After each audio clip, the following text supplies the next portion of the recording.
a national symbol. Will you please introduce yourself? Yes, my name is Yulia Korotkova, an anchor from Volga 24, and this is from the Nizhny Novgorod region. And it's not only about beauty and feminine character.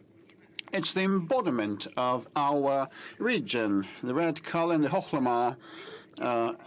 And the question will be about the prohibition of vapes, a very relevant topic, and we'll have more about that today. And here we can see, what is that? What does this sign say? It says Ichu from the Yakut language. It means cold. So what we want to ask is the energy tariffs question. It is of critical importance because in the Arctic North, well, the Far Eastern increment is operational, but we probably want it to be raised. You all have these placards here, and in past years, people brought huge placards and as if they were at a rally, and one could not see the face of the journalist behind those placards. And afterwards, well, the request was to reduce the size of those placards to A4 format. And here we also have a signage saying Astrakhan, the city of Astrakhan, and this depicts our local fish. So we want to ask a question about North-South corridor and the shallowness of Volga issue that tells on the water and bioresources. So this is the wobbler fish. And here we have media representatives that are very knowledgeable of the moods of people in their regions. And here I can see a girl with Labubu dolls. Why so? I'm not sure where the stress falls, Labubu or Labubu. Why have you brought them? It's TV channel 360, and those Labubu dolls have been a game changer for the St. Petersburg Economic Forum, becoming a symbol, a new symbol. And we invented this trend in early 2025, and we merged them with the faces of our politicians, the Governor of Central Bank, Nabiullina, Foreign Minister Lavrov, and Prime Minister Mishustin. And this is an exclusive Donald Trump in the form of a Labubu doll. And my question is about international affairs. I just want to attract Mr. President's or Mr. Peskov's attention. And Mr. Peskov has a Labubu doll with his face on it. And there was a question about import substitution also. Let's give the floor to the Amur region. What are you going to ask President Putin? Hello, I'm from the city of Blagoveshchensk in Batin, Amur regional TV channel. We are here to invite President Putin to attend a unique international event organized just right on the ice of the borderline river of Amur. Blagoveshchensk is the only administrative capital situated on the border, and this is an invitation, yes, and we have submitted the symbols, the panda and the brown bear, as symbols of our region, and it's about the visa-free travel and transfer for the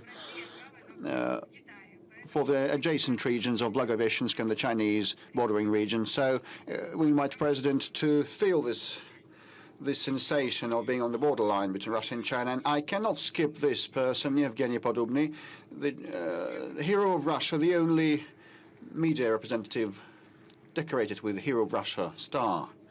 A round of applause. You always have a lot of questions. Do you have any today? Yes, of course.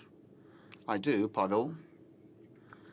May I not disclose the entire thing, but I'll just say that my question is of relevance for hundreds of thousands of people across the country and in the frontline regions also. So I really want to raise this matter. So please raise your hand and do your best. So it has been a virtual tour. We have briefed everybody about our regional journalists and about our veterans, and the floor goes to Anton Korifeev. I'm showing you live for our channel. So the double live program, I'd say. So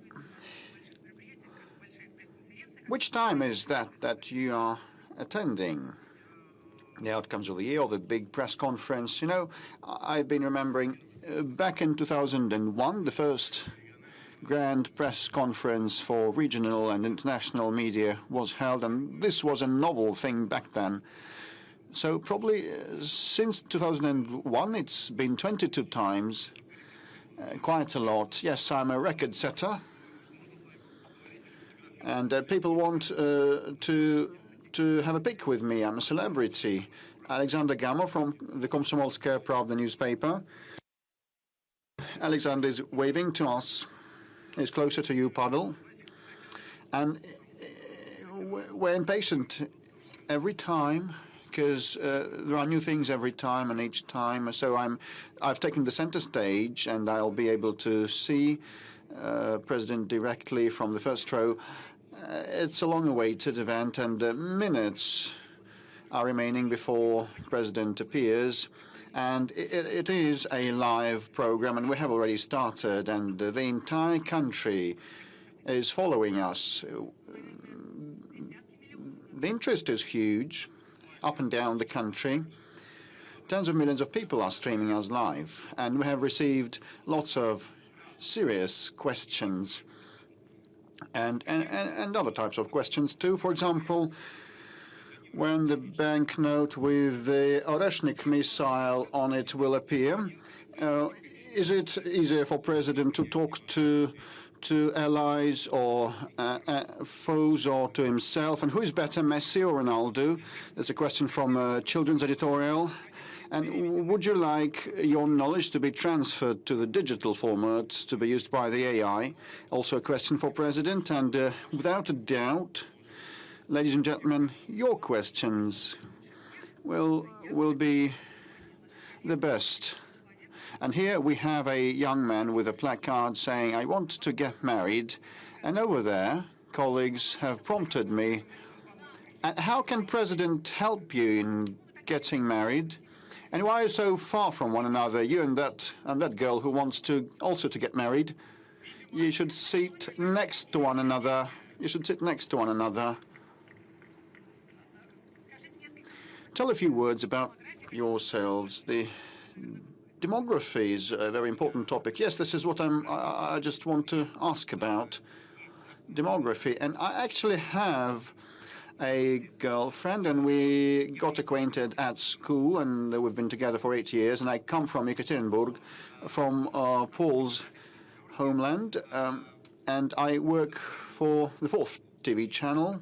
And I hope this plate will help me. I was quick in getting married, you know. Dear friends, it's our pleasure to see you.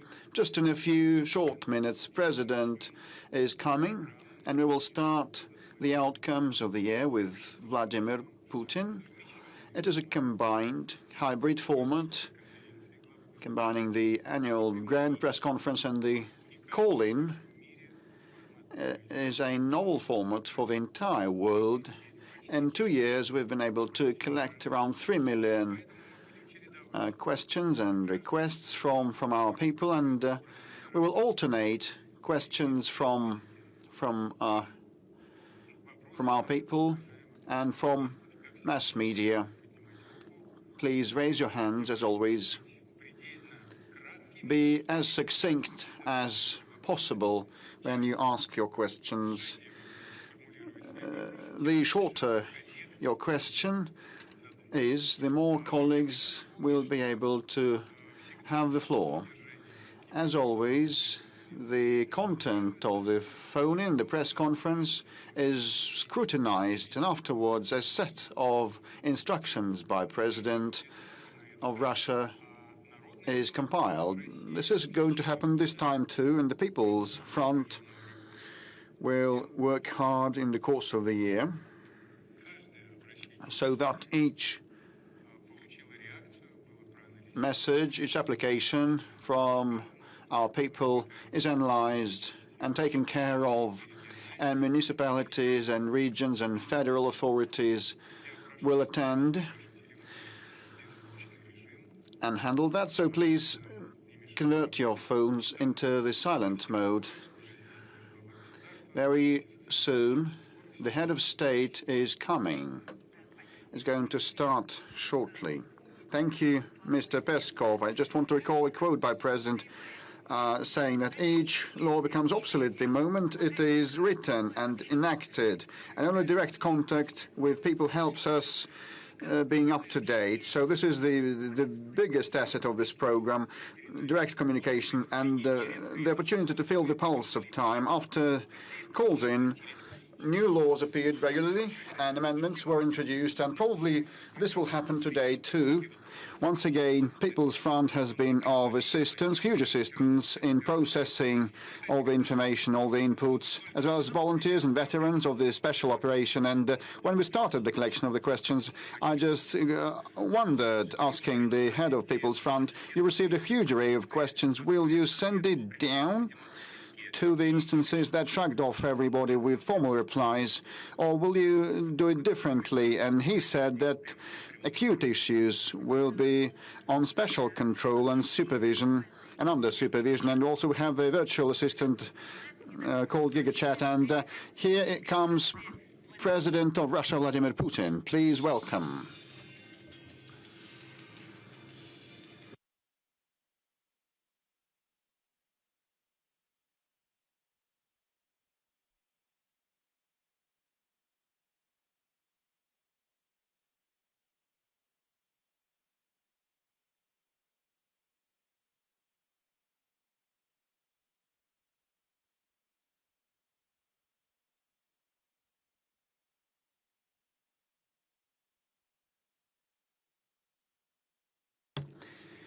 Please be seated.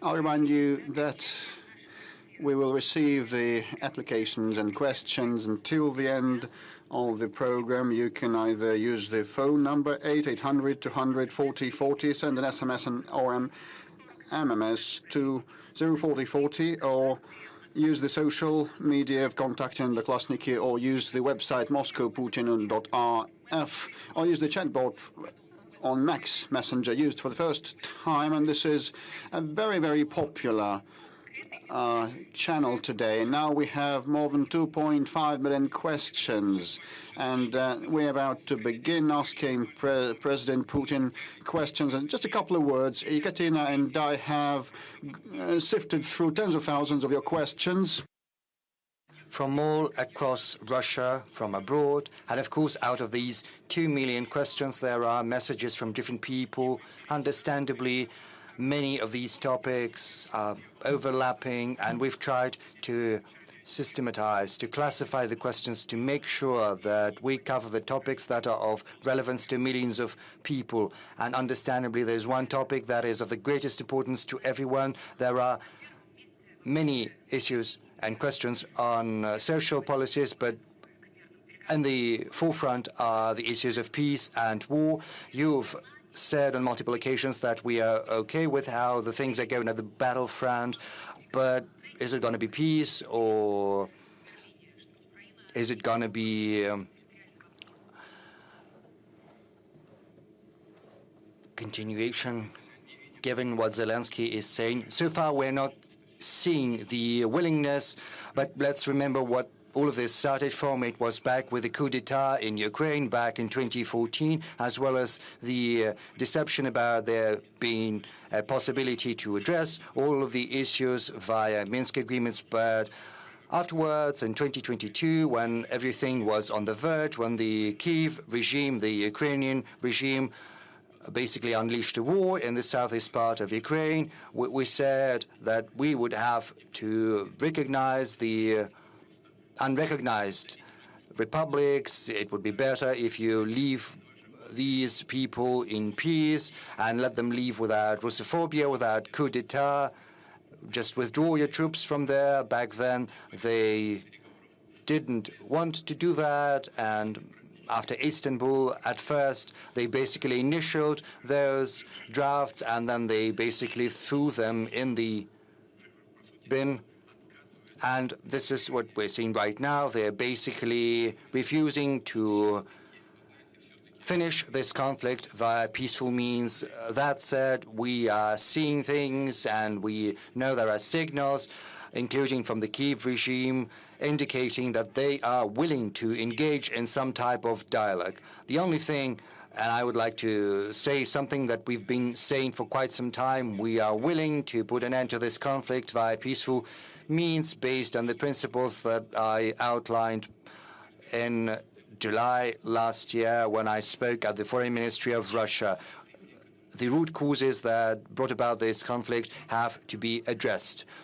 Mr. President, the situation on the battlefront is changing day in, day out. We know that you follow everything almost in real time, talking to our heroes, to our soldiers, but the situation is changing on a daily basis. Our soldiers are getting ahead audaciously and steadily. As Commander-in-Chief, what's your assessment of the current state of affairs? I've just listened to the report by the head of the General Staff. On the whole, I can tell you that right after our troops expelled the adversary from the Kursk region, the initiative, the strategic initiative, to be more precise, is firmly in the hands of the Russian armed forces. What does it mean? It means that our forces are advancing along the whole line of contact. At some places, they are moving ahead faster, sometimes slower, but everywhere along the line of contact, the adversary is being pushed back. And most importantly, and we started with this, you said, and I said that there were proposals to the Kyiv regime to withdraw their troops from those unrecognized, back then they were unrecognized republics, who didn't want to leave under the yoke of the Kyiv nationalists. By then, the Kyiv regime had been building fortified positions in the agglomeration of Slavyansk and Kramatorsk, Konstantinovka. This was the most fortified region. So let's start with what is currently unfolding over there.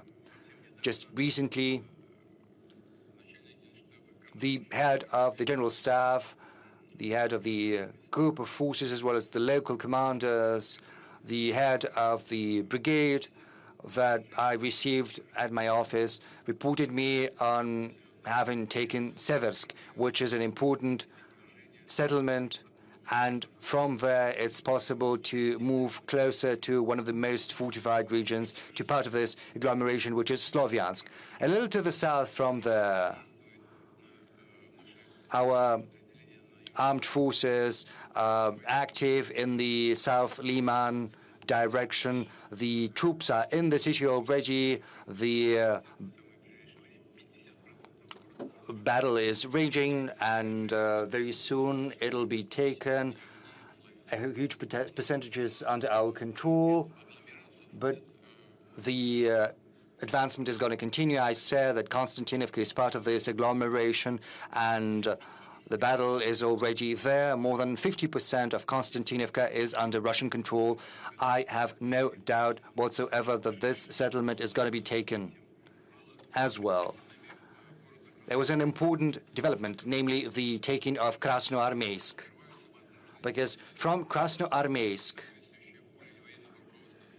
you know, the competent level of the armed forces will have to make a decision on which direction to take, but this is a very good bridgehead to continue offensive operations. And to the south, northeast, there is the city of Dmitrov, which is also an important bridgehead, and it is completely encircled. I think around 50% of the city will have been taken by our forces. By now, the adversary did not get an order or the command to lay down arms. They're trying to break the encirclement, moving in small groups. They're undertaking attempts to take back at least parts of Krasnoarmeysk, in vain so far. the adversary is sustaining significant losses and seeing no success.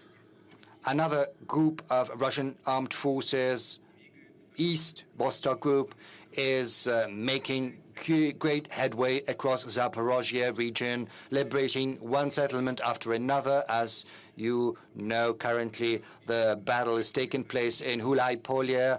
The city is divided by a river into two parts. The biggest is on the opposite part of the river. This barrier has been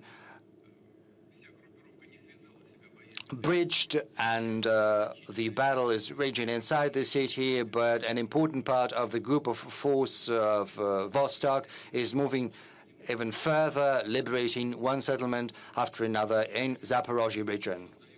Moreover, safety and security zones are being set up in Sumy region, the city of Volchansk, in Kharkov region, as is well known. Currently, several weeks ago, Kupiansk was taken by the Russian forces. So far, our forces are not moving, but they are in control. The thing is, their most important task is to eliminate the group of the forces of the adversary on the left bank of Oskol River and to take another settlement, which is basically a hub, a transport hub, which is Kupiansk-Uzlovoy. There is a group of forces that is encircled there, 15 battalions, 3,500 soldiers who didn't get a command to withdraw either, and they have no chances whatsoever. They are heavily encircled by the Russian armed forces. And once it happens, once our units have completed their task, they will move further west. I'm confident that by the end of the year, we will have seen new successes by our armed forces, by our soldiers, by our warriors at the line of contact. And what about Seversk? What is the current state of affairs? And why was it so difficult to take this settlement? You must have seen, you must have heard the briefing of the head of the general staff, as well as the head of the group of forces, the group of armies, the commander, as well as the head of the brigade that is engaged in hostilities there. I asked him, what's your current take on the situation in Seversk? Are you firmly in control? He said, Mr. President, we are moving even further west, 1.5, 2 kilometers. My brigade has already made that movement in the west, and this movement is continuing. You probably remember there was this briefing on Seversk, and we had a report of the assault group from the spot, from Seversk. If you remember, at the end, I asked them to change their position as soon as possible once the report was over.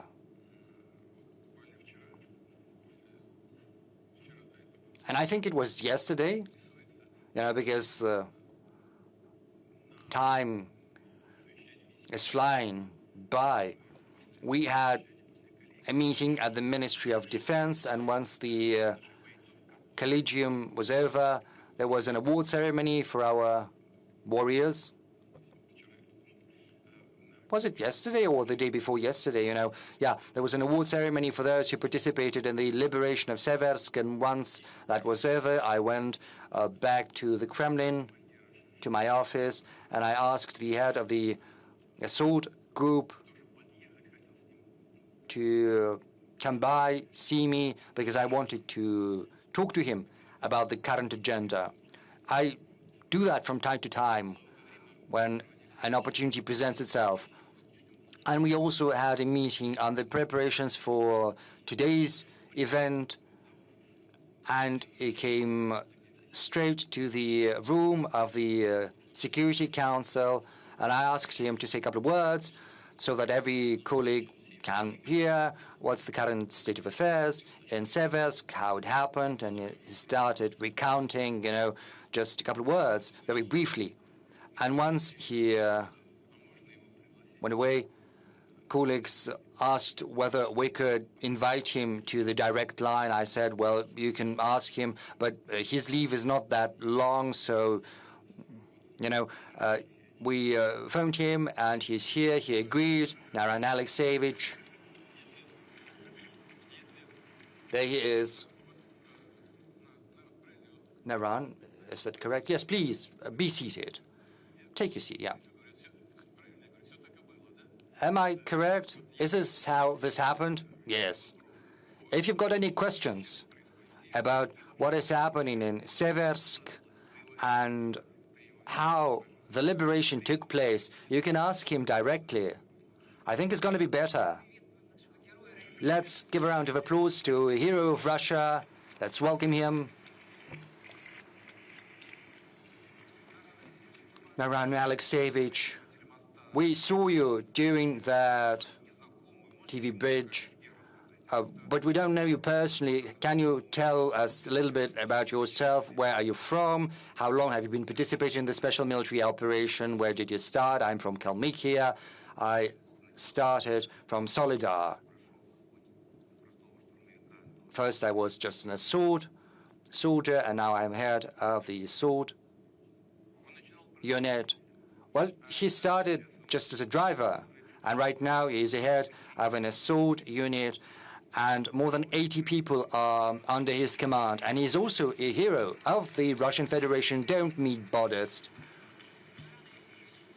Naran Alexeyevich, colleagues, journalists, must have seen this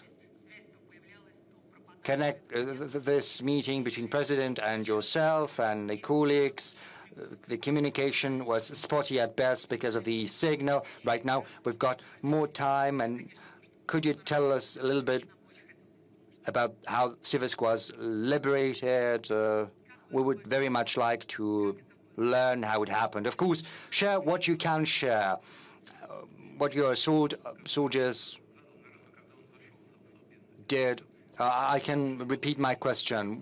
I said when he came to the room of the Security Council, what was the most difficult? Well, the most difficult thing was to get to Seversk in secret because, these were open fields. There were no natural shelters. That's why a decision had been made to move in small groups, clandestinely, and we managed to perform this task. We managed to accumulate forces right under the nose of the adversary, and once the accumulation happened, we waited for the command to start assault. There were many civilians that were staying in Seversk. What was the attitude of the armed forces of Ukraine to civilians? For quite some time, the civilians had been living, how shall I put it? Well, yes, they've been living in fear under the pressure of the adversary, and once we managed to liberate our zone, that was our responsibility. We started to talk to the civilians, and they told us that the Ukrainian armed forces had been behaving just like nationalists, shooting those who didn't want to evacuate with them. So civilians didn't have any arms, and they were shot out because they were willing to stay in the city just for this simple fact. And once our armed forces arrived there, how were you welcomed? When we came, people were in a very difficult state, both physically and morally, and when they saw us, they were very happy. They had been listening in secret to Russian radio, waiting for us to arrive, and they were very happy. Naran Alexeyevich, you said that when the armed forces of Ukraine were withdrawing, they were shooting the civilians. And back then you said that they were shooting down young people, yes, especially young people under 30, under 40. They were simply taken away without judge and summarily shot down, without exception. What's your current take on what's happening in this part of the front line? On the whole, it's stable, as I reported to Mr. President. We moved even further beyond Seversk. Naren Alexeyevich, when we look at you, when we listen to you, we want to repeat once again that our warriors are true warriors, true men.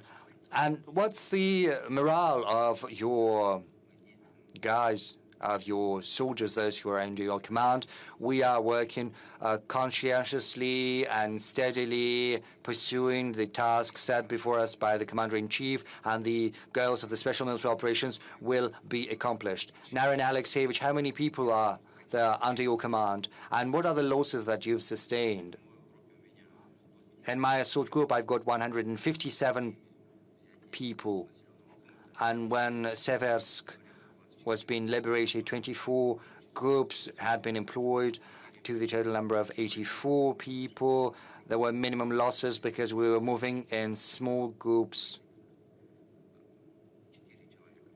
4 men were lost out of 84.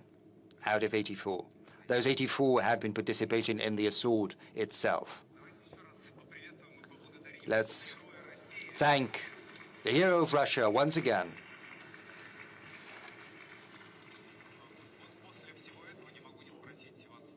Now that we've listened to all of that, I would like to ask you, just a week ago, Zelensky allegedly made a video next to the steel, that is a column next to Kupiansk. Many thought it was a fake video. Is that a fake? How Zelensky decided to publish that at such an important, crucial moment? Well, I'm not following that, but, you know, following what he's doing. But he's an artist and a talented one to boot, so there's nothing surprising about that. You know, they're saying that this obelisk looks completely different from what it used to. But be that as it may, this obelisk is 1 kilometer or so from the city. Well, why stay at the threshold? Do come in. If Kupiansk is under their control, why not go in the city itself? And, you know, there were some women bloggers. They managed to get by. Luckily, nothing happened to them because, you know, the sky is swarming, like with flies, but not with flies, with UAVs, and there are UAVs both from the Ukrainian side, from the Russian side. It's impossible to approach that settlement so easily. A time will come once our soldiers have completed the elimination of the group of forces of Ukraine that is encircled in the east part, and then they will turn and go westward. It will be very soon. This is just the question of time, if there are no other problems. As for other fake stuff or attempts or at any cost to return the lost positions as it is done now, and I would like to underline that it is done at any cost. The adversary has no success. The problem is that as a result of active and effective actions of our armed forces, the adversary has suffered really serious losses of strategic reserves, and they have almost nothing left. This is a meaningful component, and this should give an impetus to the Kiev regime to solve all the disputes and to end this conflict peacefully. They almost have no reserves. I think that everyone who's watching us and everyone here in the whole war is a grave burden for the economy. Well, as you said, the European baby pigs continue doing everything to destroy Russian economy. Well, in such harsh conditions, can we even think about further economic growth? Somewhere we keep growing in some sectors, but somewhere there is no economic growth. What are these sectors? Well, as usually, I have brought a table with me. It's like that. These are open data. What happened in our economy throughout the previous year? The GDP growth was 1%. But if we take 3 previous years, this is also a correct indicator. The common growth was 9.7%. At the same time, the EU growth was 3.1%. As for the 1% growth this year, these were conscious actions of the government and the central bank and the whole government of our country regarding the targeting inflation. We need to point out that in general, we managed to solve this task. We had a goal to decrease the inflation up to 6%, but by the end of the year, it will be less than 6%, 5.7, 5.8%. But the decrease of the economic growth rate, this is the cost of preserving the quality of the economy, of the macroeconomic indicators. Let's go forward. The industrial production increased by 1%. Manufacturing industry increased 3.1%. As for the agricultural produce, it increased 3.3%. An important question is housing construction. Millions of square kilometers were constructed. Last year it was 107.8. This year the indicator is lower, but it is also good. 103, 105 square kilometers. Million of square meters. We manage to preserve a very good indicator of real salaries. They're not as high as last year, but still, I think the indicator is very good. The real salaries without inflation is going to be 4.5%. Unfortunately, we must be honest, throughout this period of time, the growth of labor productivity is going to be very modest, 1.1%. And we need to change that, of course, in order to increase labor productivity. As for unemployment level, last year I said it was record low historically. It was 2.5%. This year it is even lower, 2.2%. In general, these are very good indicators. International reserves of the central bank are growing. I have just spoken to the governor of the central bank, like just several days ago, $741.5 billion US. As for the budget deficit, budget of the federal budget, 2.6%. Next year, we think that it's going to be 1.6%. As for the 3 years period, it should be around 1.5%.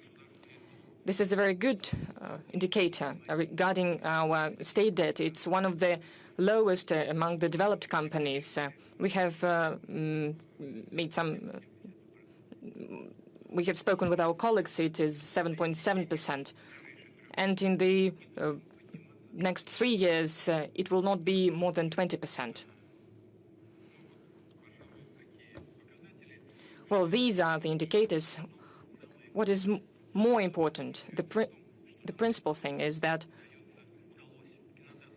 we have to thank the government for the hard work they have implemented. They managed to balance the budget. quality of this balancing is of the level of 2021. This is a very important indicator of stability of the economy and financial system of our country. It means that we will be able to fully implement the issues regarding the social obligations to the population, also solve development issues regarding national projects. We will reach technological development goals, as well as, without any doubt, we will ensure the necessities of the armed forces.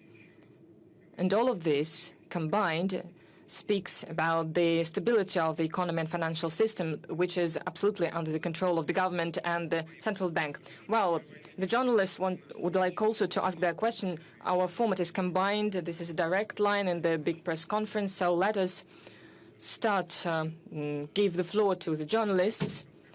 Let's start with the center, Siberia. Let's start with Siberia, please.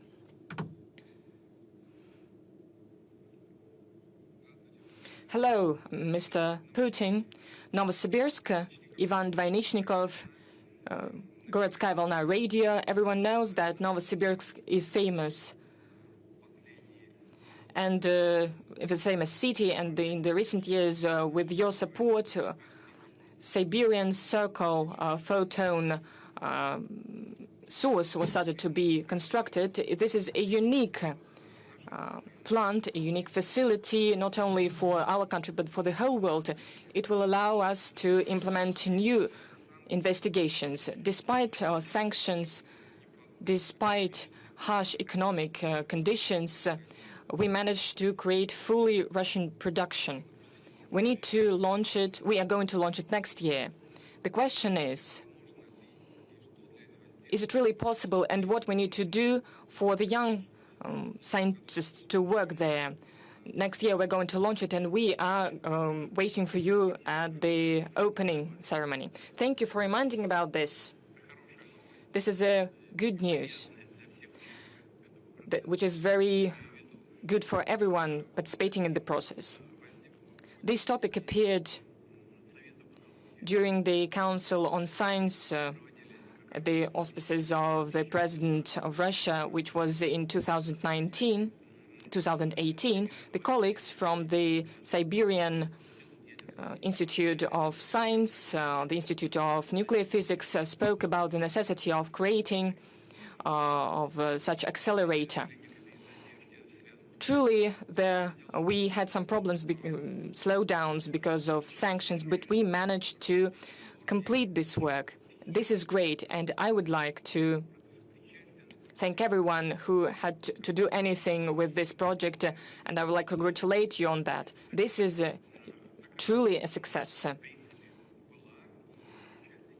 Well, the same thing goes for the Kurchatov Institute here in Moscow, but this is the second stage facility. A lot has to be changed. We are planning to do that. At the same time, we're going to create the same facility in Vladivostok and in other cities as well. We are going to work on that. As for your facility, SKIF, this is a great success, because it gives an opportunity not only to have investigation of a fundamental nature, but also of an applied nature. This is truly important, because this will give an opportunity to work in the sphere of pharmaceuticals and new materials, and so on and so forth. But how to keep young experts? We have a whole system that is functioning, but the main thing is that we need to create laboratories, because true scientists are truly talented ones and dedicated ones, and they also, but social aspects are also very important. The salaries, the conditions for living there, and all of this is what we're going to work on in the future. This is one of our goals. We have a grant system for this and mega grants.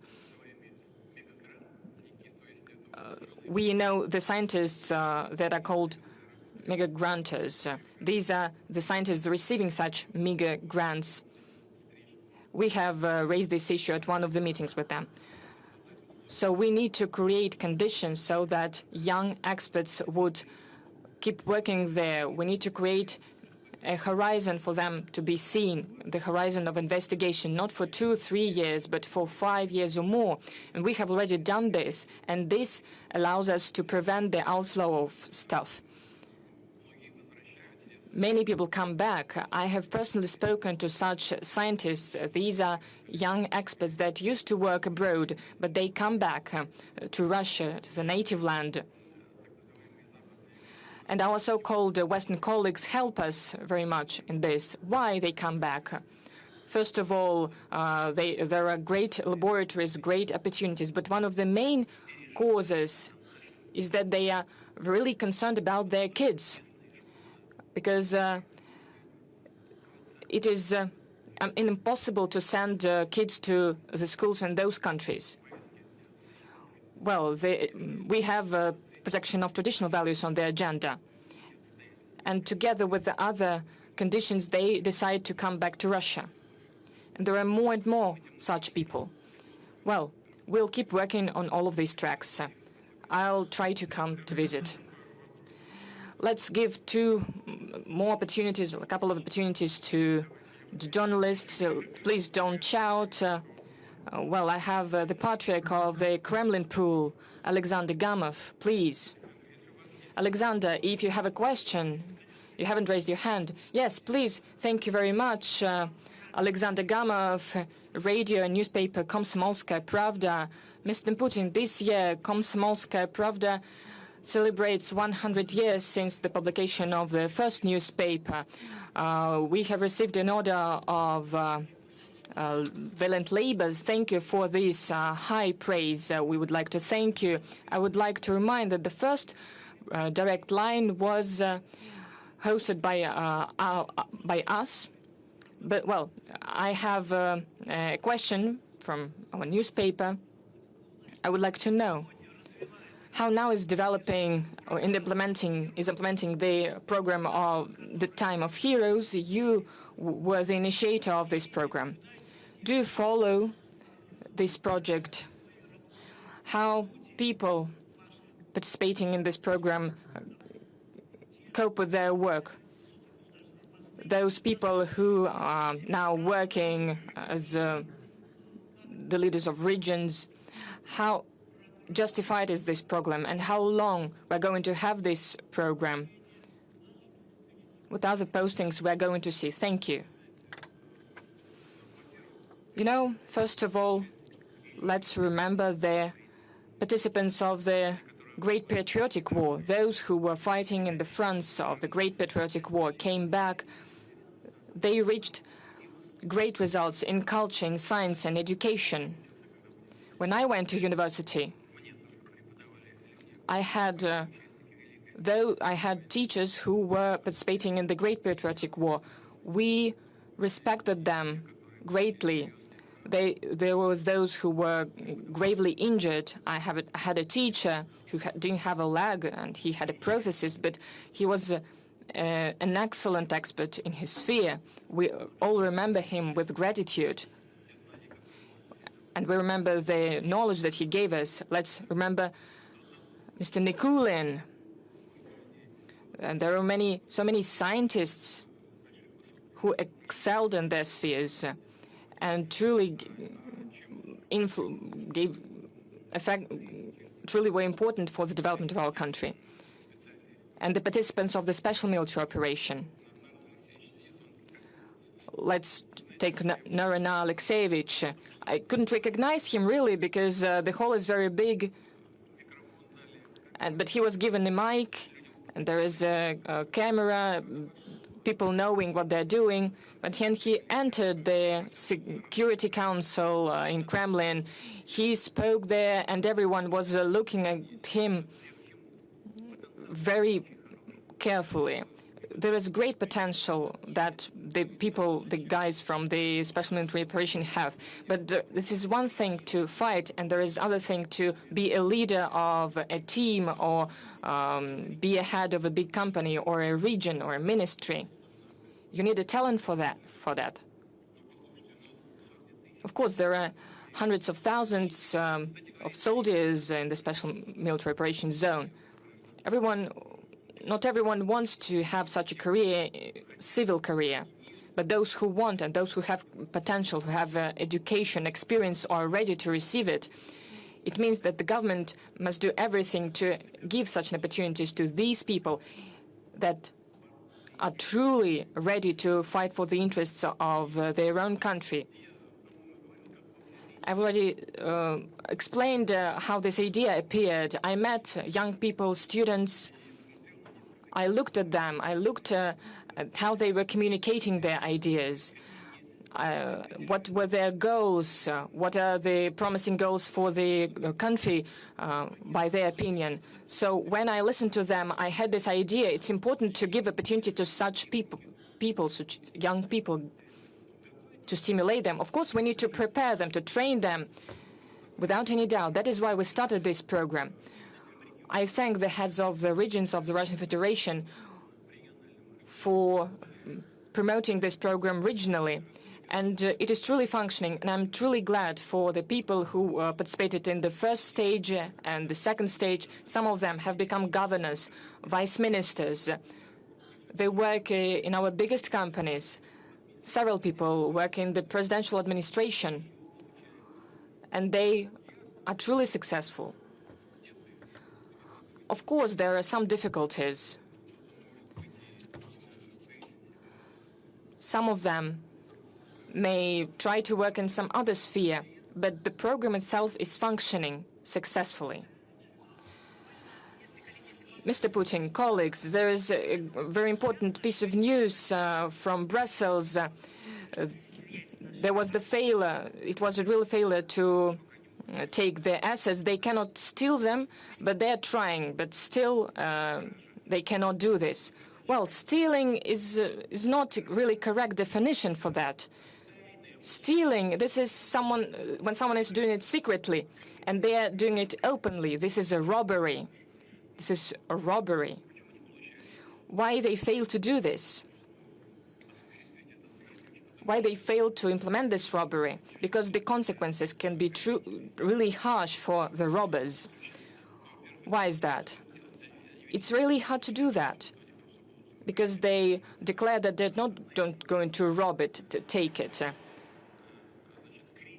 The idea is to make a credit using our assets. But you cannot just give out a loan. This will make consequences for the budget of a country, and it increases the budget debt of every country. If someone gives a loan, even secured by our foreign assets, it must be reflected in the budget of a country that does it. For example, in France, the public debt is 120%, and ours is at 17%. And our budget deficit is 2.6%. Next year is going to be 1.6%. In France, it is 6% per annum. So, and now they will assume additional liabilities, and it'll be quite hard to pass such a budget. And all these are the reasons for the difficulty of taking decisions related to the robbery of someone else's assets, but there will be graver consequences for those who might endeavor that. This will not be a blow to their image, but this will subvert all the confidence with the euro area. Actually, very many countries store their foreign reserves in the eurozone. Many of those having spare money, like the oil-producing countries, if they have a look at what might be happening, they will have doubts, and they already have doubts and concerns. But what if this happens? You know, well begun, it can be further replicated, they might think.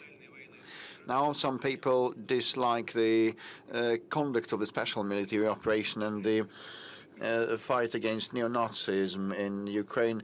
And next, someone might not like the fight, the struggle with the LGBT movement. And the Muslim countries have stringent laws to this respect, and this might be another pretext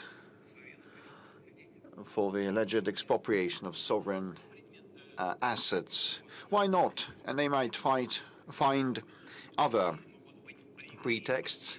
So that will entail image-related losses and direct financial monetary losses related to the contemporary financial architecture. And the main thing is, no matter what they steal, sooner or later they'll have to give it back. And most importantly, we will go to courts to protect our interests. We will do our utmost to find a jurisdiction that will be independent from the political context. Let's come to the room and ask questions from the hall. The road of life, I see the sign. Good day, Vladimir Vladimirovich. I'm from the Common Forum, the Republic of Komi media outlet. And you know that a big chunk of the Republic of Komi and the Nenets Autonomous District are cut off from the mainland, as there is no direct automobile transportation and connection. So there's a dead end of the automobile road, but at the same time, the Syrtevkar, Uchtau, Sinsk-Pechornarian Mar trunk road spanning more than 600 kilometers going through our republic, and that provides for all the year-round procurement for the north and safe traffic for the northern residents. But the bulk of that segment, the biggest part of this segment is in a very deplorable state, and we lack regional funds to repair this road. And Komi has very few federal roads, unlike other regions of Russia. So the proposal, whether this road of life, the only trunk way for the north, can be transferred to the federal property, so that the safe and secure communication with the north is safeguarded. And using this opportunity, I'd like to invite you to the Republic of Komi. In the 2029, the city of Uchtau will mark 100th anniversary. Today, it's the biggest oil and gas center in the north of Russia. And shortly, Syrtevkar will mark 250 years, thanks to your decree. And if you are able to come to the festivities, we will be so grateful. It's going to be a historic and landmark visit for us. Well, thank you for the invitation. With respect to the road, I'm aware of this problem. Indeed, transferring all the segments of that federal trunk road to the federal level, as there is a task of raising all federal trunk roads to certain quality standards, and this is almost complete. And now we are tackling the regional roads quality, but it can be broken down into several sub-issues: the northern procurement and the safety, traffic and road safety. So I cannot promise that we're going to start right away tomorrow, but I'll talk to the government, and we'll find a way to respond and react. But thank you for the invitation. Mr. President, yes. So it's a combined format, it's a hybrid format, so we will we'll receive questions from different sources. Channel 1, the third row, this is our front correspondent. I'm Super, war correspondent from Channel 1. I have 3 questions, hope to be succinct. First is from the battlefield drone operators. All of them thank you for the big number of the assault drones. Some of them can stop columns like Prince Vandal of Nizhny Novgorod, but we actually lack hexacopters, the Baba Yaga type. They are used actively in droves by Ukrainians, and we need those too, this type too, because the sky is dominated by the drones, and it's even used to carry a bottle of water. So the guys are agog to receive those. And the second question is from the operators. And one of the guys in the trenches told me a baby will be born shortly in my family. Will you miss the front line? I asked him. Yes, I will. And he will miss the control of the UAVs, actually. So we have lots of UAV operators, and their number is increasing, and they also want to continue doing that in peaceful life. As being civilians, will that come in handy? Will their experience and expertise come in handy? And the final question is from me. We work with a brigade of veterans who are knowledgeable for their underground operations, subterranean subway operations, Avdiivka and Dzержinsk and others. But this brigade, despite all the merits, is called like a voluntary group in many reports of the Defense Ministry. If I may, will you please assign this brigade the name of Guards Brigade, Brigade of Guards, the honorary name? Thank you. I'll start with your final point. The Brigade of Veterans deserves the highest assessments, and they are heroes. But it's not only about risking lives and going through a tube. The point is that they are meticulous and hair-splitting and responsible in preparing each operation of theirs.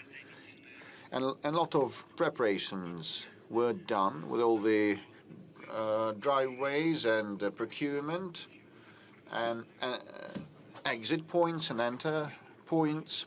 These are heroes, no doubt. And this brigade deserves the highest assessments, and it should be granted the name of a Guards Brigade. I agree with you. Secondly, the point that you started with, that about control of drones. We are lacking heavy UAVs, and this is what the Defense Ministry and the defense industry are getting to grips with, and the Defense Minister personally has been looking into the matter, and he has done a lot, and thanks to him, to a large extent, the situation with drones has considerably improved, and the guys on the contact line now feel that, and will keep supporting our contemporary inventors with a system of grants and support measures. And I'd like to thank our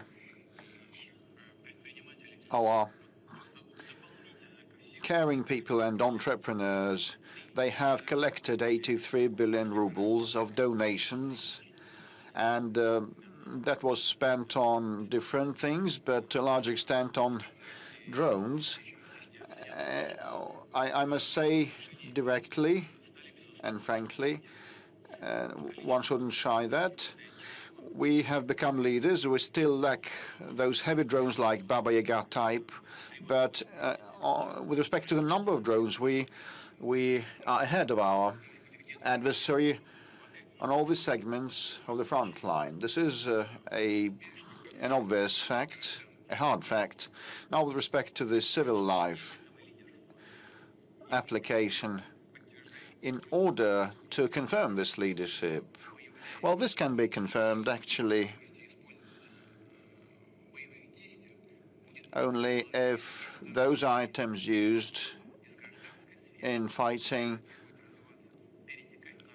will be applied in civilian, in peaceful life, and it will also be used there'll be the dual use of these items to improve the combat efficiency of our country, and all the delivery of mail and medicines and food will be conducted with the help of UAVs, like the airplane type or small copters, air-based ones.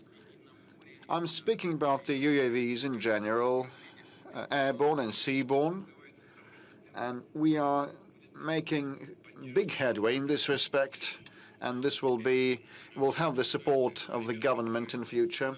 Now, with respect to the fighters on the front line that want to continue doing what they have been doing, well, this is a peculiar thing, because the point is that we continue a good rate of manning, and now we have a lot of volunteers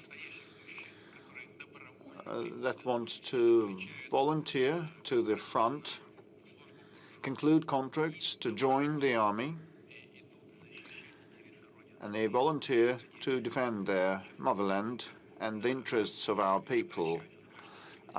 We just mentioned how the Ukrainian military treat the civilians, and a person told me, when we saw what they did to civilians, we just are agog. We're impatient to move on and finish off this viper. They execute old people, elderly, and they use helicopters to do that, to target civilians, actually. He might be shy because it's the first time that he ends up in such an audience. And more than 406 or 10,000 people have enrolled, concluding a contract, and the number of people who want to do service in this new branch of the army, the unmanned aerial systems branch, is so big that the Defense Ministry has to open a call for that. And there are students, young ones, who take an academic leave to sign a contract and join the army, and they participate. They are eager to participate in this competition, and they want to participate as drone operators. So I can understand the person that you spoke to, but actually, even those who come on leave, come home on leave, they continue participating in the fighting because the remote technology allows that. And to follow up on the fighters topic, you said, Mr. President, that it's not a trendy phenomenon, but it's the obligation of the government. So, and we looked through a lot of applications. Paul and I looked through a lot of applications, and GigaChat confirms that this year the number of applications from the fighters and their families is much lower than in the previous year or the penultimate year. So work is underway to assist them, to help them. Still some problems remaining related to delays and the search for the missing.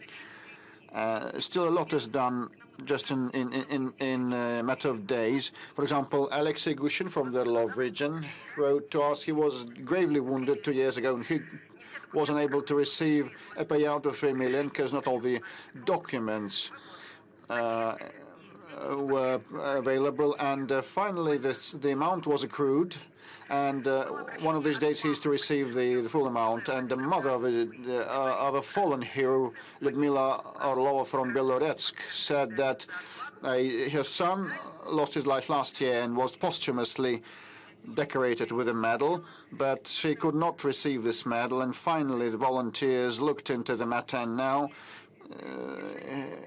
the mother has received her son's posthumous decoration.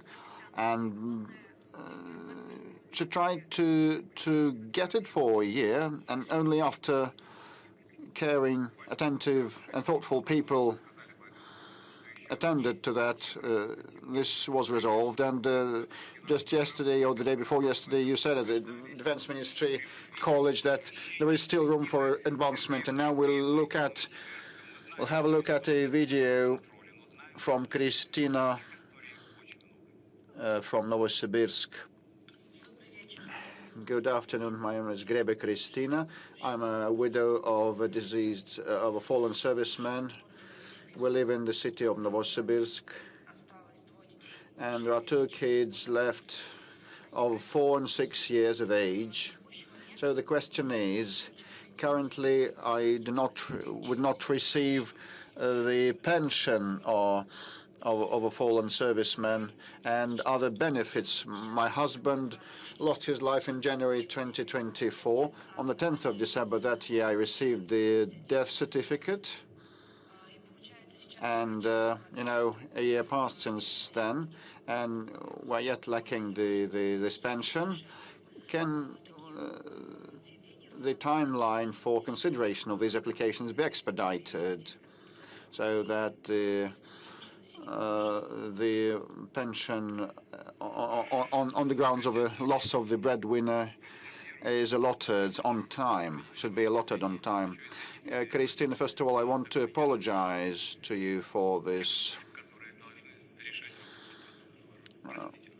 huge delay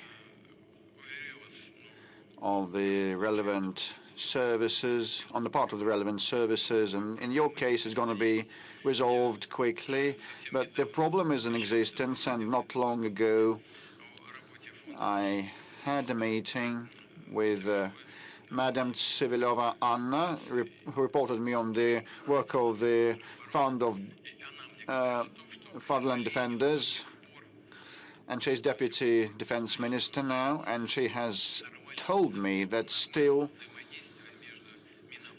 the proper interaction between the Defense Ministry and the welfare unit of the government is not properly established, and there is a lot of red tape, and documents are lost while being transferred from one agency to another, and decisions are delayed and postponed, but we will work on that to expedite the thing.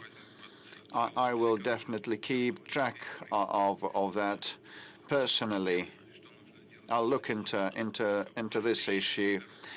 We should be swifter and quicker so that rid people of additional difficulties, like in your case when they have 2 kids left after the tragedy. But there is also another issue pending, which is obvious from some of the questions received via various channels, and Mr. Peskov has handed me a file full of such questions and applications, the search for the missing serviceman. And in the case of Christina, I hope the problem she's faced with is going to be resolved quite quickly without any procrastination. Now, as for the search for missing in action, this is a topic of particular relevance, and I have to tell you that the Ministry of Defense has taken several steps with a view to addressing this problem. To be more precise, a coordinated center has been set up, which is charged with searching for the servicemen missing in action. Special units have been established in relevant units, and groups, a special registry has been set up as well. And if we look at the beginning of the year and at how things stand today, we'll see that the number of those who were thought to be missing in action has decreased by 50% as compared to the beginning of the year. So there is a 3 time difference. Of course, this work has to continue and it has to be improved. Rest assured, we'll do everything to make sure that the losses are brought down to a minimum. Mr. President, the issue of MIIs is very important. I know that even among our colleagues, journalists, there are family, close friends who are participating in the SMO and who were considered to be MIIs. I think everyone will support you if we'll ask you to give an instruction to make sure that there is a special control, special surveillance of the issues from family. We have to remember about the issue of those who are missing in action and those who have been taken prisoner. Well, the instructions are there, and we're working together with the Ministry of Defense. Let's work with the audience. A couple of questions, several questions from the room, from the audience. Third row of this section, I think the Mir TV company. Yes, the lady in red. Thank you, Mr. Peskov. Good afternoon, Mr. President. Elena Dashkova, Mir TV channel. The issue of phone fraudsters is very acute.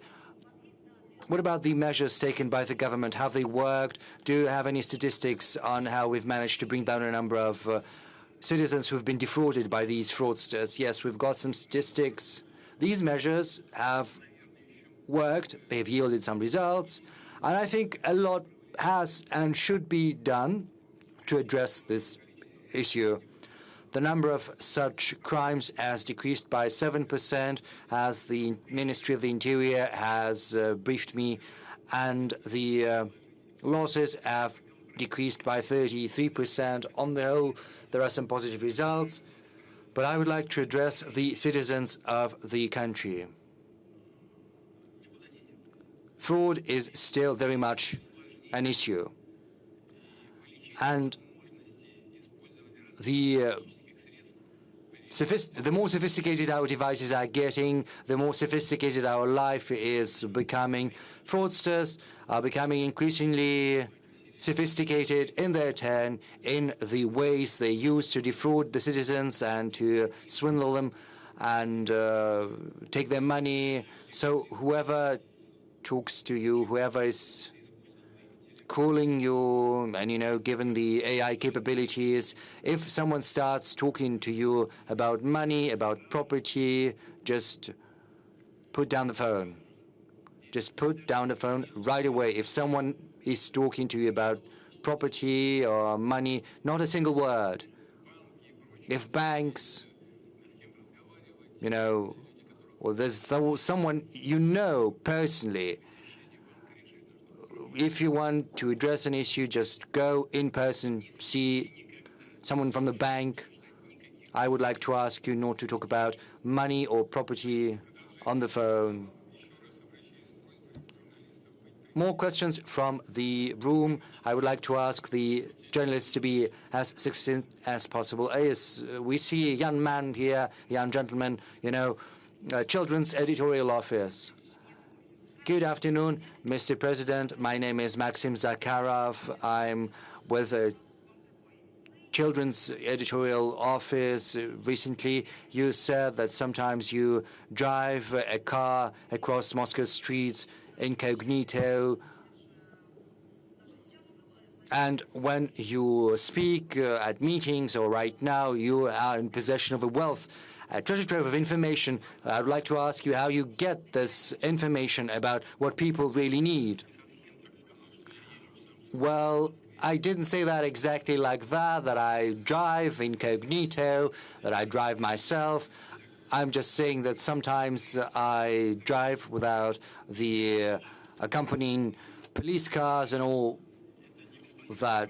And, these voyages, as it were, are useful because from the car window, it's very interesting to look not just at the road I usually take to get from my residence to the Kremlin and vice versa. It's very interesting to look at different neighborhoods of Moscow.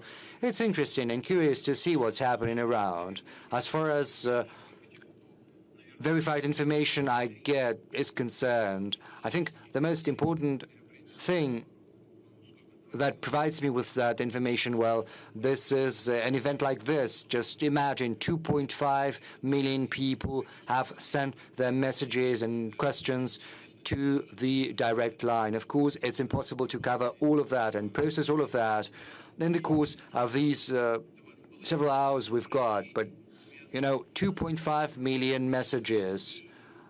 They're about issues that people hold dear to their heart. This will be processed by AI for a year. This information will be processed by my loyal assistants from the Popular Front. This is the front. This is the source of information about what people really need and what they're interested in. And of course, I get information from special services as well as from law enforcement agencies. And I'm trying to use that information not just in an aggregate form to personalize, but also I'd like to see the original documents, and I'd like to meet people, personally talk to them when I have work and visits across the country. It's very important to talk directly to people because it gives a lease of fresh life to what we're doing. You see the needs of the people, and of course, polls by social studies agencies. Of course, people take these polls differently, but mostly these are polls of a professional nature. And of course, sometimes people are not happy with average numbers, with mean numbers, because these figures have nothing to do with what people are facing in real life. But these average data are important because they give us an understanding of what is happening in general across the country.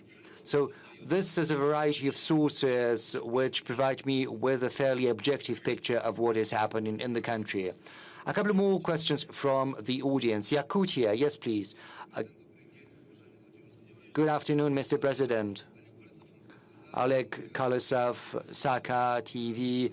We represent the coldest place in the world. Right now, the temperature is minus 50 degrees centigrade, The climate is inclement, and in that inclement climate, we highly cherish warmth and unity. 2026 is a year of unity of Russian nations and peoples, and we're all aware that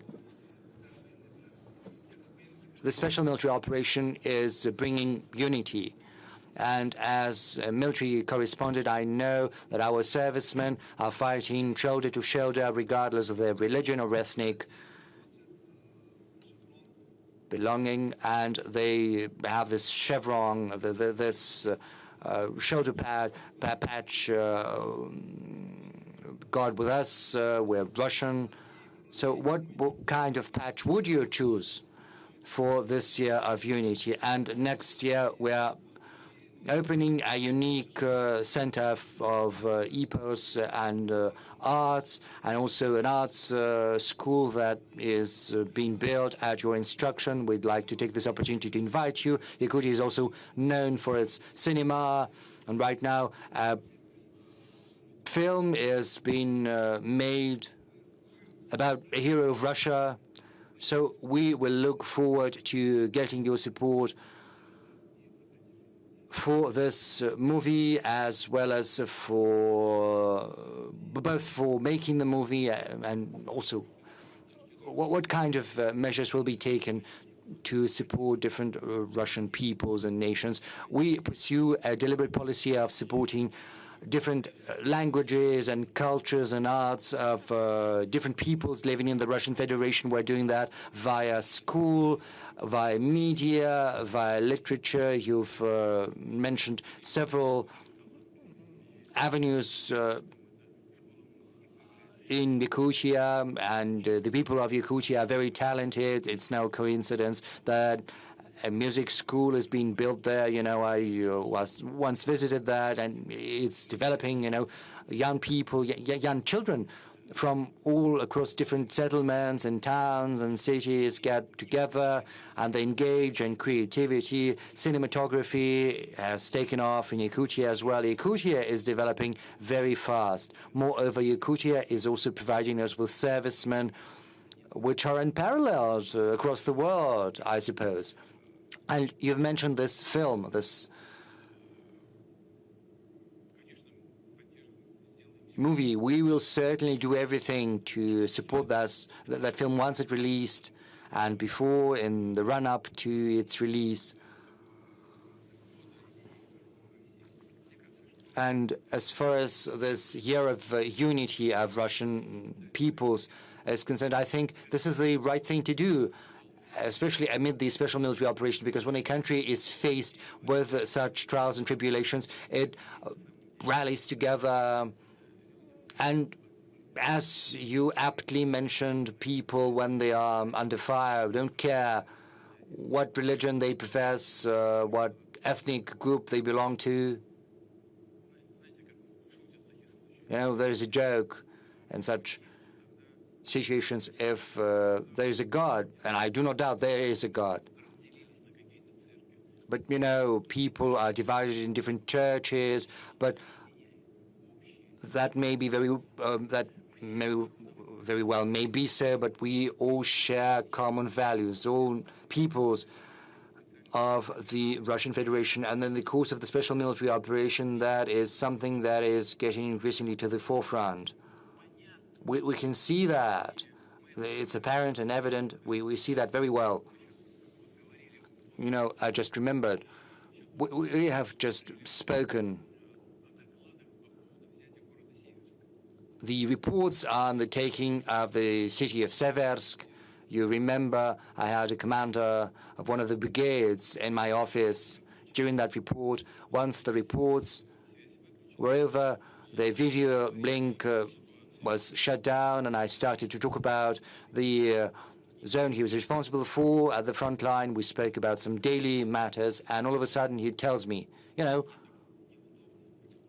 well, I don't feel comfortable because I'm here, whereas my comrade, head of the very same brigade that is fighting shoulder to shoulder, he is back there at the front line. You and I, we're talking about addressing some daily needs, whereas he is fighting, but he's just as good as I am. And I tell him, who is he? And he said, he's from Dagestan. He's from a small ethnic group in Dagestan. He's a genuine warrior, a Russian patriot, as well as a brilliant commander. And I said, you know, it's impossible for everyone to be here. You are here because that the commander of the group of armies has decided, but someone needs to stay at the front line. But I say, let's try to give him a call. I took up the phone, and via military connection, we managed to find that second commander of the brigade he had spoken about. He was at the command point on site. We spoke, and then I passed the phone to the commander of the brigade, who was with me in the office. And you know what's interesting? Among men, there's this cool, you know, when they call one another. But, you know, when real officer says that, it's really something special. He says, hi, brother. Yes, men do call that one another, but, you know, when real military commanders say that, this is testimony to the unity of the peoples, nations of the Russian Federation, who will do everything in our power to strengthen this process and to push it forward. Thank you. Another question from the audience before we get back to our moderators. First row, the blue jacket. Yes, please. Introduce yourself. Vladimir Sarokov, good afternoon. RBC Radio next year ushers in many changes in taxation with a view to mobilizing budget revenue, what's the financial effect you're expecting, and will you relax these restrictions and tightenings once the situation gets better? Yes, this is a very acute issue. We've been discussing it at the government and also at the President's office. And as I said, the most honest way out is an increase of the VAT. Is that what you're asking about? Well, the goals, the objectives are very simple. Our task is to secure a well-balanced budget. On the whole, we've managed to accomplish that task. I've spoken about that to a certain degree thanks to this decision we've taken. As far as that is concerned, there is a number of issues to be addressed. The government needs to pay attention to that, and we spoke about that on multiple occasions. When the tax burden goes up, a temptation arises to avoid paying that tax. In the past, this task was very much widespread. Right now, it's becoming increasingly relevant. We need to dismantle the shadow economy and make sure no one is trying to hide their income from tax. And when taxes go up, we have to make sure that this does not stay on paper. It has to translate into real increases for the budget revenues. I take your hint. Is that going to be forever? No, certainly not. The end goal is to decrease the tax burden in the future, and the government assumes that this is where we're going in the end, and this is what I'm looking forward to. There is a surge of issues from self-employed, from individual entrepreneurs, because there are millions of those in Russia, and changes to taxation are a source of concern for many. We have a question from Denis Maximov from Lubertsy. Let's give him a call via video link. Denis Vladimirovich, if you can hear us, please ask your question. You know, when the prices on fish will be regulated by the government, and when will those be accessible, affordable to the population? You know, price regulation, it's very dangerous, because once we start doing that, the goods will start disappearing from the shelves. In a market economy, this is the result you get very often. Yes, there are certain spheres where regulation is required, is needed. As far as essential medicines are concerned, there is a certain ceiling you cannot go beyond. But if these are regular goods, you know, it's tricky regulating the price on those goods. But you are correct in that fish on the table of Russian citizens is missing.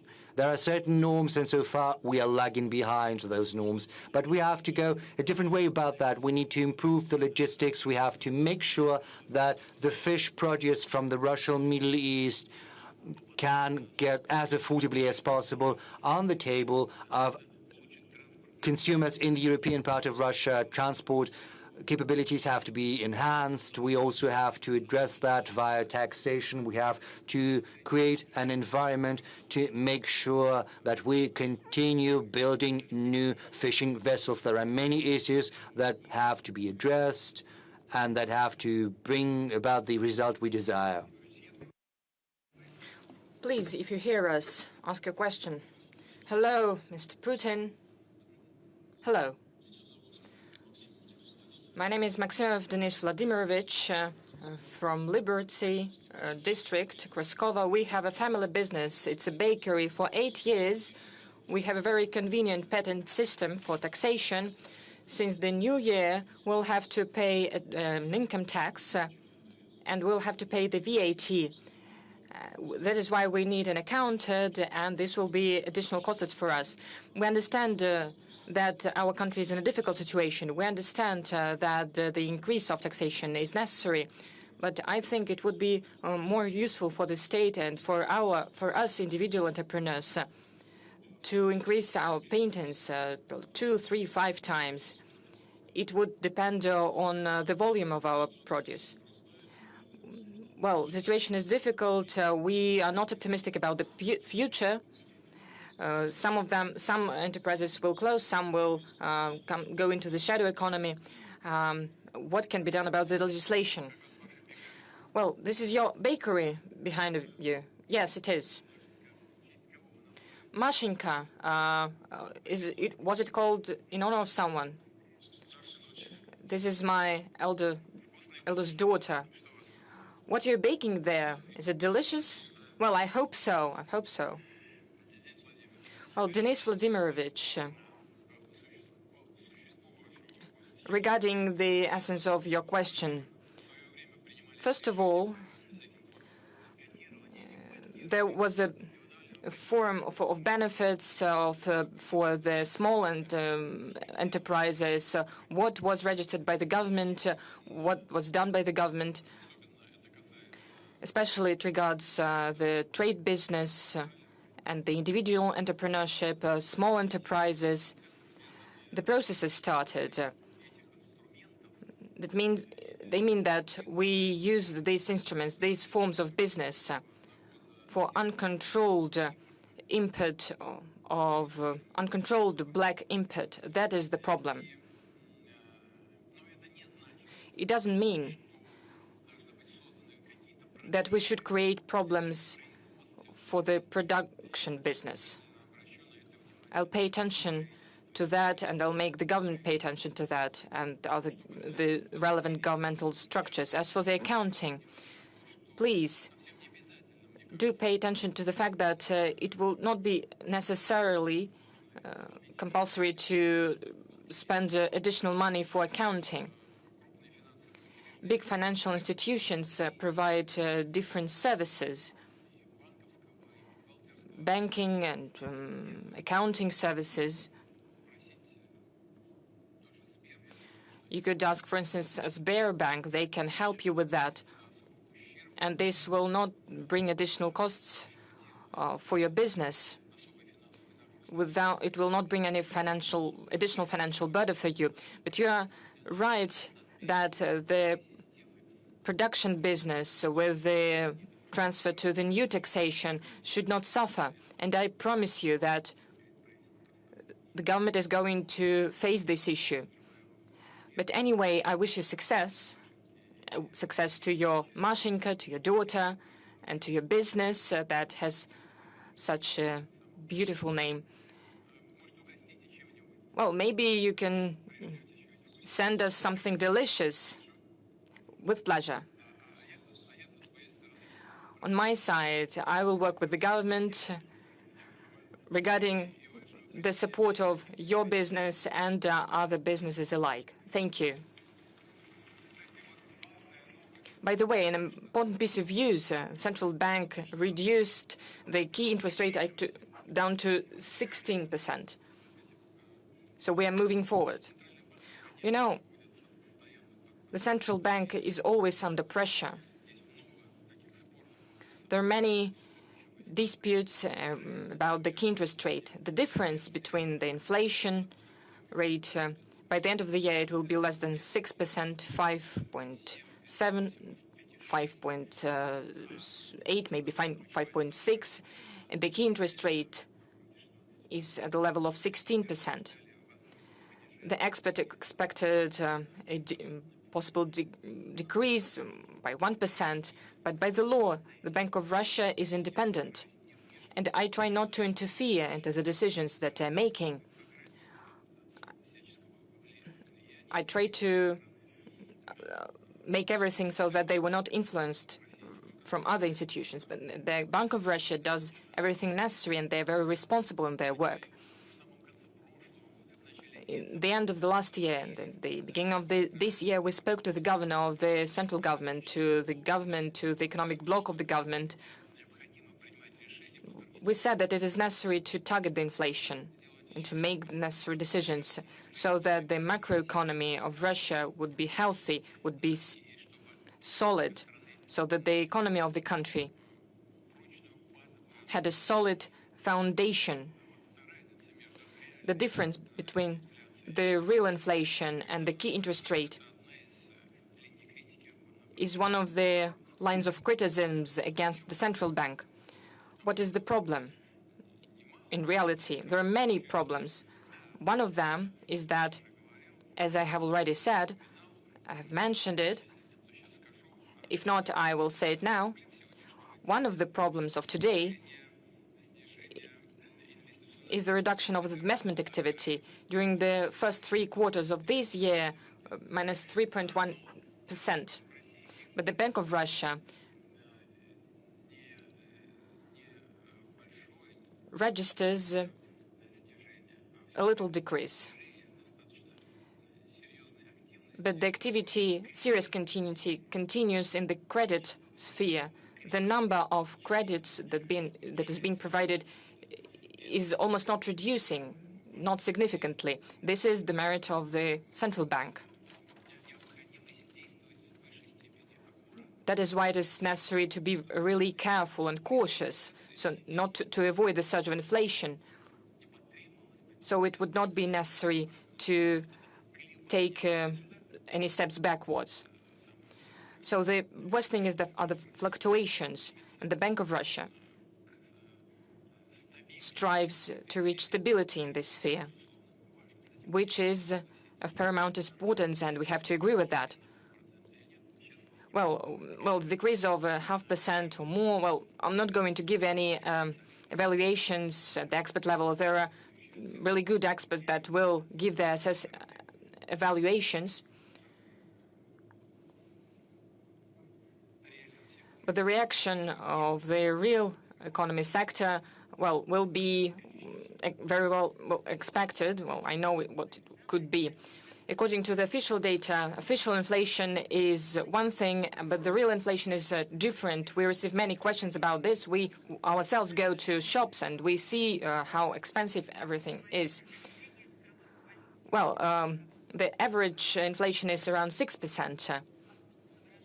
Everything is getting more expensive and prices are growing very fast. Well, Maxim Chubayev from Samara region asks why everything is so expensive. Even poultry increased. The price of poultry increased. I have a 50,000 ruble salary and I cannot satisfy the necessities of my family. I cannot feed them. We receive different questions from the Rostov region, for instance. A kid is asking a question. He's asking why the prices for bakery is increasing and the salaries of my parents not. I've already mentioned when people see some average figures, average indicators, it causes questions because average figures generally do not coincide with what people see in real life. We say that the inflation will go down, the prices will go down. Maybe it will be 5.7, 5.8% lower.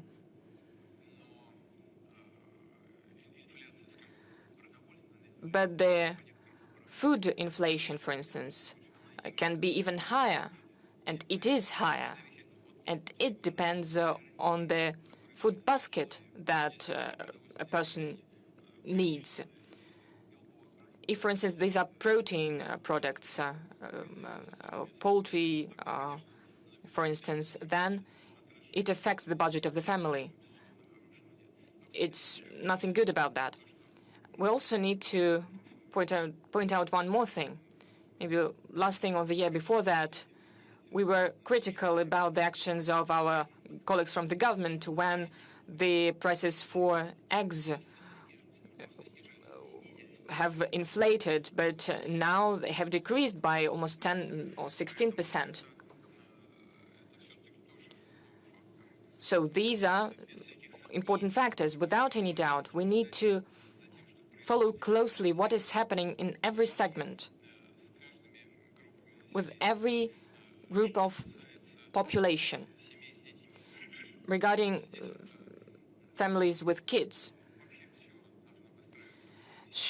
everything should be centered around families with kids. Just saying that additional measures of support for families with kids will be introduced since the 1st of January next year. For instance, of 13% of the personal income interest for individuals, the families where they have modest income, less than 1.5 minimum wage for a person, of 13%, 7%, most of it will return to the family. I hope there will be a real way to support families with children.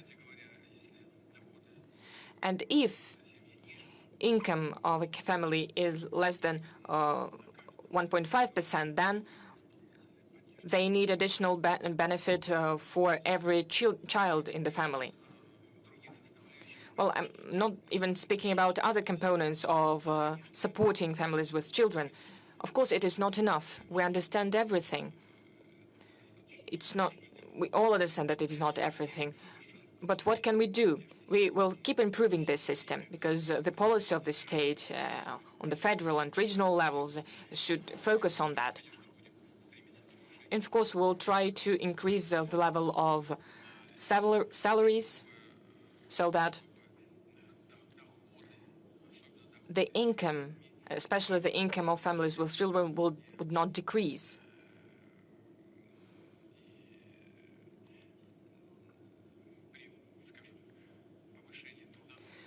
When we see that when the labor income is increasing, the government should keep their support measures.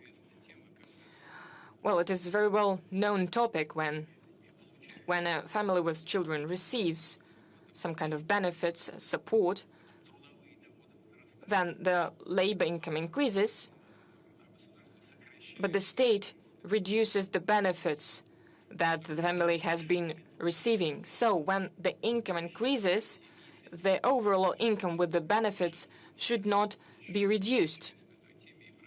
I'm returning to this topic, and I ask the government to pay close attention to this topic because it is senseless. The budget does not receive anything from that and cannot receive, and we're destimulating the labor activity of people. Let's return to the audience. Let's give the floor to several people. Well, this sector, we haven't asked anyone from that sector. Two men, please. Hello, Kristina Smirnova, Tumenska Vremya TV channel. Two men. I have a question about an unusual facility, 3i Atlas, that is now approaching us. And today, on the 19th of December, well, maybe it's a ship with an engine, maybe just a comet. Well, it will approach Earth. Well, the question is, what the special services tell you? Is it truly an artificial object? There are many theories about that. Tumen is the thermal capital of any of our country. If we're ready to receive any guests, but these are guests from the space. Well, we're not sure about that. So this is the first time we are summarizing all the results on Friday. So, Mr. Putin, if you know about the existence of aliens, please blink an eye. Well, Christina, you said was your name. Well, what I'm going to say, but it should be strictly between us. This is secret information. This is our secret weapon, but we will use it only in a truly critical situation because we are against any weapons being deployed in space. Our scientists know what is happening. This is a comet from another galaxy. That is why it behaves differently compared to the comets from our galaxy. It has a different surface. That is why when it is closer to Sun, there are different processes happening on it. As well as regarding the tail of this comet, it has a different appearance. It's quite big, from 2 to 6 kilometers. Well, let's see. The moon is from us on the distance of 300,000 kilometers, and this object is 100 and the hundreds of millions kilometers away from us. So we will send it to Jupiter. And in the beginning of the next year, this comet will go out of the solar system. Thank you. So you're not going to blink your eyes. So no. Please, Belarus.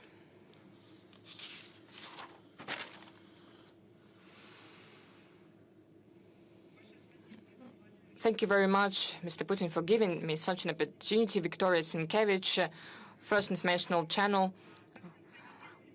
We have been synchronized, Russia and Belarus. The president of the Congress said that Belarus and Russia should be together. I'm sure you have heard this. We could also build a bridge. It's not the first time we're doing this.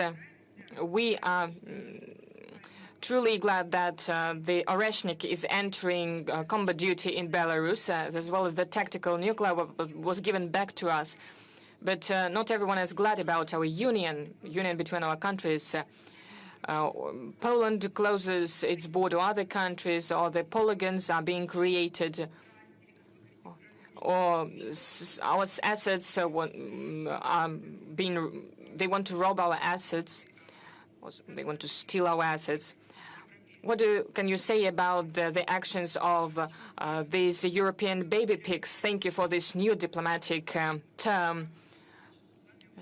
What can you say about the actions of the Western countries on the western borders of our union?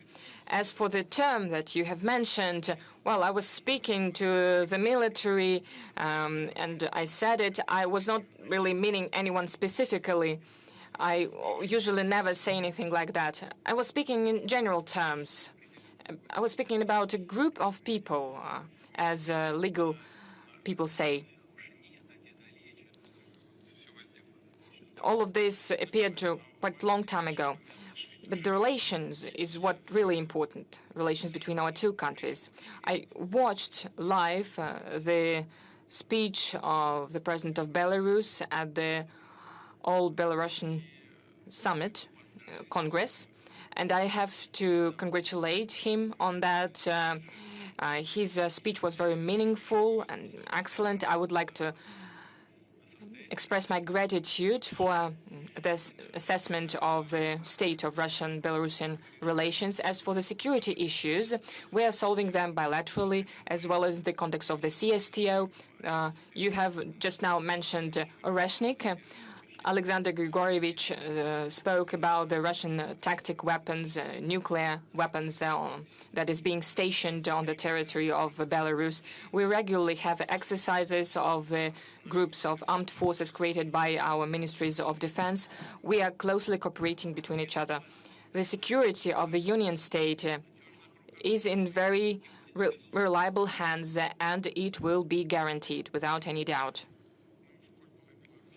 Well, it was Belarus. Maybe our guests from NBC, maybe they would like to ask the question.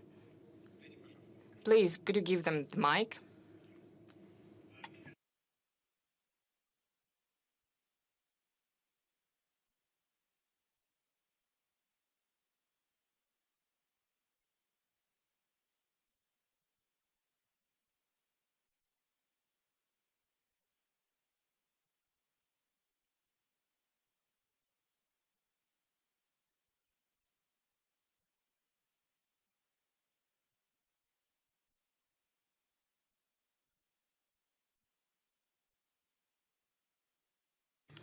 we do not consider ourselves responsible for the death of people. It wasn't us who started this war. This war began after the coup d'etat, anti-constitutional coup d'etat, armed coup d'etat that happened in 2014, and the start of fighting on the part of the Kiev regime heads against their own people in the southeast of Ukraine. On our part, we stopped short of recognizing the autonomy, independence of the then breakaway republics of Donetsk and Lugansk. And after we had been deceived and the Minsk arrangements hadn't been implemented, we had to resort to the armed forces to conclude that war that had been started by the Kiev regime with the support of the Western countries. And President Trump is taking serious efforts to conclude this conflict, put an end to this conflict, and I said on many occasions that he is quite sincere in this undertaking. And moreover, during the meeting with President Trump in Anchorage, we agreed upon and virtually approved the proposals of President Trump. So saying that we reject anything is inappropriate and has no grounds. At a preliminary meeting in Moscow, a proposal was made to us, and we were asked to make certain accommodations. When I came to Anchorage, when I arrived in Anchorage, I said that those would be difficult decisions for us, but we still are in agreement with this trade-off proposed to us. So saying that we reject anything or turn anything down is inappropriate and groundless. So the ball is entirely in the court of our Western so-called opponents, the chiefs of Kiev regime, most importantly, and their European sponsors. We are ready for talks, and we're ready to conclude the conflict by peaceful means. A couple of more questions from the audience.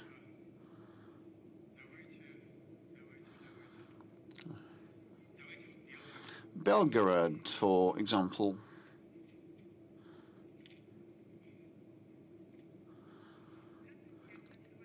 Good day, Mr. President. Belgorod TV channel.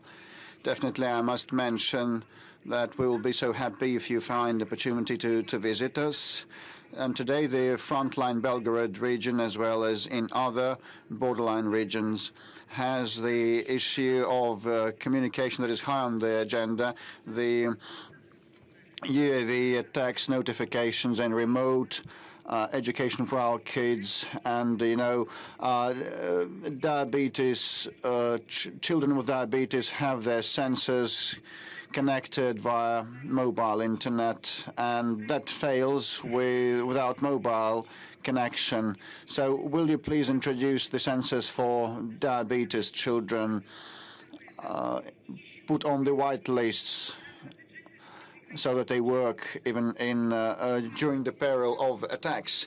And compensations. We receive compensations for the housing that was lost and the second house that was lost and now that has been cancelled. Will you please help resolve? Just wait a second. The second part, for the second home destroyed.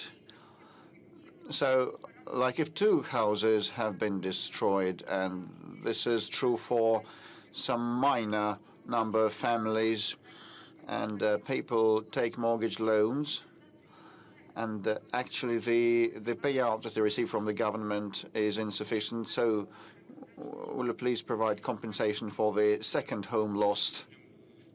Thank you. Well, I'll find with your final point. I'll start with your final point. We will definitely work that through, and such matters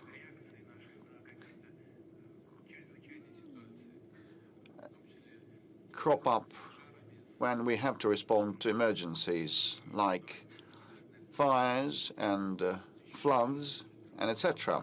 Here, things are even more dramatic. But such matters in that system and frame of reference, when we struggle with after effects of the calamities and disasters, can be resolved, and we will do that. And secondly, with respect to connectivity and services and the related issues of education, remote education, and diabetes sensors control, I gather that it's not a matter of the intake of certain drugs, but the control and timeliness of taking these drugs. When the internet is disconnected, it is hard to control the glucose level. I know what you're talking about. So there are restrictions related to the security matters because of the drones attacks. And you mentioned the services, and some of the components of those services are stationed abroad. In this case, it's easier to select targets for attacks for our adversaries. And here we have to switch to domestic software and our own domestic hardware too. This is a way out to see the operation, the functioning of many of these services. And secondly, we can also use the capability of the international manufacturers operating here, but they should transfer their services to Russian soil. Definitely, we will have to work on both of these matters that you have raised. Thank you. I can see no plate, no sign. Paying dues to your modesty. Good afternoon. My name is Jacob Schein. Politica newspaper from Serbia. Thank you for giving me the floor. I apologize for my command of Russian, but I'll bet you understand me. You started the normalization of relationship between Russia and the United States, and all that you get is more sanctions imposed on Russian companies. Some of them are on Serbian soil. I'm referring to NIS.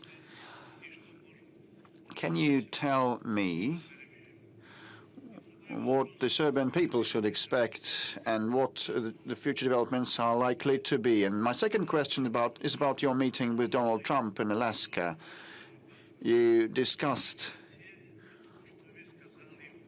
a new security framework, and there was some secret information about cooperation with NATO. And when Clinton visited you, you also volunteered to join NATO.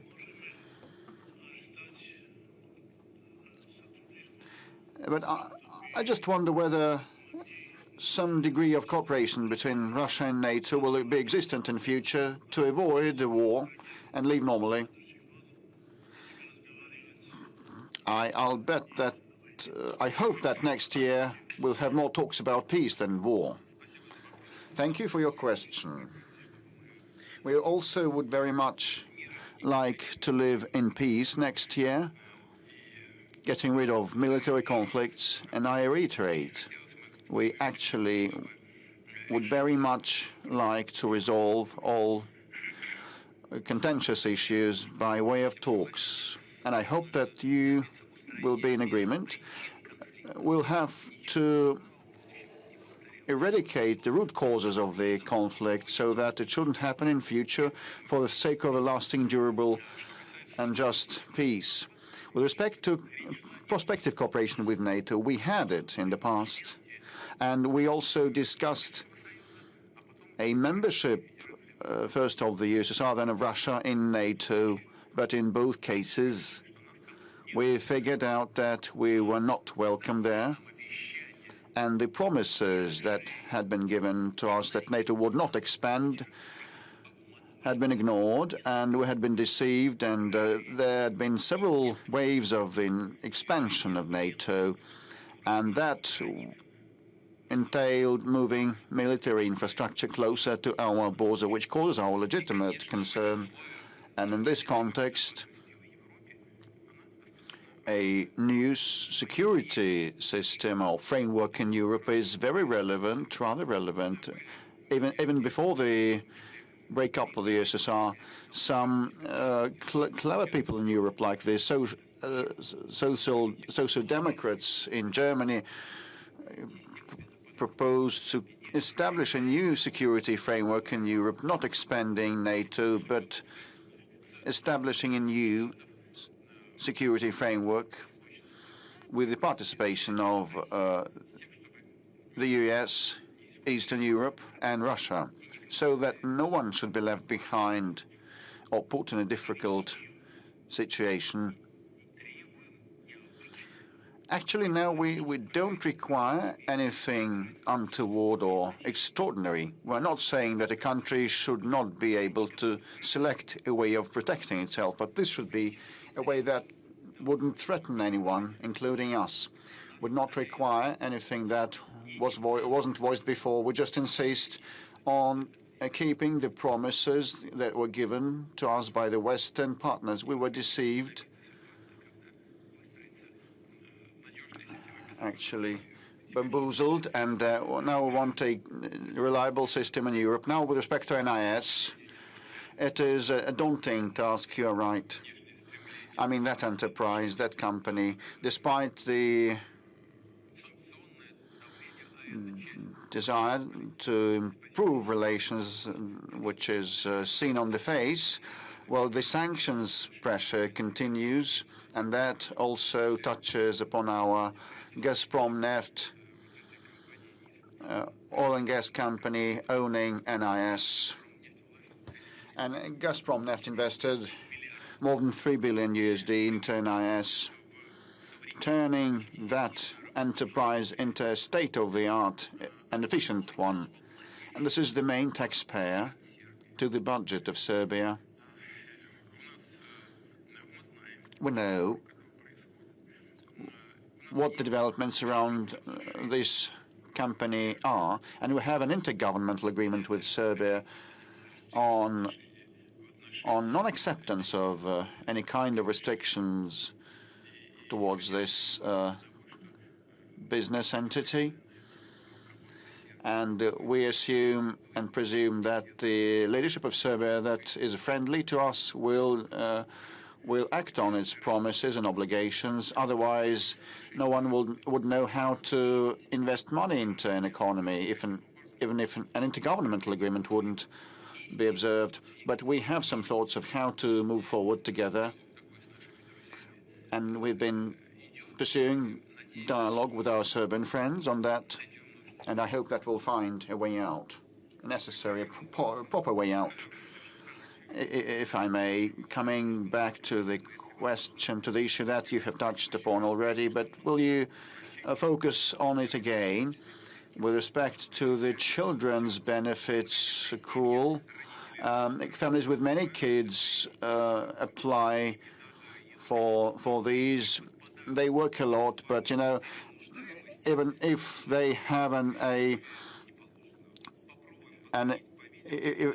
excess of 100 rubles of income, they are not eligible to such benefits. And Gulnara is online, wishing to ask a question. Good day, Mr. President. Happy forthcoming New Year. I'm from Tyumen region, the rural settlement of Bar. I received 27,000 rubles per month, and my husband is a driver, getting 80,000 rubles per month, and I work at a kindergarten as a tutor. And we expect more kids, and we participate in different contests and competitions. We have the ready for labor independence marks. And I've been a mother with multiple children for 11 years, and I only once was entitled to a payout, to benefit. And last year we have an excess of income of 100 rubles, and in November an excess of income of 250 rubles. And because of that, we are not entitled to any benefits at all, like the travel benefits or food stuff payouts. And we have 6 kids, and we work a lot. My husband and I, we work quite a lot.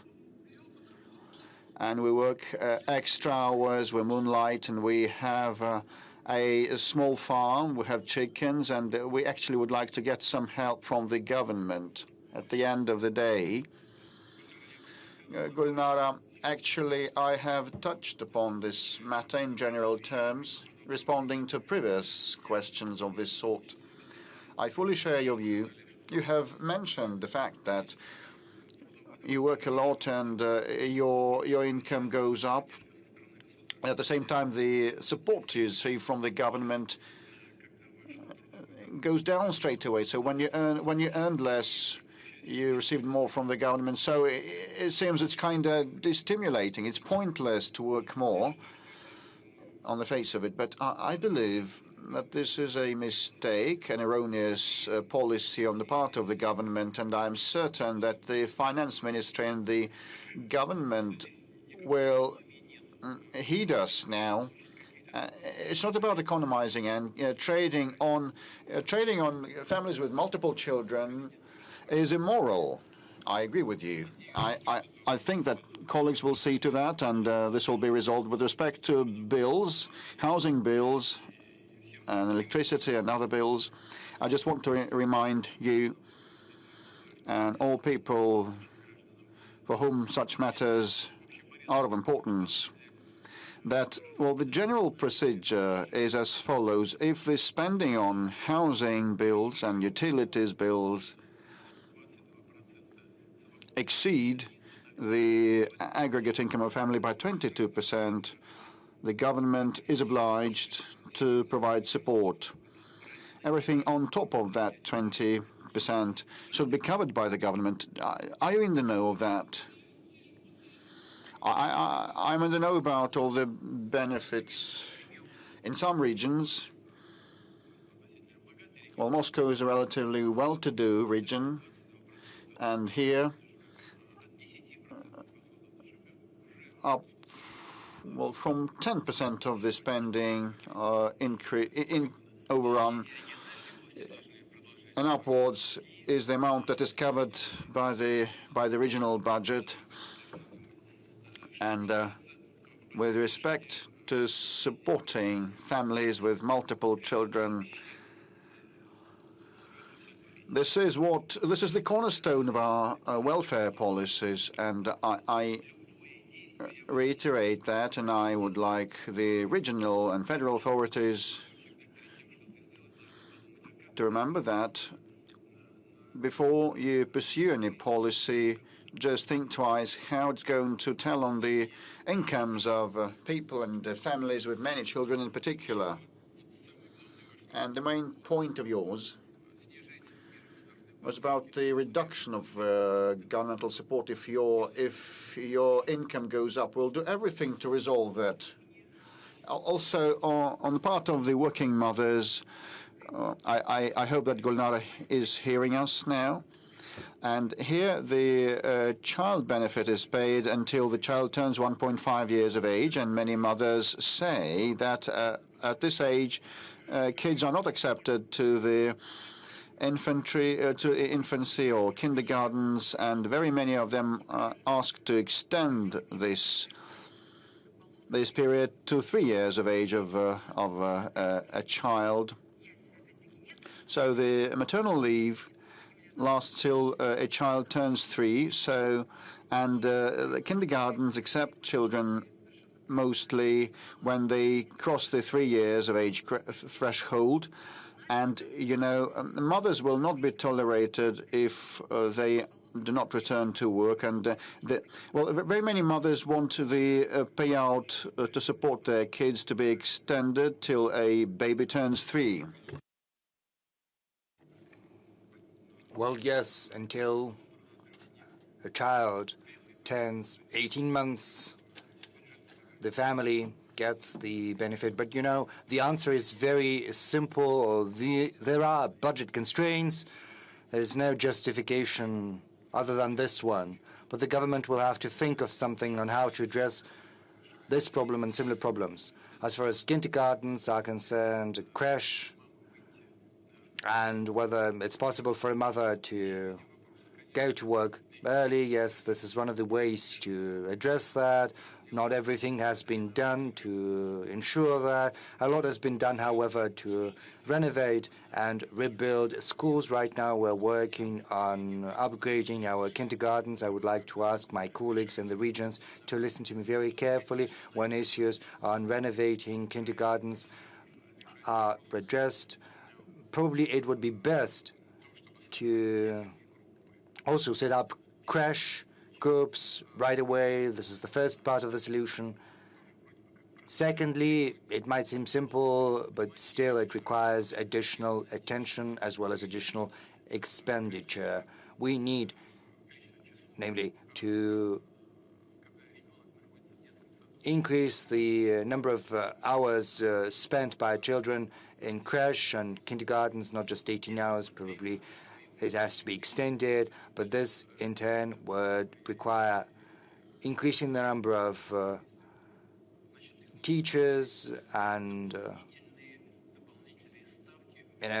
specialists looking after children, but that would involve increasing the staff, and the government needs to think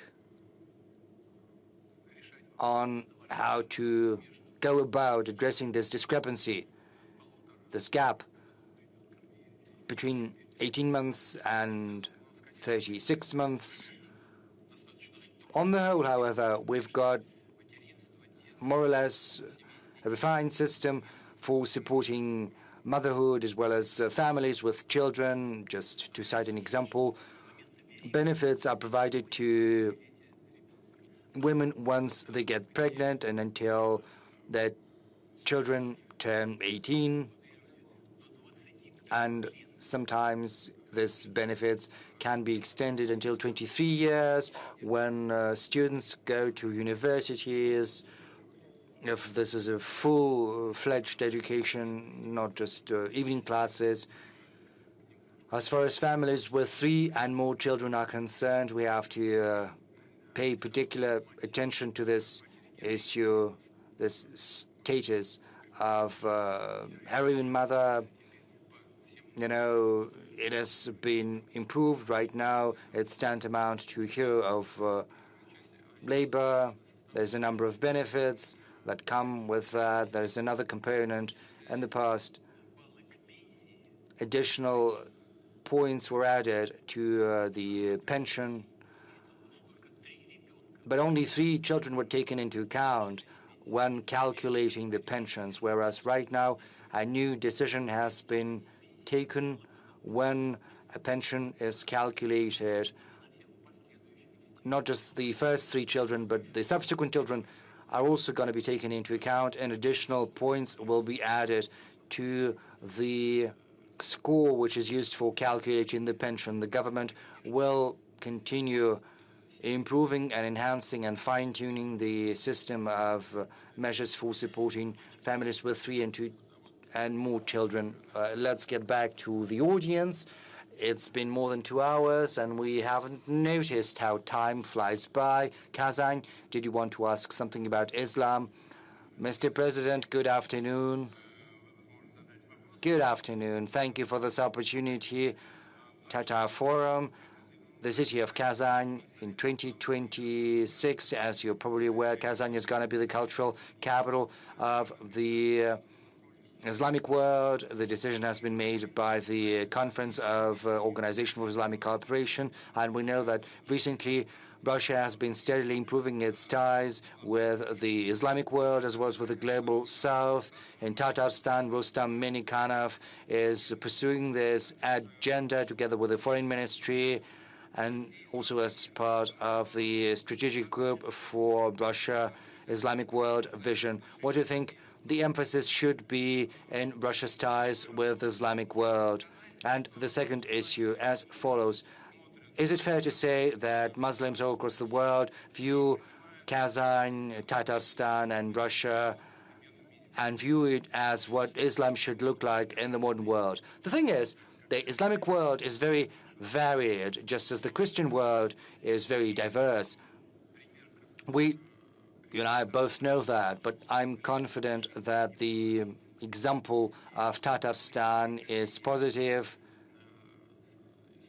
in the highest degree, and many colleagues of mine from countries with the preponderant Islamic population keep that in mind. They follow closely the experience of Tatarstan, and that is a positive experience. That is a positive experience of coexistence of people of different religions and different ethnic groups, and Tatarstan is an exemplar in that regard. My congratulations to you on that. This has started with the first head of Tatarstan, and Rustam Minikhanov has taken up the baton, and he's doing well. And I'm not surprised that Kazan has been selected as the venue for huge international events for the Organization for Islamic Cooperation. Incidentally, Russia is an observer in that organization, and I was the one who initiated that. I addressed my colleagues and asked them to accept Russia as a country with observer status, and to our pleasure, this was accepted by all of our colleagues from the Islamic world. I was following that with enthusiasm. I was very happy. I was very pleased. That happened a long time ago, but this was the absolutely correct decision from us. More than 10% of the Russian population are Muslim. Well, I'm not gonna cite what the patriarch has told me on the subject, but, you know, Christianity, this is Oriental Christianity, Eastern Christianity, and, you know, as all of our core values are concerned, we share these values. They coincide. And Tatarstan is doing a lot in terms of spirituality, in terms of education, in terms of bringing up children. You know, a special academy has been set up in Tatarstan, which is of huge importance. We, in Russia, we have to prepare and educate experts in Islam. And the same applies to Bashkortostan. And just as we used to do that in the past, we intend to support all traditional religions of the Russian Federation. A little louder? Oh no, let's give a chance to the colleagues. The thing is, we've got this Kazan Forum, which is a yearly event. This venue is growing year in, year out. I would like to ask you whether you intend to visit Kazan Forum this year.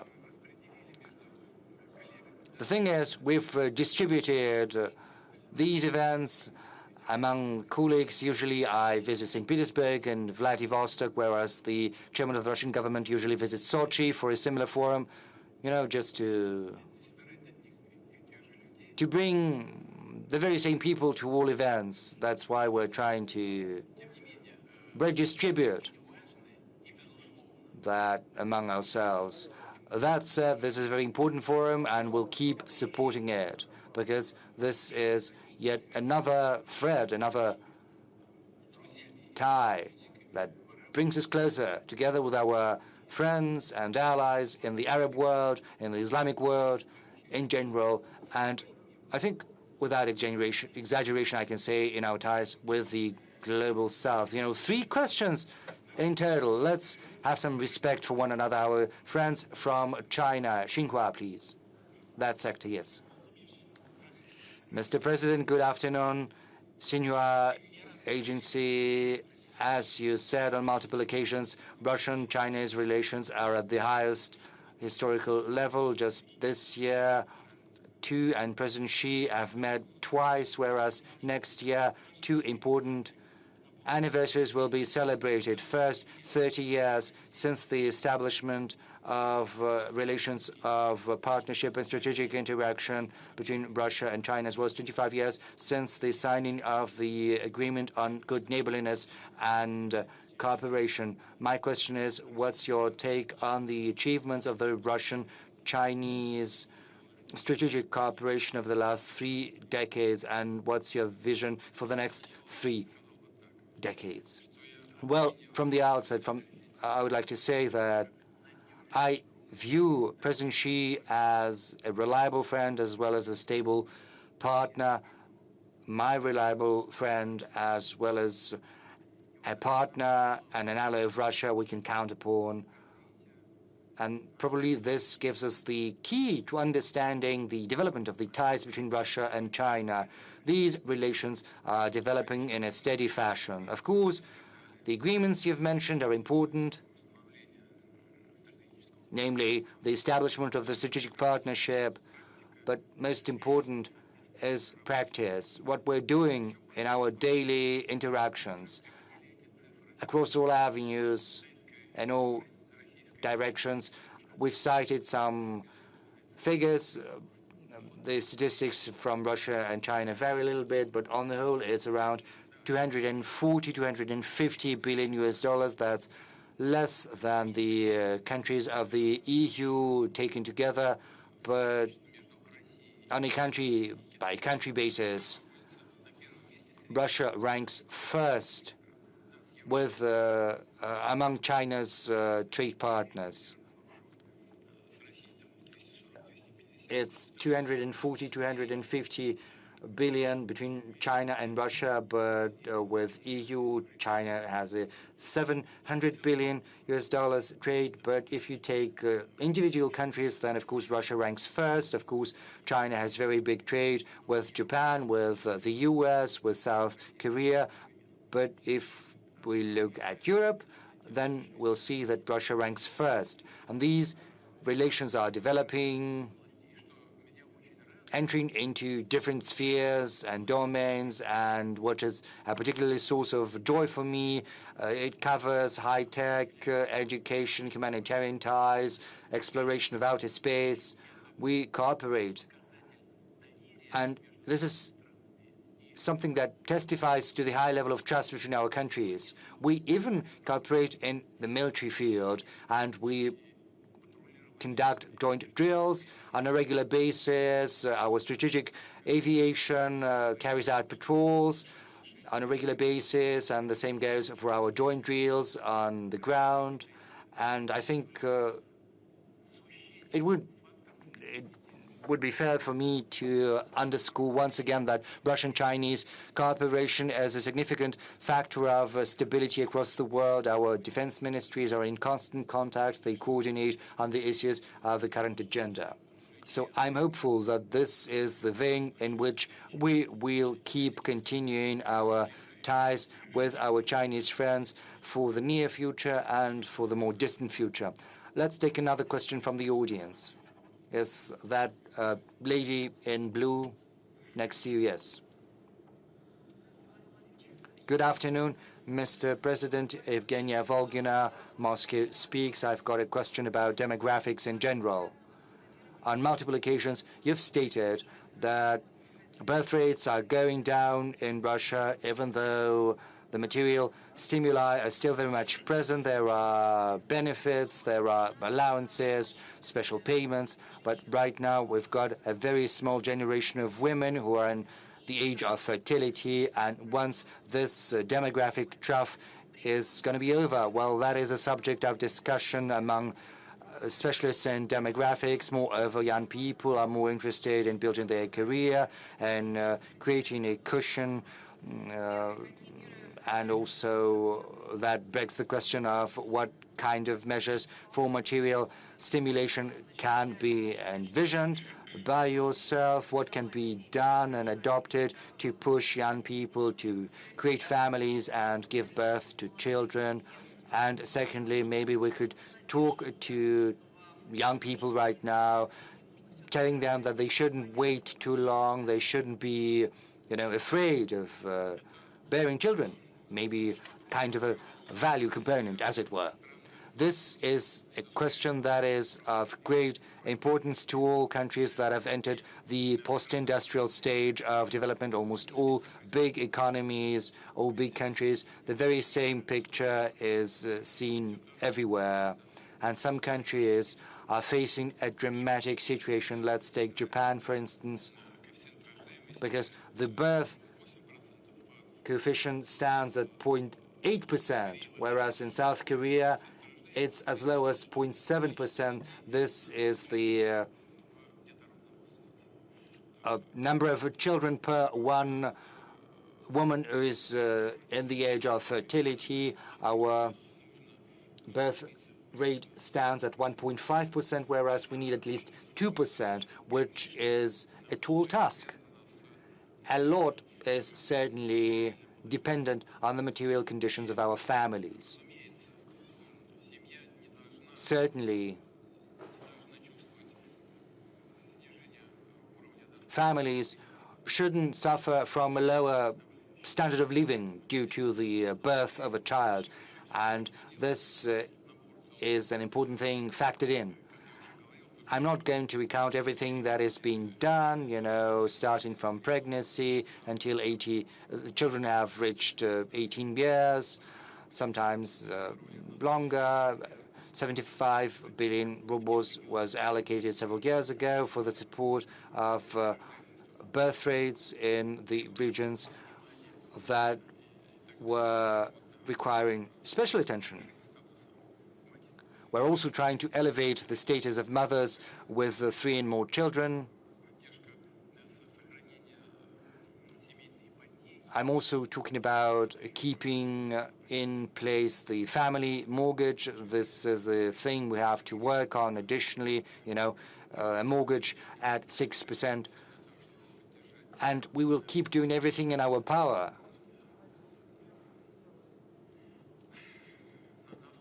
to convince young people to create families and have children as soon as possible. This is a very fine line we're walking, First, young women in particular want to get some education. Then they want to get additional education, make their first steps on their career path. And then it's 30 years and the first child comes and they don't have enough time or strength to get another child. And you know how it goes. We want to make having children fashionable, trendy. We want people understand what motherhood and fatherhood are and the joys they bring along.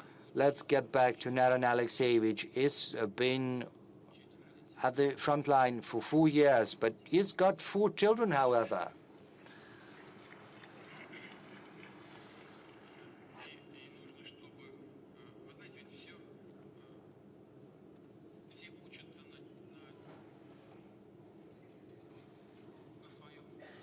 Everyone is trying to teach others using their own experience, and we say that we've got to learn from others' experience, and this applies to all spheres of life. But that said, still everyone has to make their own mistakes and learn from their own experience.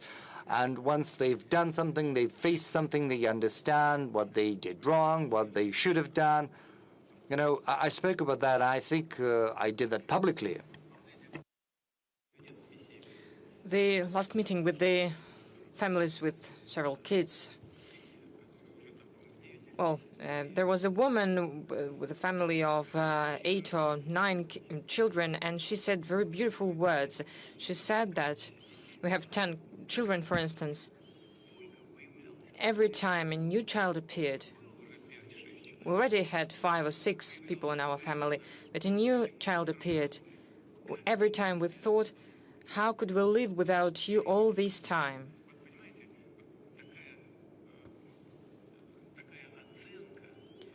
Such evaluation, such attitude to children, the understanding of your own happiness in the state of motherhood and fatherhood, that is what should be communicated to the people, and that is difficult. But we all should do this. That is why I'm speaking to this audience and to your colleagues, representatives of the media, to cultural figures. They're all talented people. They make good films and performances. They write books. They make great performances in theaters. But please always think about this. When you write about something, when you show something, try to make a propaganda of, try to promote the motherhood, the fatherhood. This is important. But what's more important is what inside of your heart, and understanding just simple human happiness. There is an interesting story. We have a question from a girl. She wants to be, she wants to have a career, but she also wants to be a mother, but she's studying in a medical institution, medical university. As you know, the medical graduates need to work after graduation for several years in a place chosen for them by the state. So right now, these graduates don't know how their life is going to be after graduation. Just one thing, you asked one question, and there is one thing that I pointed out. In 25 regions of the Russian Federation, there is a positive demographic trend.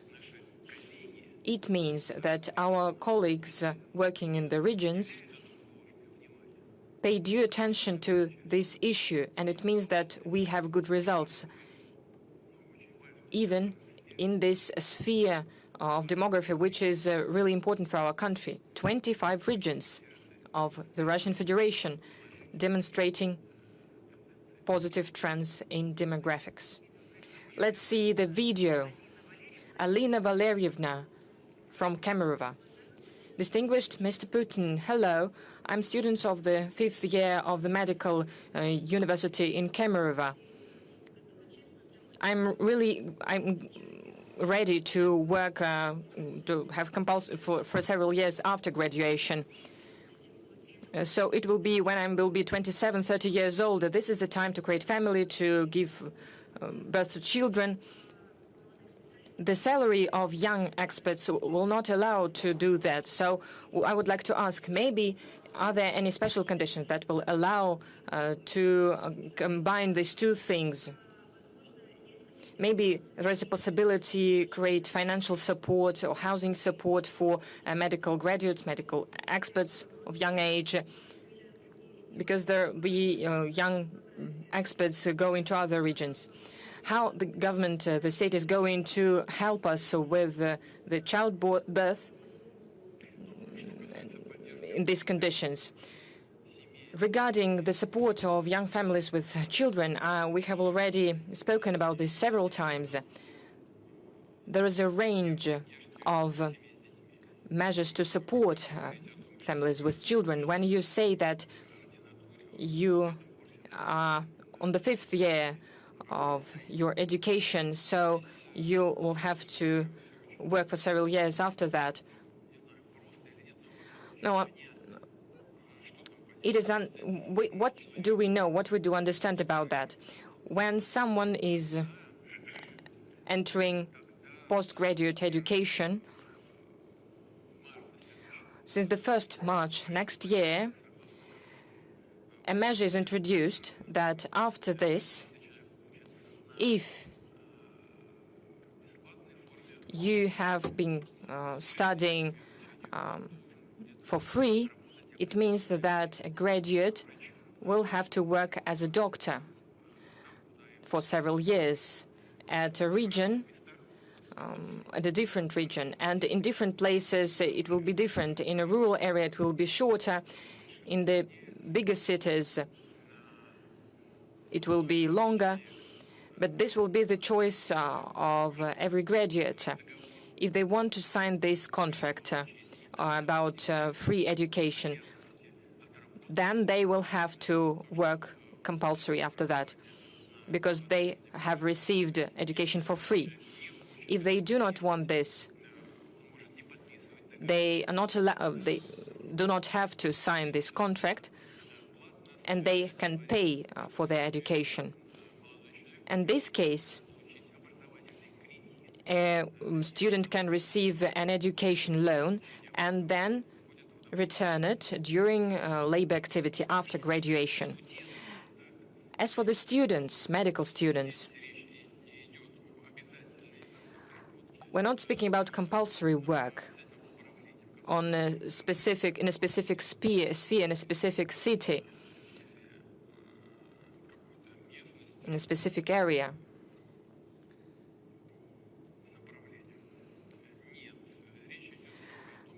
We are only saying that a medical graduate who is going to graduate from a medical institution has to work according to his or her medical sphere in a medical institution where people can receive services according to the compulsory medical insurance. But as for the family and having kids, this is the choice of every certain person. We need to evaluate your opportunities and to take a decision. But as I have already said,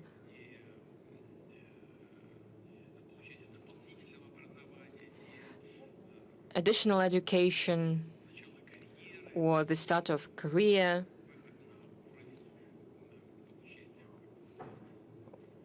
or big income cannot be could not be the reason to delay getting married or having a child. Well, the one important thing that we're speaking about attestation to become a doctor. Yes, for instance, someone is graduating from a university. This person is not being sent somewhere far away to a town or a village. This person just needs to work as a doctor in a public institution with the compulsory medical insurances. But before that, in the Soviet Union, people were sent to other regions, but now we do not have that. The decisions that were made, they're very soft, and this is a kind of a recommendation. Probably it would be better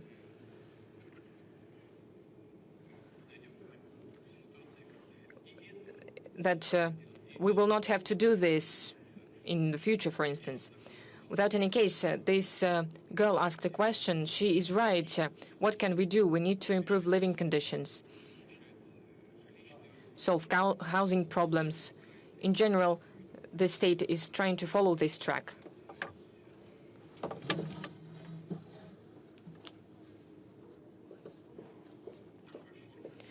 This regards such a form of support as a paramedic in a village or a teacher in a village. There's a range of support measures that we need to prove. As for the pedagogical universities, they will also have to work after graduation. Well, everyone is really afraid of this decision. As we are speaking about graduates from pedagogical universities, this will not be applied to them. Please, let's work with the audience. The hero of Russia, our military journalist. Hello, Mr. Putin. I have a question. I think it's very important for many people in the regions that there are many problems. I'm speaking about front regions. First of all, I'm speaking about Donbass. There is a very acute problem of water supply. We have spoken a lot about this for many years. Now the situation is that not only in Donetsk, but in other cities as well, in Debaltseve and almost all cities of Donbass, the water supply is interrupted. Once in 2 or 4 days, it is low-quality water. People living higher than the 5th or 6th floor do not have any supply of water because it doesn't go this far. And we know that water is truly important. And the causes of that are the actions of our adversary. For many years, those who live in the Donetsk People's Republic and Lugansk People's Republic live with this problem. How long is it going to be? We cannot answer this question. Excuse me, Evgeny, you know what is the cause of this problem. The system of water supply, the main system of water supply, is beyond Slavyansk, on the territory that unfortunately is still under the control of the adversary. This problem can be solved in a drastic way when we will control this territory. But this is not the only solution.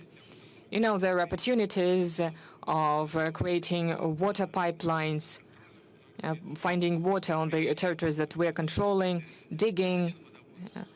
One water pipeline has already been constructed, and now we are thinking about constructing one more.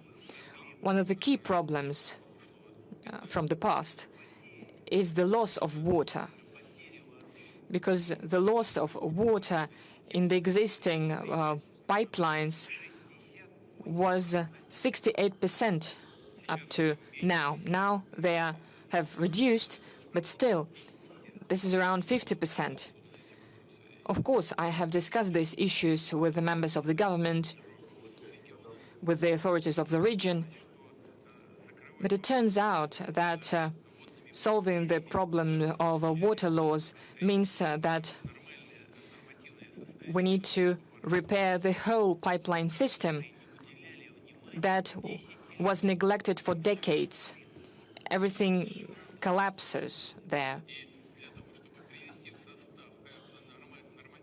In order to repair this whole system, we need to reduce the water loss up to 0%, and we need to invest so much money as the construction of another water pipeline. But I would like you to hear us that we know about this problem. It is very acute. We'll try to do everything to solve it as soon as possible. Thank you. One more question. BBC, United Kingdom, please, to ask your question.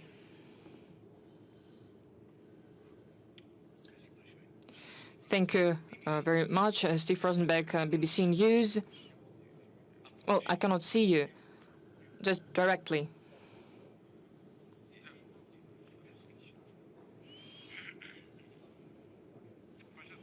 Please. Well, Steve Rosenberg, BBC News, the question about the future of Russia. What is the future that you are planning, that you are building for your country and for your people? As it is now, will it be legal in this future any public being not in accordance publicly with something? Will you look for enemies inside or abroad in this future? Will there be disconnection of mobile connection, mobile internet? Will there be new special military operations? Or maybe Russia will follow another way? I remember you said once that the future is in our hands, in the hands of all of us. But in fact, the whole power in Russia is in your hands. It means that the future as well, what it will be it be the continuation of what we see now? Thank you. What will be the future of Russia?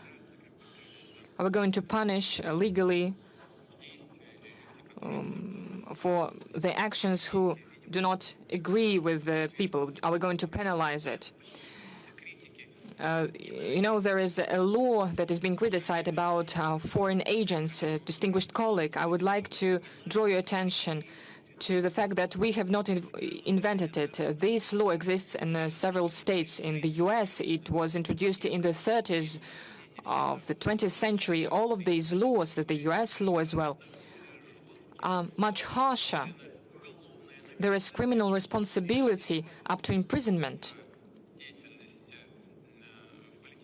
for the activity in the political sphere if you are financed from abroad. We have nothing like that. According to our law, it is just necessary to declare that you have some sources of financing. We don't have any repressions. We don't have any criminal responsibility. If people stop engaging in political activity, or when they stop using foreign sources of financing, they are eliminated from these lists, and there are many of such examples. And what is going to be with BBC, because there is a million lawsuit from the president of BBC. Well, these are their family matters. They should deal with them themselves. I don't want to interfere. I just don't want to touch upon this topic, not to make it more difficult for you. There is such problem. There is a problem of falsification of information, fake news, and I think that President Trump is right. But it's not that important. You asked whether there will be new special military operations. No. There will be no operations if you treat us with respect. If you comply with our interests, respect our interests, as we always try to respect your interests. If you don't try to play dirty tricks with us, like it was with the NATO eastward expansion. You said that there would not be a NATO eastward expansion even by an inch. It was a direct quotation. As it said, as we say, we just neglected our interests in the security. You deceived us, not you personally, but the Western figures created the situation of today with their own hands. And they continue to escalate the situation, speaking all the time that they are preparing for war with Russia. But as far as I know, you live here for many years. But I think you understand it, and those who speak about war with Russia also understand it. Are we truly going to attack Europe? This is nonsense. This is done based on the political reasons. And this is done to create the image of an enemy. They are creating an image of an enemy, and they're making Russia the enemy to hide the mistakes that were made systemically for leaders, for many Western leaders for several years in economy, in the sphere of social policy. Where is this green agenda? When we see new coal plants being opened, nuclear plants were closed and now they're returning to them. This is a mistake after mistake. And they are trying to make Russia an enemy. They want to distract their people from their own mistakes with the help of the external affairs. And your questions constitute attempts of similar kind. You said that all the power belongs to me and is in my hands. Well, yes, President of Russia is vested with powers and credentials, and the borderlines of this power are clearly enshrined in our fundamental law, Russian constitution. And when legislative decisions are made, I enact this law by signing them, as in any other country. But I cannot tell you with a firm what proportion. Well, probably a big chunk of these laws is initiated by our MPs, deputies, or senators. These are hard facts. Obviously, the President of Russia has a lot of powers, but I believe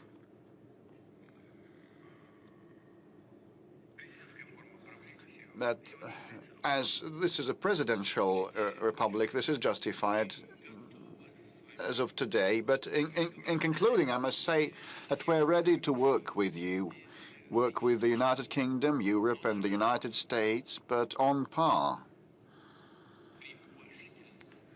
given the due respect for one another that should be in place. And frankly, incidentally, if we end up there, everybody will benefit.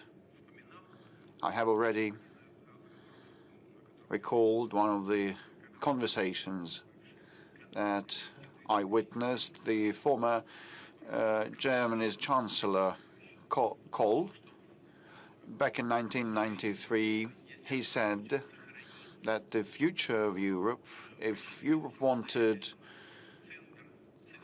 to be preserved as a standalone civilization center, should be together with Russia.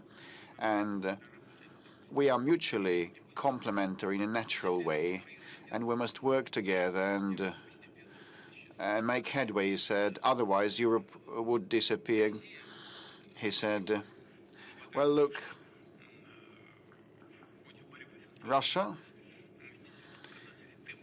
despite seeing a slowdown of our economy to 1%, still ranks fourth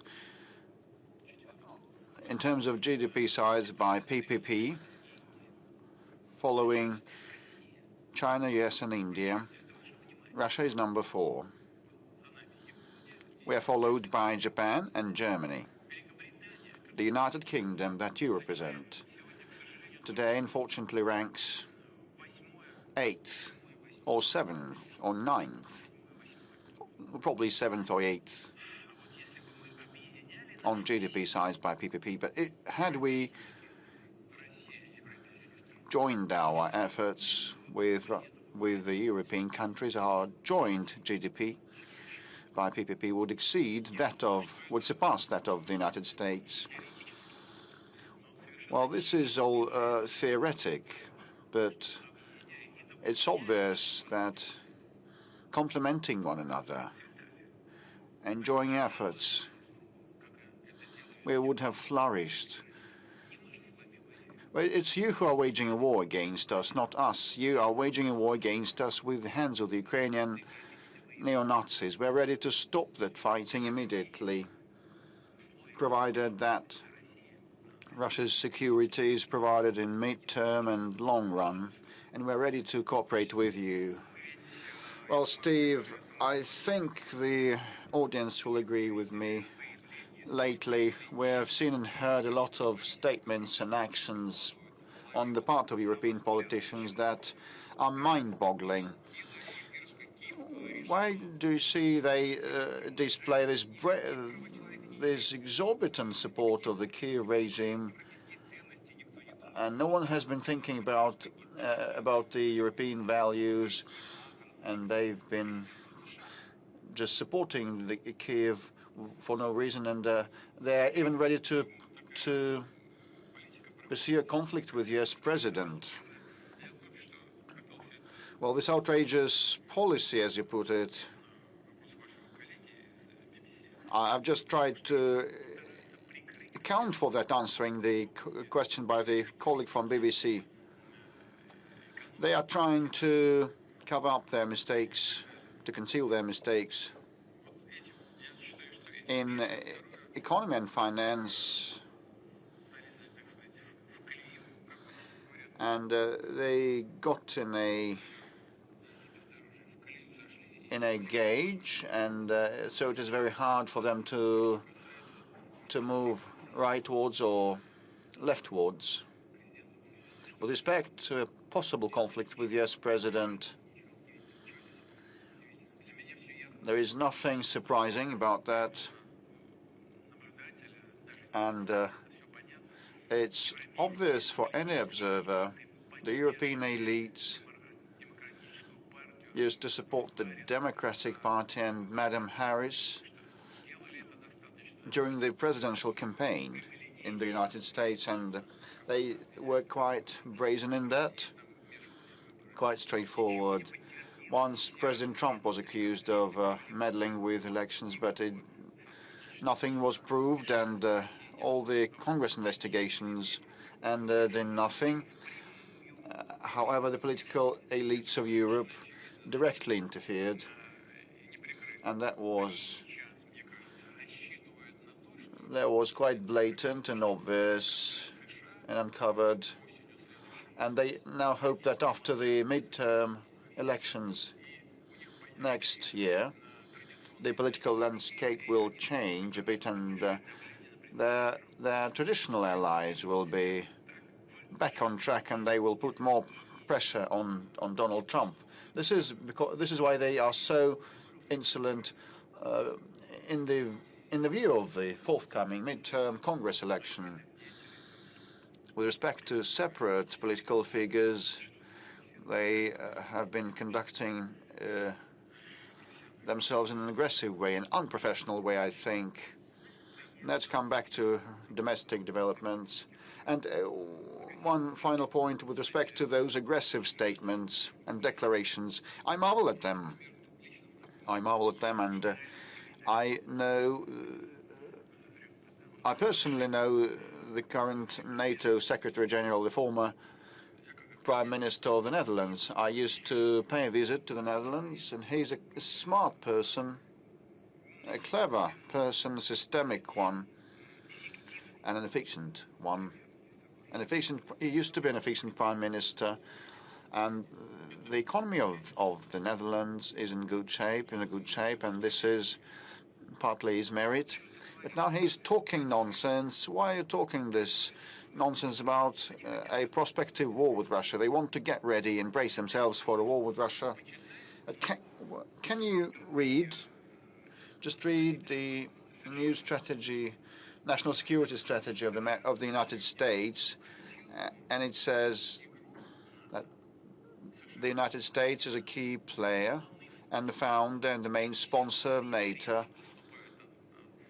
and the bulk of the funding comes from the United States, as well as the ordnance and hardware and weapons. So the new U.S. strategy, security strategy, Russia is not indicated as an enemy, as a target. While the Secretary General of NATO is bracing himself for a war with us. Why so? Can he read? You are indisposing NATO against Russia to wage a war with Russia. At the same time, the backbone country of NATO does not consider us to be an enemy. I would question the level of professional competence. You should be quite attentive about your own duties, and you should also be open to what is happening around you. So we've been on air for about 3 hours. We've been live for about 3 hours, and we have around 3 million applications and questions, and lots of them are about the housing issue.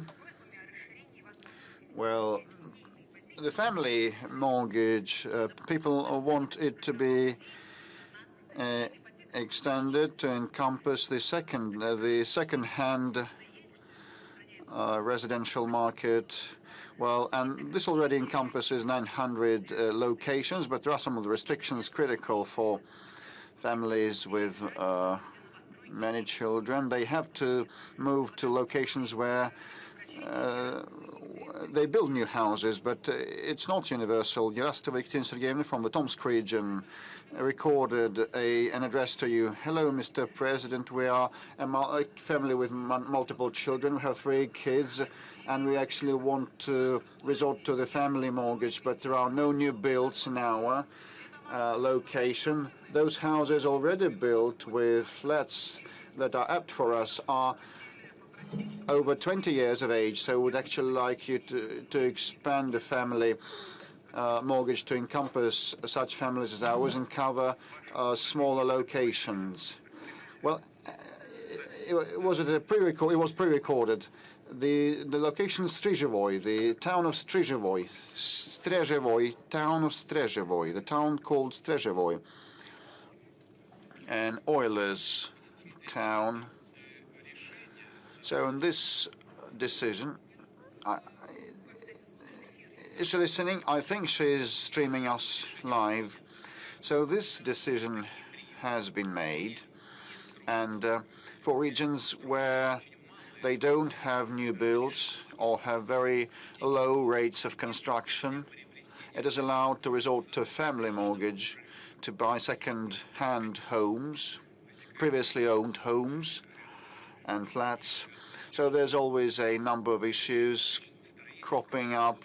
It all depends on the quality of construction and the quality of a building, because while you keep repaying your mortgage loan, the quality of that edifice may deteriorate. So you should be very particular and attentive towards a possible quality of that of a prospective edifice. So 880 locations are on that list.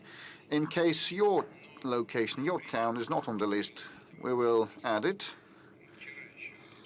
there. And yesterday I had a discussion with some of the colleagues from the cabinet who are responsible for residential construction and supporting families. And this is something I took away from that. Measures of this kind, when they were taken, were aimed at supporting the families and the construction sector. And the decision was not easy at all.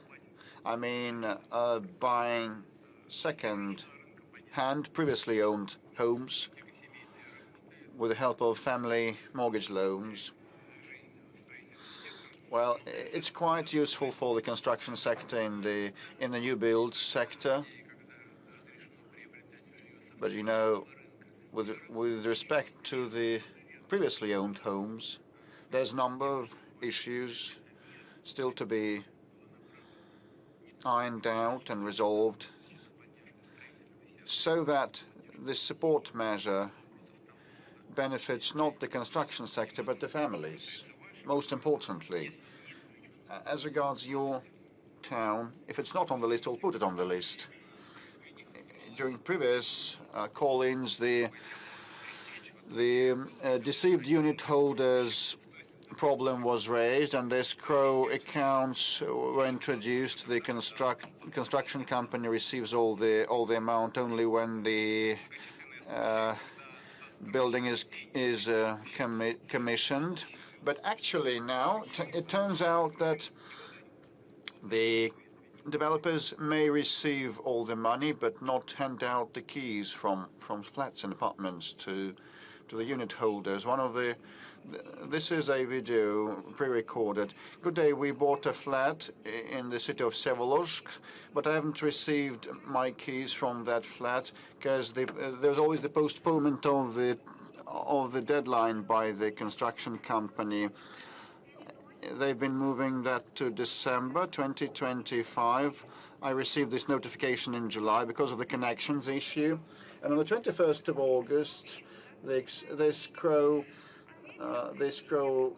amount was credited to the construction company's account, and at the same time I received a notification that the building is fully committed, but there is no central heating and no proper electricity supply. And on the 13th of October I received a notification that the commissioning is postponed till April. I believe it's a fraud because I don't have my keys. I cannot move into my flat and I don't have my money.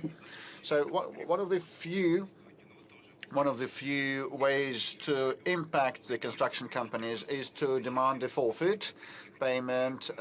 Since the pandemic, there's been a moratorium on penalties, and since then, this moratorium has been extended. Will you extend this moratorium once again? Yes, this is an issue that is well known. The decision to introduce this moratorium to support the construction sector during the COVID-19 pandemic was taken, and this is still in place with respect to penalties till the end of the year. I think this is sufficient, and I would ask the government not to extend this kind of moratorium. Flats should be handed over on time. There are some of the issues related to the delays in handing out keys from flats. And, sometimes those apartments lack furniture, which is counter to the previously signed contracts, and the connections issue also may be pending. But, I think that this moratorium track should be stopped, and I would ask the government to conclude that, and we need to act systemically so that the construction companies and developers honor their obligations. And definitely we should protect first, most importantly, the interests of the people of ours. Another topic about the sports facilities and delays in commissioning. It may be virtually ready, but it will not be commissioned, like the city of Abazar saying that the ice arena in that location is not commissioned, and a local community even helped dig the pit, but of no avail. Another sports facility also is stalled in construction. So actually, for a number of years, the government has been trying to balance our budgets, and we've been repeating the same thing.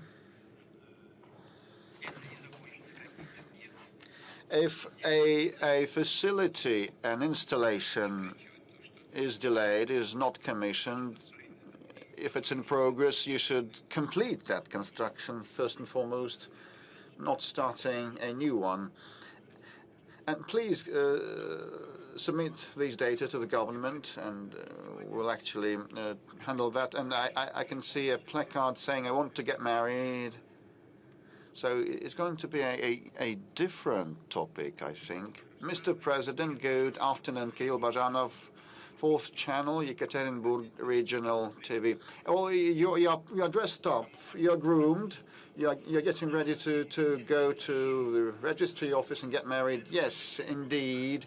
And this is not accidental that I have this sign, this placard. I know that my girlfriend is watching this direct line. Olga, will you marry me? Please marry me. I propose to you. I propose to you, darling. It all happened here. So, Mr. President, we would be so glad to see you at our wedding ceremony. And now my question is, Mr. President, it's not accidental that I have this placard, this plate. I will not ask about public utilities or anything else. I'm after support measures for young families. Myself and my fiancée have been together 8 years, and I was born into a family of a priest, and we want to have children, but I cannot afford children. If I borrow a mortgage now to buy a one-room flat in Yekaterinburg, I'll have to pay 50,000 rubles per month for 30 years. Mr. President, is there an opportunity to help and support the young ones so that these amounts of money should not go to banks, but should be invested into our future and our kids? As a young man, 23 years old, I can tell you for sure this is going to be the greatest stimulus that will help push our demographic trends upwards. Well, I can see that you've been with your fiancé for 8 years, so you started dating when you were 15? Oh, that's great. Good for you. You know, in the Caucasus, among the peoples who live there, they've got very good traditions. They marry out their children when they're still in a very tender age, and I think we should all follow the example. You know, I know Ramzan Kadyrov. He's got a big family, many children, many of them are marrying, both young men and young girls. I asked him about that. He said this is a tradition in the Caucasus, though that's great.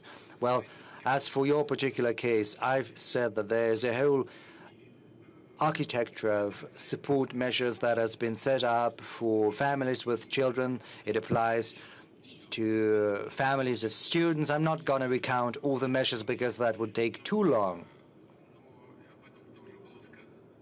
And I've spoken about that. And it's impossible, you know, to wait ad infinitum for material conditions to improve, for you to get education.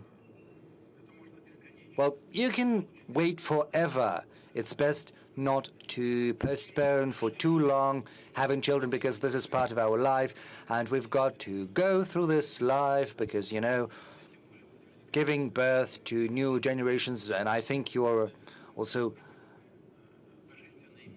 a believer, so I would tell you that this is probably the mission entrusted to us by God, and we'll certainly keep up these support measures despite certain tensions related to the need to rebalance the budget. We have still managed to allocate money for family mortgage. And, you know, there are some places, some spots across the country where the mortgage can be drawn out not at 6%, but 2%. And, you know, when you are together with someone you love, it does not mean where you live. It's not going to be, you know, just a small hut. It's got to be a small apartment or a bigger apartment, but in a region where the interest payments on the mortgage are 2%, not 6%. You've got to have a look at all of that. What does your fiancée do? She's studying 3rd year, and I'm graduating from the journalism department. Well, yes, I've just said that there are several measures of support for student families. Just have a look at those. But, you know, when young man thinks you have to buy this and that, you have to live somewhere, there are many issues to be addressed, but best not to postpone such fundamental matter as making family and having children. It's that sector, you know, I see Zvezda. Is it okay, Mr. President? Yeah, sure.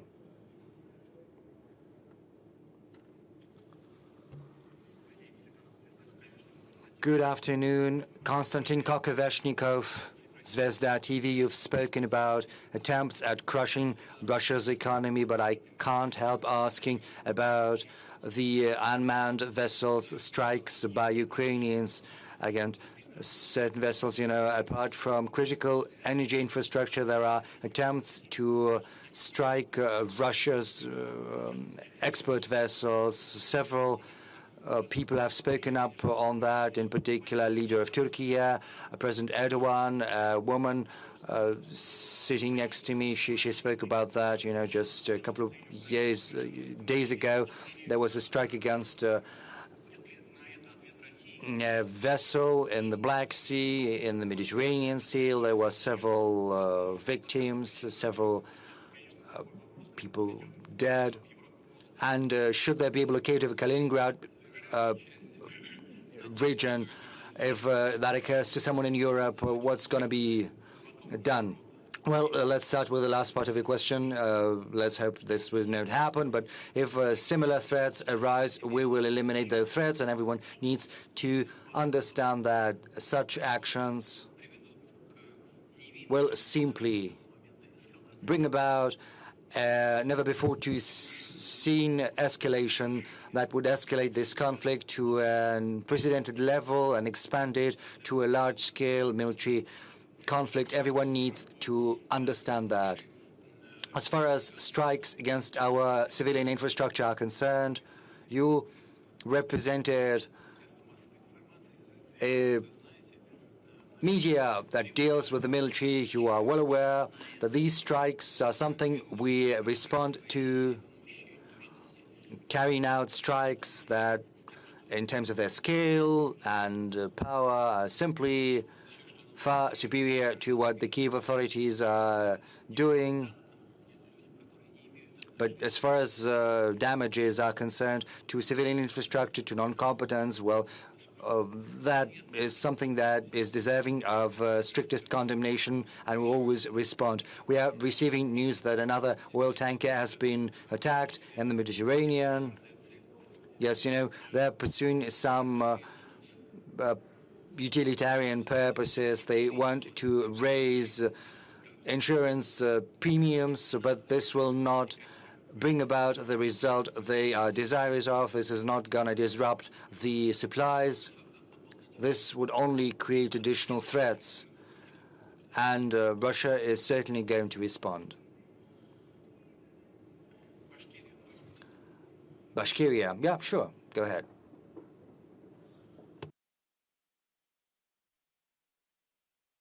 Good afternoon, Mr. President. Thank you for this opportunity to ask you a question. First, let me give you the greetings from the population of our republic. And on behalf of Bashkortostan, we would like to thank you for the attention you are paying to Bashkortostan, to our region. Right now, Tajikistan is building a Russia-Tajik industrial park. On the Russian side, this project is operated by Bashkortostan. So my question is as follows. What other friendly nations can give venue to similar projects where Bashkortostan's example can prove to be useful? Thank you. Well, we've been building a similar infrastructure in Egypt for some time. In the Nile area, there's a very good site there. And our colleagues from the Ministry of Trade and Industry and our counterparts in Egypt are paying a great deal of attention to developing this site. I think this is something that should bring about very good and positive economic results both for Russia and for Egypt. There's a number of other projects we're contemplating in other partner nations. Your example will certainly, your experience will certainly be used. I do not know what is the current state of this industrial park in Tajikistan, but I'm confident that given its well-developed technological and industrial base, Bashkortostan is going to play a pivotal role and will achieve all the tasks it has set before themselves. And I'll ask the government to provide you with the requisite support should that prove to be necessary. Yes. Please, well, if there's too much noise, we'll have to bring this to an end because it's not going to be possible to communicate with one another. Kokoshnik. Okay, let's see what this Kokoshnik is about.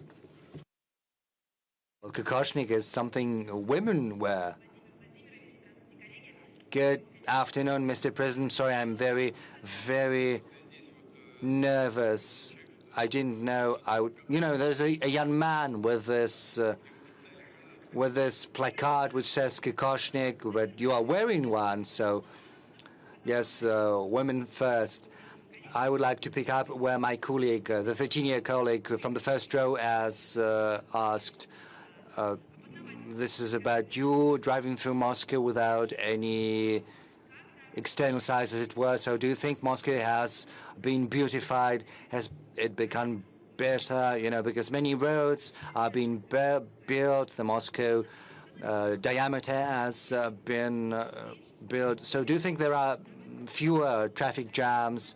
And secondly, what's going to happen to cars in the future? Will we all have to change our cars for Russian-built cars? You know, I've been saving up for foreign brands. I've spent 5 years, and right now, after the utility fee has been introduced, I will have to spend another 5 or 6 years to save some money for a new car. So what do you think? Let's start with the utility fee. Well, let's be upfront what this is about. The increase of the utility fee, as well as rising prices. Well, we're certainly talking about strong cars of more than 160 horsepower. The government fully understands that. It mostly concerns citizens with the middle level or very high level of income in big cities, most of all. And it's clear, and we've got to be clear about that right now. This is due to the attempt by the finance ministry to secure another source of income for achieving a very noble, lofty task, that is technological development, technological sovereignty. And it certainly helps our car industry. You said, well, probably foreign cars are becoming increasingly expensive. Probably we should contemplate buying Russian cars. Well, I can't help recommending some Russian car. It would be very strange for me to suggest to you that you should buy something built abroad. But I do hope this measure is not going to stay in effect forever, and that the choice our citizens have access to will get wider, either as our incomes grow or as the fiscal burden decreases. Moscow, well, yes, we're all proud of Moscow, and rightly so. Sergei Sobyanin is demonstrating huge results. Well, I think it's 12 million people who live here permanently, plus another 3 million of those who visit Moscow on a regular basis because they work here. So 15 million people, that's what Moscow is home to on a daily basis. And of course, the issue of transport,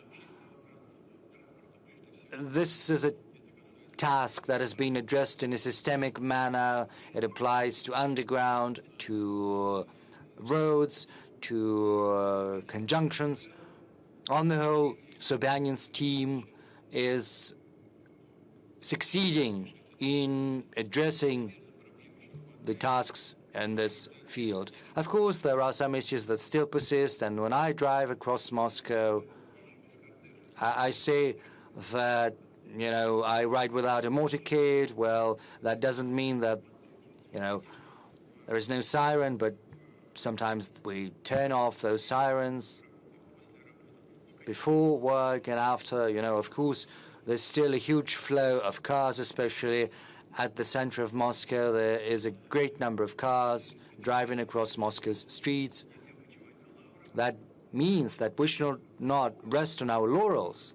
A lot has been done, but we have to keep this issue under constant control. Mr. President, we've spoken about those who are suffering from diabetes. Since there's no communication, it's impossible to surveil the level of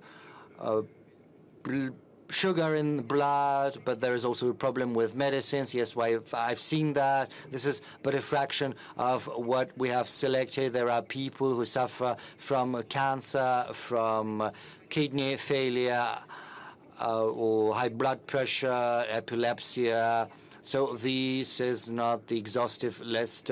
Dmitry Odstavnik from Sverdlovsk region. Good afternoon, Mr. President.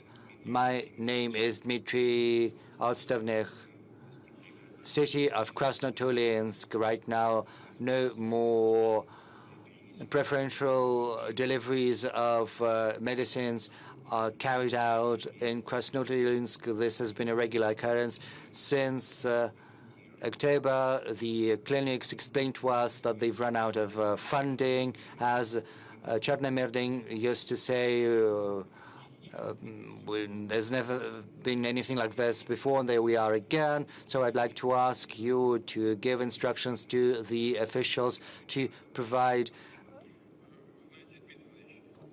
our citizens with medicines under the special preferential program. Yes, indeed, there are many messages like that. I read them before coming here yesterday and the day before yesterday, and I spoke to the government and to the relevant ministries, and they assured me that everything that is within the remit of the federal ministries and the medical insurance system, well, all of the funds have been wired to the regions. There have been no delays whatsoever, whereas you're asking me this question, and I've certainly seen similar messages. Dmitry Peskov has given me a whole pile of such things. So this is about how this is organized on the ground in the regions of Russia. This is about the logistics. This is about timely decisions that are required to enter into contracts on the delivery and on the distribution of these medicines throughout the networks of pharmacies. But I can promise you that we will have a look into what is happening over there in Krasnotulinsk. I do hope this issue is going to be fixed. But on the whole, there are also concerns that state-run pharmacies are shutting down. And this is a source of concern. And that means that medicines at lower prices, at subsidized prices, are not being available. But I can tell you that even in private pharmacies, there have to be subsidized medicines available, and they have to be available at fixed prices. And this is very important. I would like to ask the competent units of the healthcare ministry to follow that closely and to keep tabs on that. Moreover, we have to pay greater attention to developing pharmacy networks through the so-called mobile pharmacies. This is a practice that is becoming increasingly widespread across the provinces. There are also other spots where certain medicines can be made available and can be sold. This solves part of the problem. And of course, we can do that through the Post of Russia. So on the whole, we have an understanding of how to address these issues, but we have to do that, translate those theories into practice, and in your particular case, I think we will be able to fix that pretty quickly. Let's work with the audience.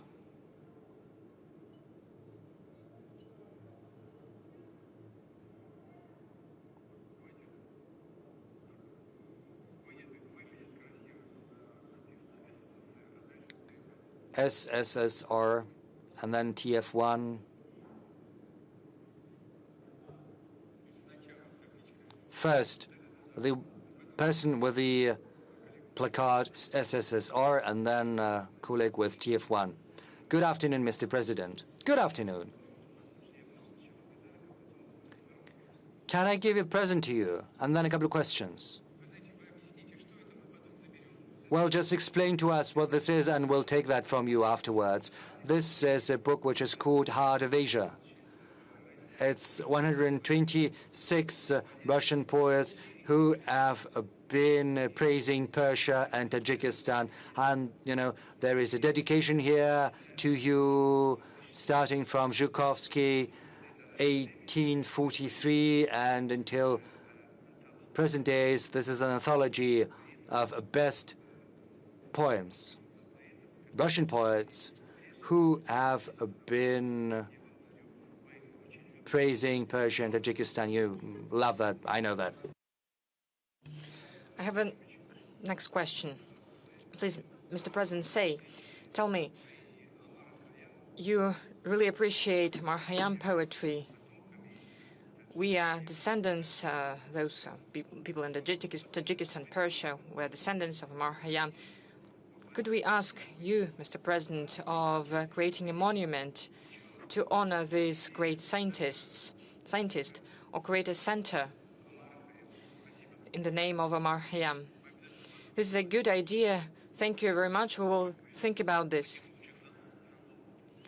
Thank you for this insight, as it is used to say. TF1, please. Our French colleagues, please.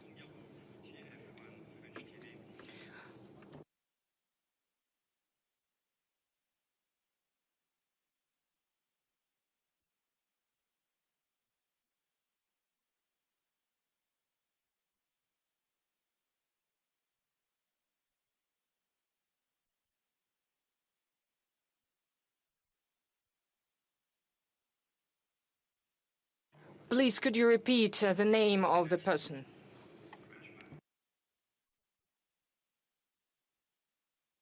And who is that? I have never heard about him.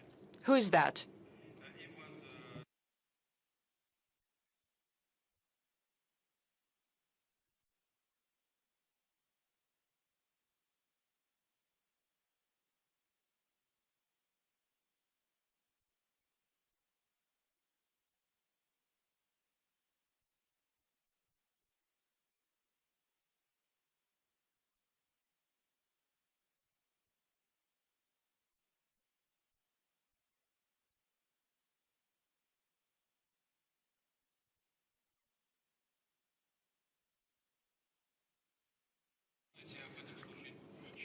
You know, I know nothing about this case. This is the first time I hear it, but I promise you that I will try to find out information about this, and if there is any chance to solve this issue in a positive way.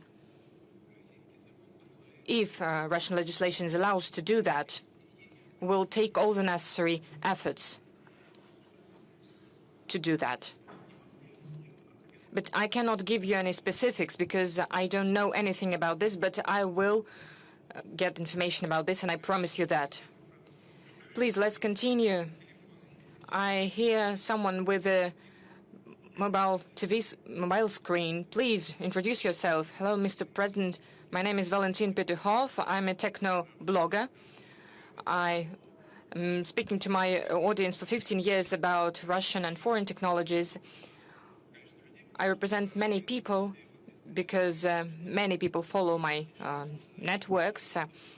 We're working actively on input substitution, the creation of the technological sovereignty of our country. One of the most meaningful events this year was the introduction of national MAX messenger. There is a market of messengers, and there are many messengers that are being used by people. So my question is the following one. The creation of the national messenger, was that important and was that necessary? Can MAX messenger truly be competitive comparing to other messengers? And what do you think about such competitions? As a blogger, I would like to ask you to follow my channel in MAX on technologies. I know that you know a lot in this topic, and I have remembered that today is my father's birthday, the 19th of December. I would like to use this opportunity to congratulate all the people that have a birthday today.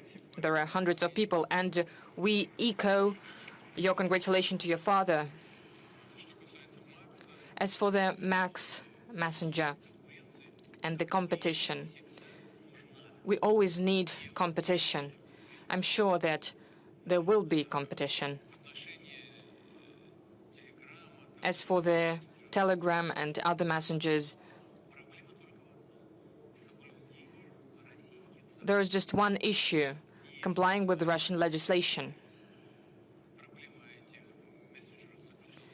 The problem of these messaging applications is that the leadership of the countries where they created were introducing restrictions, not allowing them to comply with our legislation. This led to the slowdown of such applications. Well, you know it. I'm sure that Max is also going to be competitors. Was it necessary? Of course it was. I would like to point out that in general we had all the technological instruments apart from a messaging application, and it is truly important that Russia has reached a full technological sovereignty. Russia is one of the 3 countries that has such sovereignty. First is US, then China, and now it is Russia. Besides, there are several services that can be provided to our citizens through Max national system. Such services could not be provided using foreign systems. First of all, due to security reasons. This is a necessary step, and I agree with you that there should be competitions. We have received many questions about healthcare through Max application, and many of the issues were solved even before the direct line. Around 500,000 questions were received from Max application, many from the youth and the children. When in Ulyanovsk we live almost in the 19th century, when your functionaries are going to listen to you and listen to the people, please, could you take a note of this? We need to understand what is this about. These are text messages. We should stop speaking about Ukraine. We should solve our own problems, speak about our own problems. I absolutely agree with you. Well, there are several videos from the youth and from children. Mr. President, hello. My name is Daniil, and I'm at the International Literature Forum. And there are many adults, and would like to ask you about the trend of books being read by the youth and by children. Usually kids prefer very short videos. What should we do about that? Is there a book that, according to you, every Russian citizen should read? Thank you. Unfortunately, the reduction in the reading of books is the problem all over the world. Some time ago, we were proud that the USSR was the country where people read the most. Right now, there are many people that read books. But unfortunately, as I already said, all over the world, the number of people that read books is reducing. What should we do about that? First of all, it depends on school, on family, parents. We need to pay more attention in this regard to children. We need to maintain competition with tablets and modern technological means.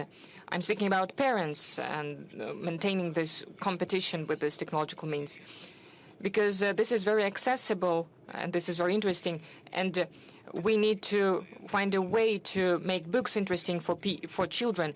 If we are creative about this, it is possible, even if it's complex. I've already mentioned it once, but I would like to say once again. I've spoken to a priest, and I asked him, when people die, what they say mostly. You know what was the answer? They say that they paid not enough attention to children. I don't want to personify anything. It's nothing specific. This is not a secret. But this was the overall message, and regards everything: education,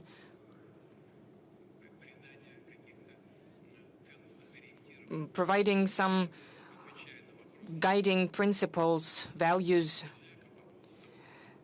This young boy asked me about a book that everyone should read.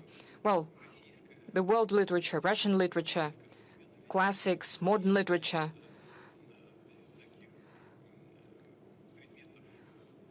There are many topics to be discussed that are very useful.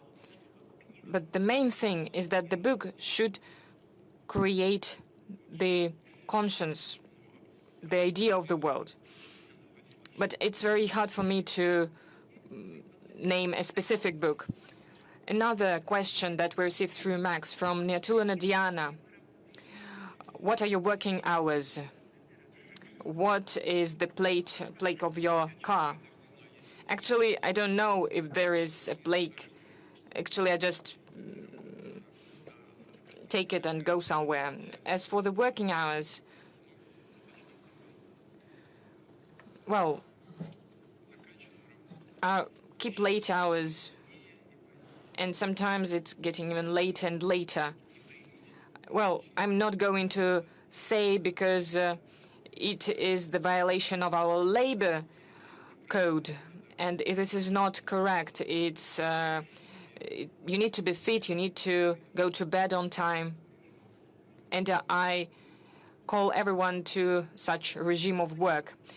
A question from Victoria. It's to you and to Pavel. Let's watch it. Mr. President, hello. My name is Victoria. I really find it really great that what Pavel Zarubin does. When Pavel will go to pension, I will take over, and please be the president till the time, and I will work with you and cover your work. I would like to congratulate you on the new year and wish you good health and always make right decisions. Victoria, thank you very much. I congratulate you on New Year as well, and I wish you all the best, success in school, and wish you reliable friends by your side. Well, let's keep Pavel for some time. He's quite a young man. I'll ask Pavel, I'm sure he will agree, to take you for training. I'm sure he can do a lot of good things. He's quite young, and when I will go in a well-deserved rest and you will be trained by Pavel, it will help you to become a journalist and to university, and you will work together with Pavel, even at the federal level. This is what we're truly going to do. But still, I'm not a pensioner right now. I'll keep asking questions. So what is really important for every one of us? Recently, you have spoken about opportunities and the threats of the artificial intelligence. You can solve any task without even thinking and using your mind. Another message from Max Messenger. What can be the balance between the modern technologies and the tasks of developing intelligence in children? Please, we'll be grateful for your answer. And please come for the 1st September of 2026 to the opening of our school. This is a relevant issue, very complex regarding the problem itself. There is a great volume of information. There are new instruments of solving tasks today. You can use the capacities of artificial intelligence. In fact, a danger appears that teenagers, the students, will not try to find the decisions themselves. But as Pavel said, they will just press a button and receive the necessary answer. This is a complex task. So it will depend on the organization of the education process in schools and in universities and all the educational institutions. It means this is how we should organize the education process, so that all of this was done and the tasks were solved at schools, in classrooms. So the tasks were posed in classroom before the students and pupils, and they were solved by a specific student or pupil, so that they need to use their brain, so that they would think, so that the development of new technologies would make that part of our society, part of our population would be thinking about what they're doing, and the other part would follow a very simple path, would use technologies, press correct buttons, but would degrade from the intellectual point of view. This is something that we should avoid, and this is the task of the education system, as well as the task for families. Well, I have nothing to add to that. Let's return to the audience. Spas, please.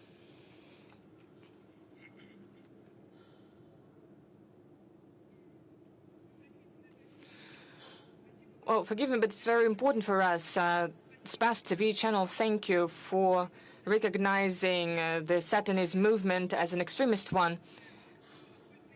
There are still occult services, esoterics that are provided in our country. You can see them in social networks, in books. There are tarot cards that are being sold in shops. And last year, people spent more than 2.3 trillion rubles on such services.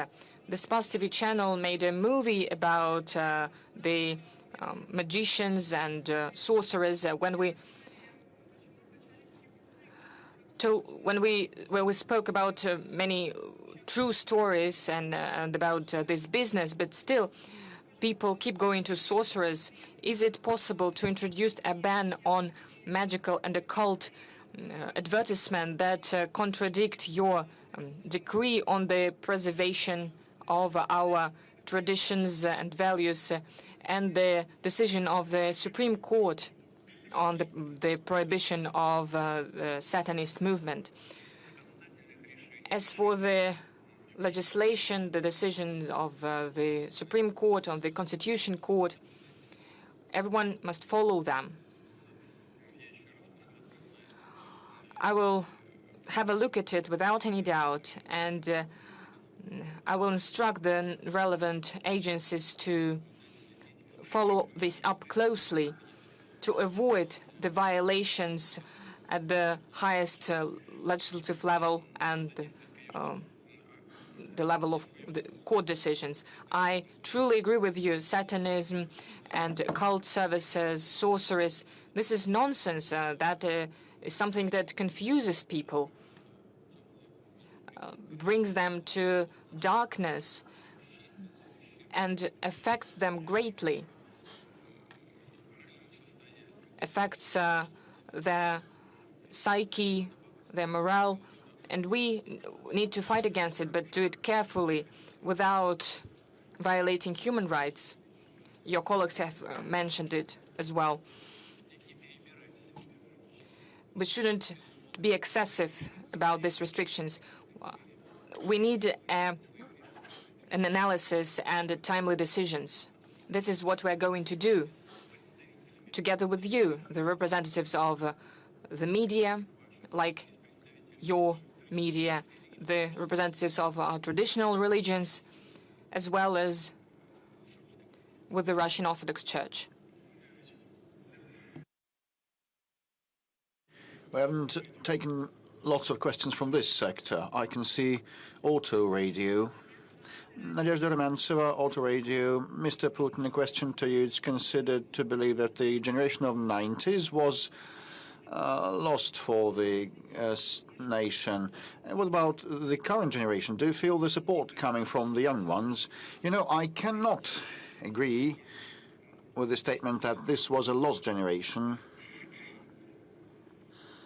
for this country.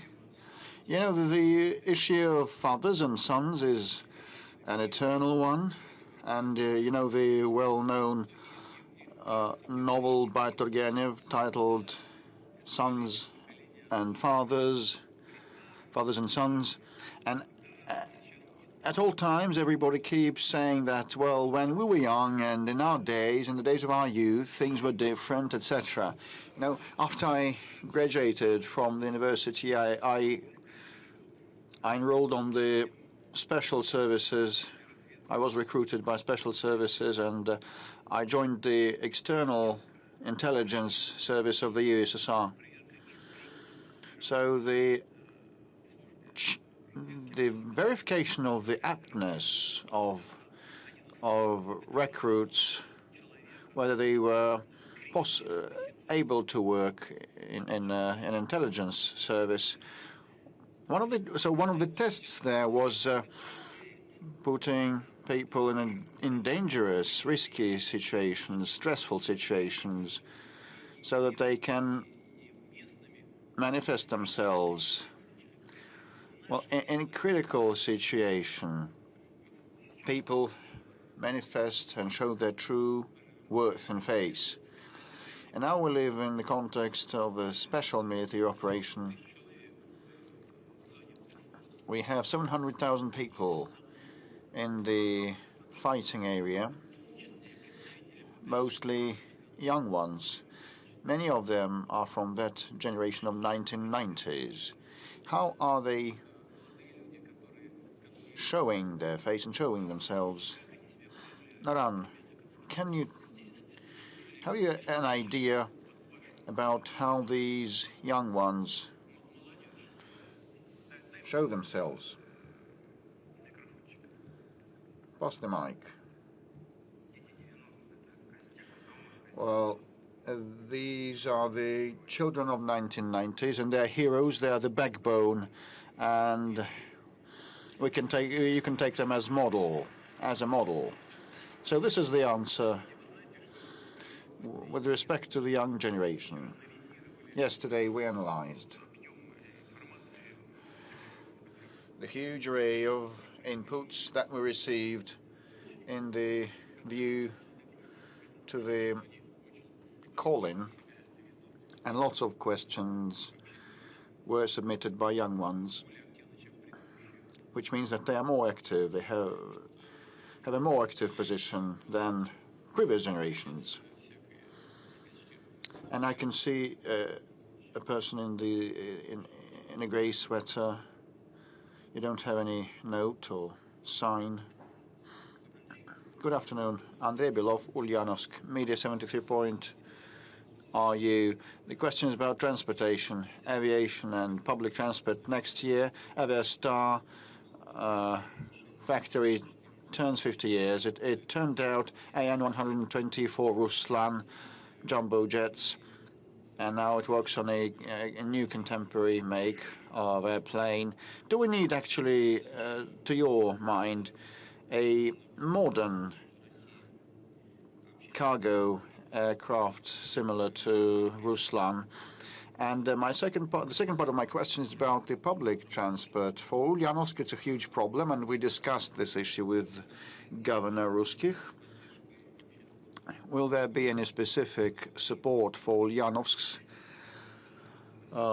public transport system and its procurement with the help of the federal government? And actually, we have a program in place to provide for the procurement of public transport for different regions. And that was always viewed also inter alia as a way of supporting our automobile industry. As regards Ulyanovsk, we'll discuss that with the governor. Discussing what the most acute things are. I cannot answer this question right now, but we will discuss that with the governor, rest assured, and if need be, we will provide necessary support As regards Avia Star aircraft construction factory, this is a very relevant and acute issue, quite important for us, and we have a very good and long-standing tradition of aircraft construction, both in the military sector and civilian aircraft. Well, historically, our civil aviation and aircraft manufacturing was always a follow-up to the defense hardware and defense equipment and aircraft. And the performance of these aircraft is different, and the consumption of fuel, etc. Their parameters differ, but we always took pride in our Tupolev, Yakovlev, and Ilyushin makes. But originally these were primarily and initially military machines. And what we need now, for sure, is our state-of-the-art, modern, homemade aircraft. And the growth of air tickets prices is due to the shortage of the number of aircraft that we have. And those international manufacturers that used to supply aircraft to us decided to quit the cooperation because of some political reasons.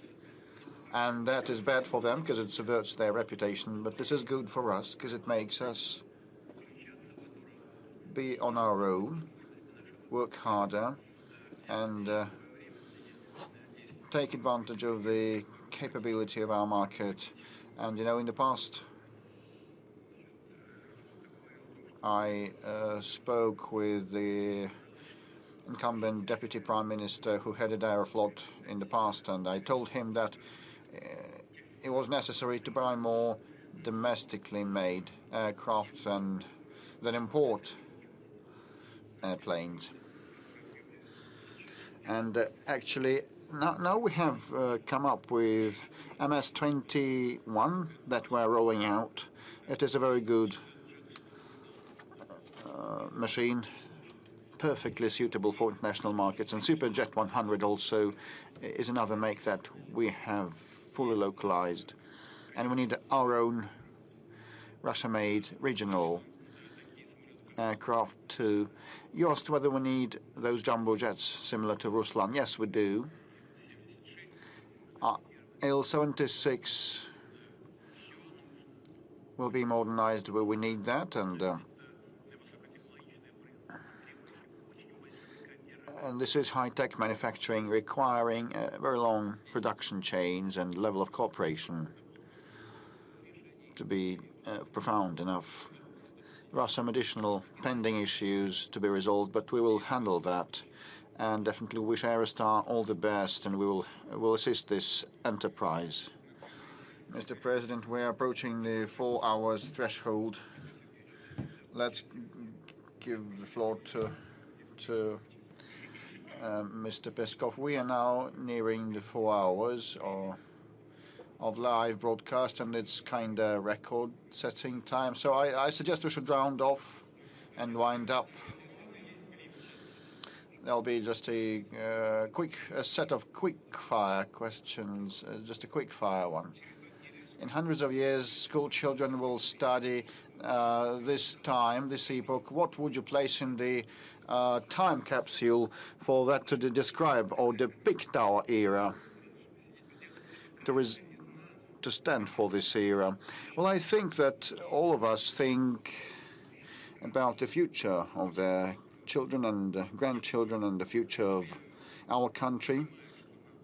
I also do. I know what I should be telling. Probably several things in a row. Well, I'll try my best. We'll take a pen and we jot down us. living in Russia in this incessant, infinite flux of time in the 20th and the 21st century, perceived everything done by our predecessors with gratitude, by our ancestors with gratitude. We lived as everybody at all times with our routine needs, but we were not at a standstill. We made headway, we struggled, we worked, we fought, and we tried to resolve the issues that our time, our epochs, set forth ahead of us, in front of us. And we thought about our time and about future and about you. And if you are holding our message right now, that means that you also feel yourselves being part of our joint, shared, infinite flux of time, our common shared flux of time. And you are aware of the connection of times. And this is very important. Congratulations.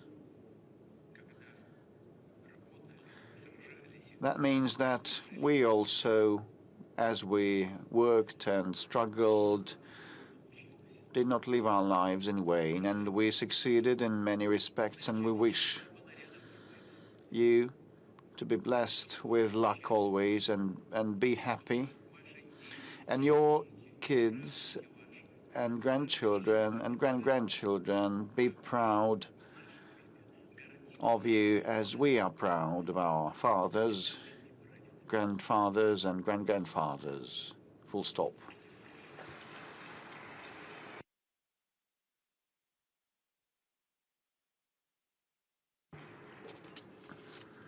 Mr. President, are you collecting information or material for future memoirs, as other world leaders know?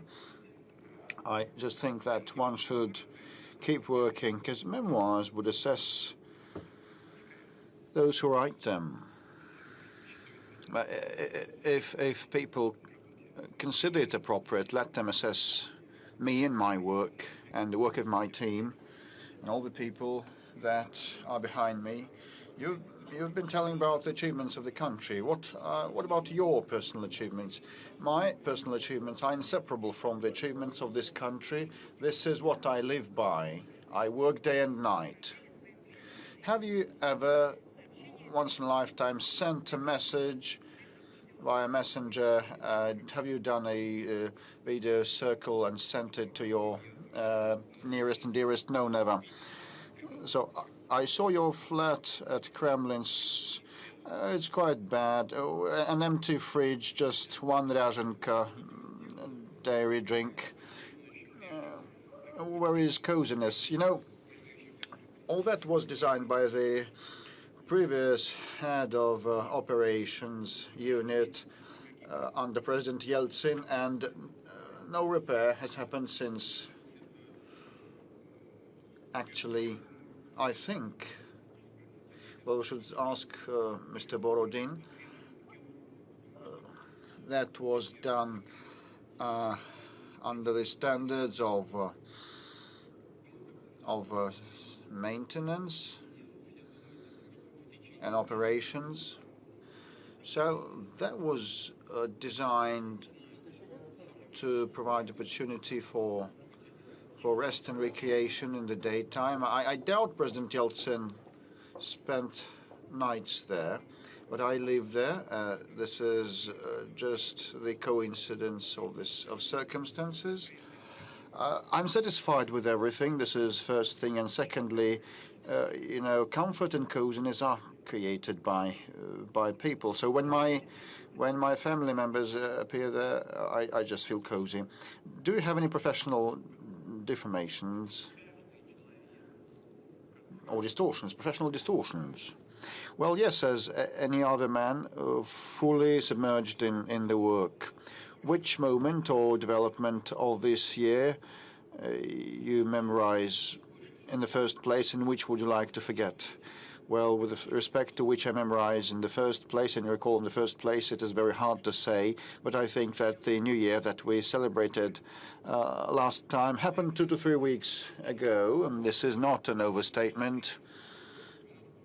You know, everything is so compressed, and we have had many positive developments since then. And at the Defense Ministry college meeting, I spoke about the development of our armed forces that have become the most combat efficient in the world, given the advances in the strategic arms that we have had. And these are major landmarks in the life of our country, not the armed forces alone. And we have been able to preserve the resilience of our economy, and many decisions were made to this effect. And these are positive developments, without a doubt. And speaking about what I'd like to forget, well, I have my own view on that. If you want to forget something, that means that there was a failure, or you did something in a bad way, and you should not forget that. You should rectify your mistakes and correct your mistakes and make conclusions. Which trait of your character you dislike? Is there one? Well, listen. Oh, people just wonder. I'll try to respond. Well, my life is, you know, absolutely conspicuous in front of the cameras, and speaking what I like and what I dislike in myself would give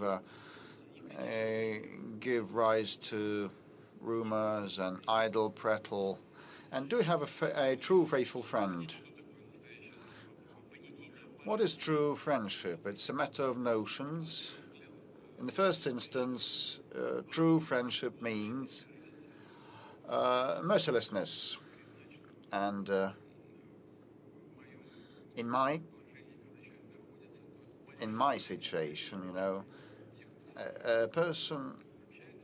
some people around me are tempted to try to lay their hand on that, and I can state with a firm that those people whom I believe to be my friends, and I have such people, I believe in a very reserved way, and I'm not ashamed of them. What motivates you and makes you move forward, and what keeps you in high spirits?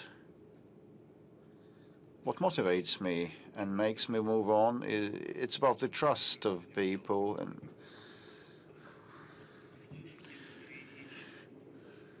when I hear some things,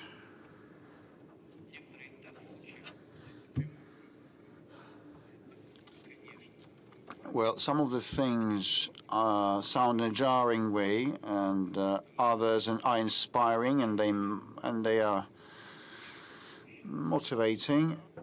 The confidence and faith in the future of Russia, which is what prevents me from losing heart. What is the best thing for a boy aged 13?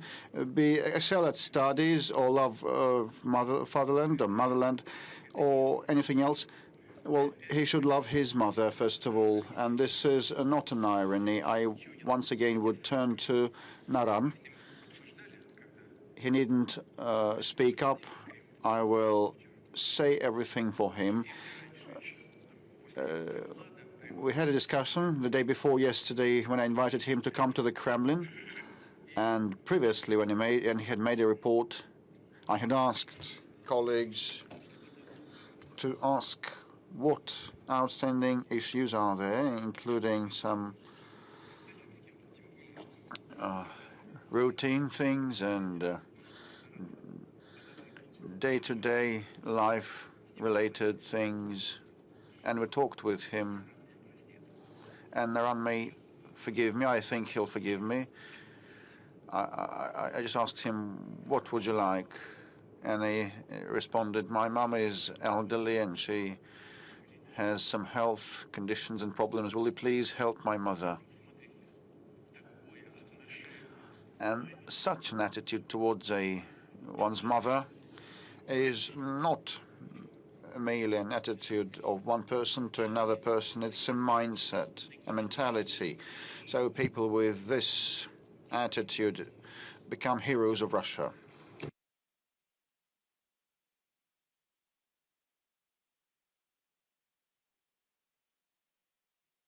And what about love at first sight? Does such a thing exist?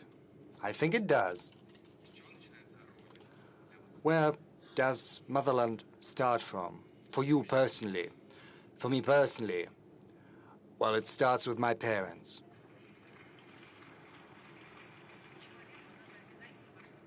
Man certainly needs to believe in something. What do you believe in?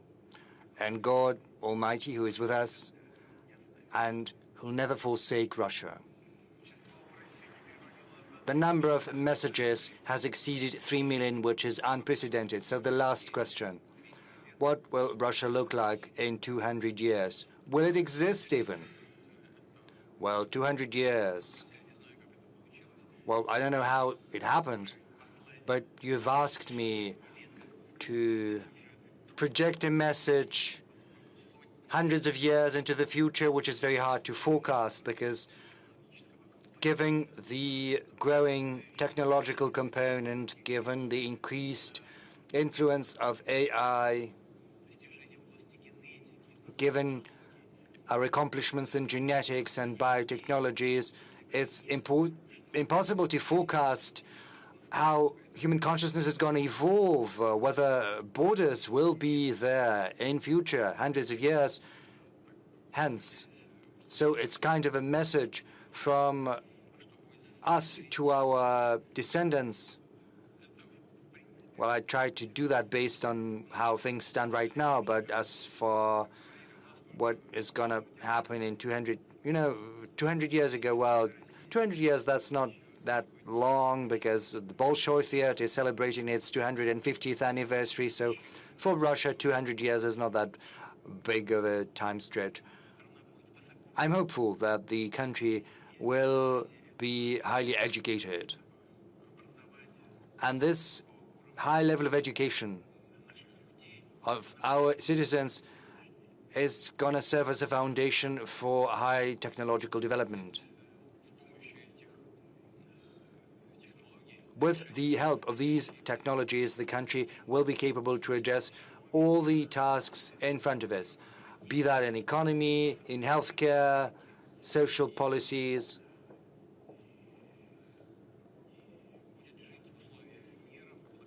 It'll be living in peace, prosperity, having built ties with other countries on the basis of mutual respect between itself and its partners and all the actors of international environment.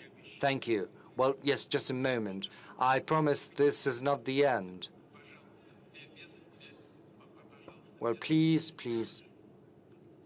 No noise, please. Let's go sector by sector. Ichu, what's that? What's that about? Mr. President, my name is Anna Rigin. I'm from Yakutia. Ichu is translated from Yakutian as it's cold. We know that Yakutia is a cold place, but we have very warm hearts, and you know that better than anyone. So my question to you is as follows, Mr. President. I'm terribly nervous. I've been waiting for this chance to ask my question. In the Arctic, in Yakutia, the electricity tariff for hospitals, schools, and other social facilities has grown 10 times over the last 4 years, from 5 to 50 rubles per kilowatt hour, which is an enormous burden, given the fact that the efficiency is not growing at all. I'm terribly... No. Take it easy. Go ahead. But unfortunately, there's a high level of incidents, and you know that in the Arctic and the North, an accident is almost a catastrophe. So is it possible to add the special allowance to us, which used to be in place in the Russian High North and the Far East? You've been to Yakutia. Maybe you'll be in Yakutia in winter, and with the due respect, would like to interview you, and if you come to see us, I'll be happy to be the one interviewing you. Thank you very much. Thank you for your high words of appreciation, for the words of thanks to the Kremlin pool. Yes, as for us, the special allowance, we'll take that into account. Your economy is growing. It requires an increasing volume of electricity at competitive prices. The coal-based generation is developing, but other sources can be contemplated as well. And we are doing the work already in settlements and cities where the requisite infrastructure has to be set up, both social infrastructure and economic infrastructure. I'm not going to go into detail, but we know the problem, and we'll certainly look into that.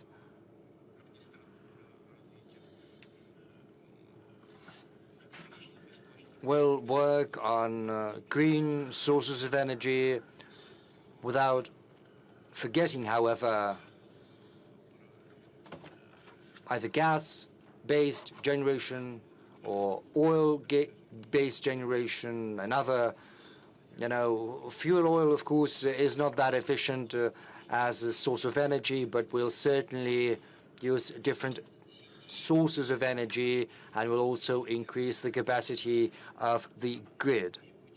We'll certainly keep Yakutia in mind, because Yakutia is the treasure trove of mineral wealth, which still waits its hour to be extracted. Rest assured. And I've jotted it down. We'll look into that. Artificial intelligence. I think that's relevant. Go ahead, please.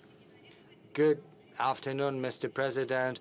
360 TV channel, Regina Orekova. You've spoken about AI today, and you said it will not allow Russia's dependence on foreign neural networks. Does it mean that ChatGPT and other foreign neural networks are going to be prohibited? Is there going to be a special type of regulation in the field? And second question, if you'll allow that, you said that love at first sight exists. Mr. President, are you in love? Yes, I am. That's the answer to the second part of your question. Whereas the first part of your question is concerned, I can tell you that we're not going to prohibit anything. There is Russian legislation. If there are certain violations of the legislation, then restrictions are put in place, but we're not going to introduce any bans or anything like that. Tomsk, please. Yes, please, go ahead.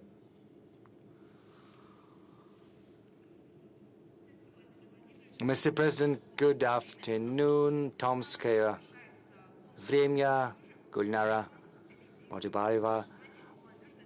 Tomsk is Russia's youth capital. I'd like to use this time on air. Those who have not yet voted on our city, please vote, because every seventh person who lives in Tomsk is a student. So a round of applause for Tomsk, please. Tomsk is indeed a city of students. Have you voted, Mr. President, if that's no secret? For sure, will do. Well, we'll be hopeful. Well, even though we've got lots of young people, still we are lacking in blue collars, we are lacking in seamstresses, drivers, and a number of other blue-collar jobs. Mr. President, is the government doing anything to rebuild the prestige of blue-collar work? And what about AI? Maybe we don't need seamstresses or drivers because AI is going to supplant those.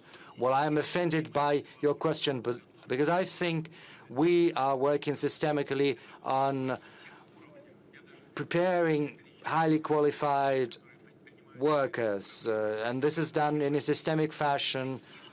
The worker profession is becoming very prestigious. It's becoming increasingly complicated and sophisticated, and that's why you can get that in vocational training. We've got also specialized education. We are going to hold competitions will increase the quality of education. We will fuse internship with education. We'll try to engage businesses. Incidentally, they are the ones who are most interested in young professionals coming to work for them, and they've jumped on this bandwagon a long time ago, trying to attract young professionals. There's a whole set of measures, a whole range of those, and we'll only expand them. Unfortunately, we're getting breaking news. This is very important for one of those who is here. TASS is reporting that the girlfriend of Kirill Bazhenev has agreed to your proposal. She'll marry you.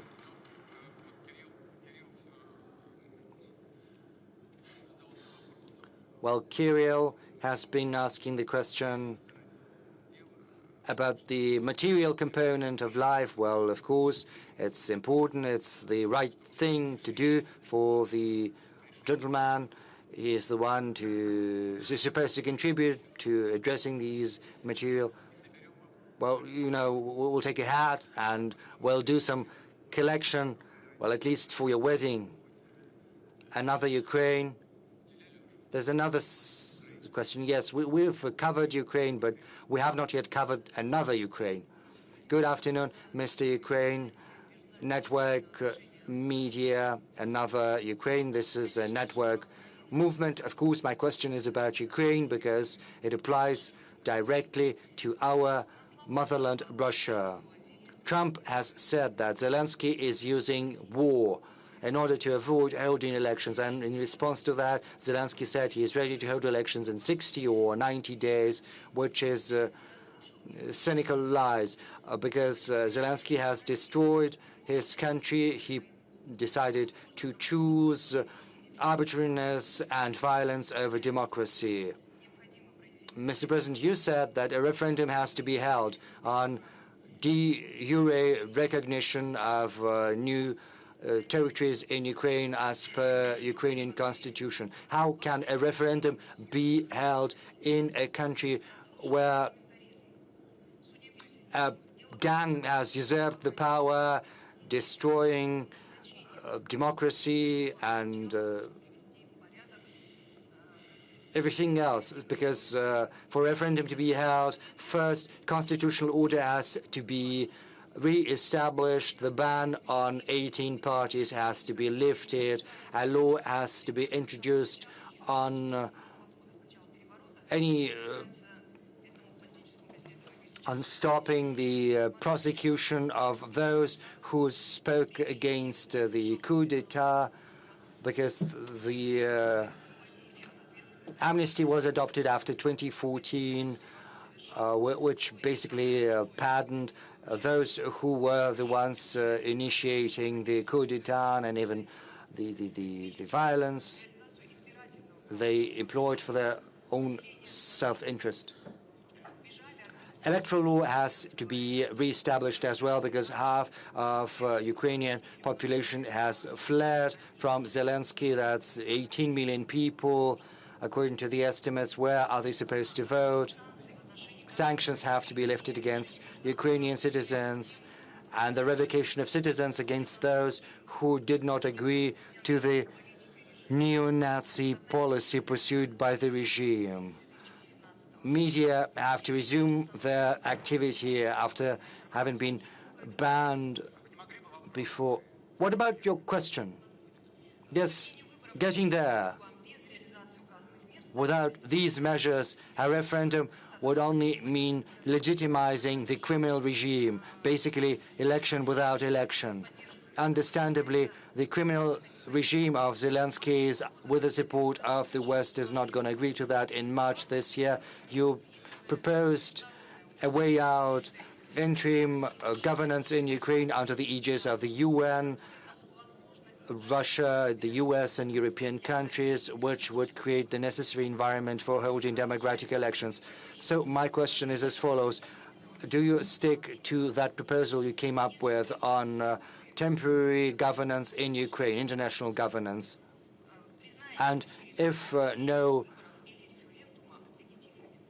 environment is created for these elections, will you recognize the legitimacy of these elections? Well, this is not a question. This is more of a political statement. I'll try to be brief. As far as elections in Ukraine are concerned, as far as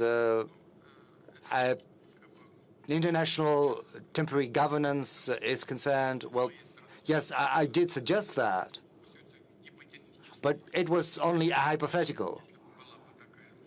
And if the will were there on the side of the Western countries, then probably, given the corruption scandals, it could be a thing to be considered.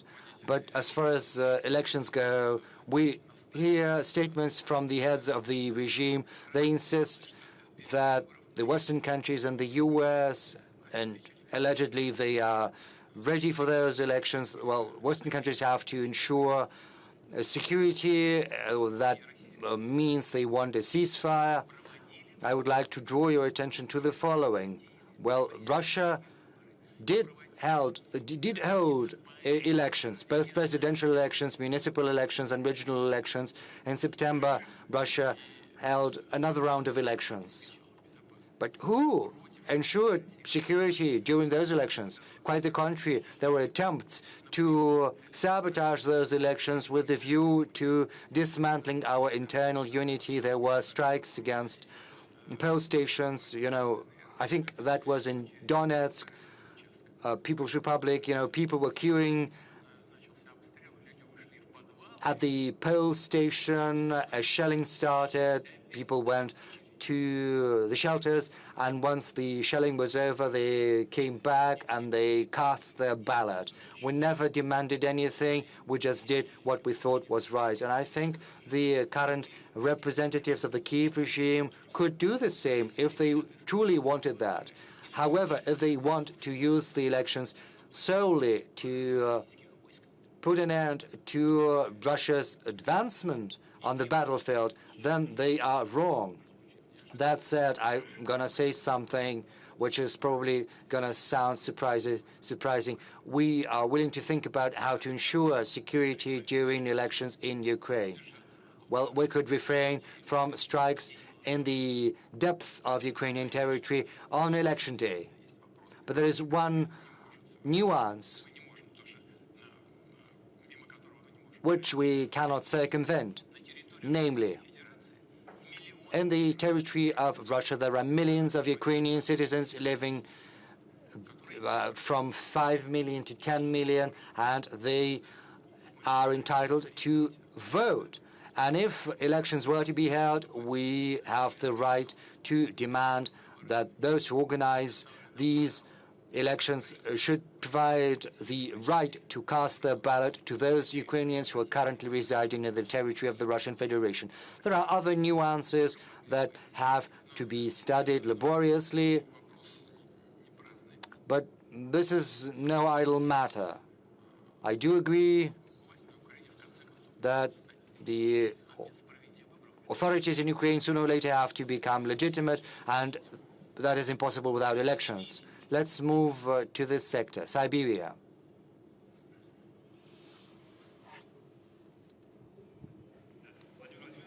Mr. President, good afternoon. Hi, my name is Denis Shaluta. I'm a blogger from Siberia. I've got a TG channel. I cover social, economic news and the development of Siberia.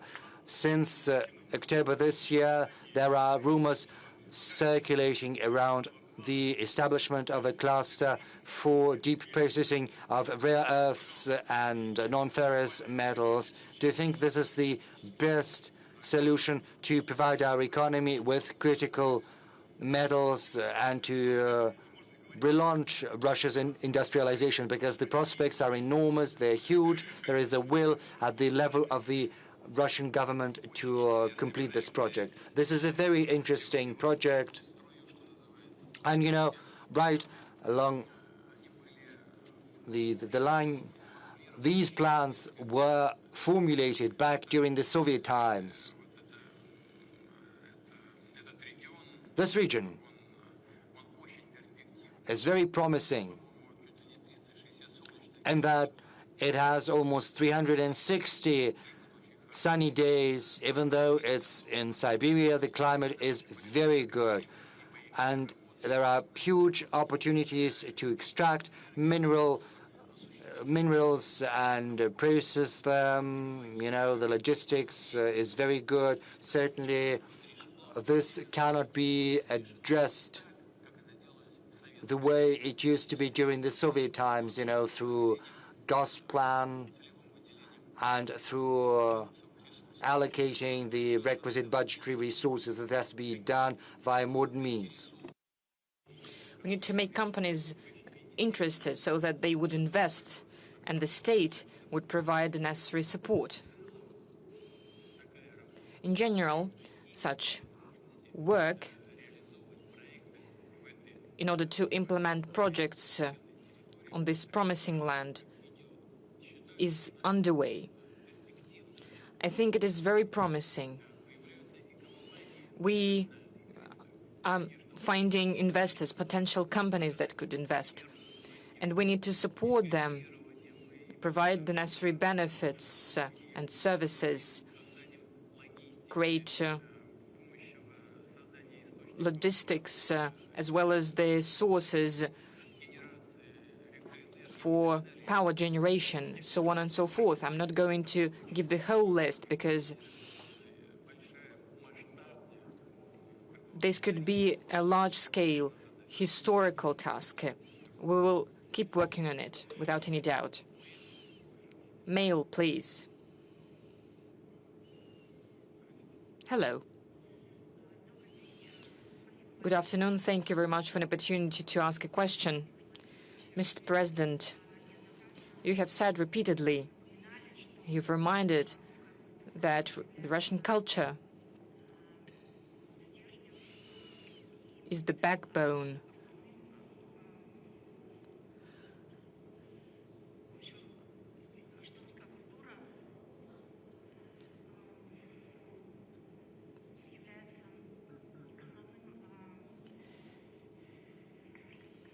I'm sorry about that.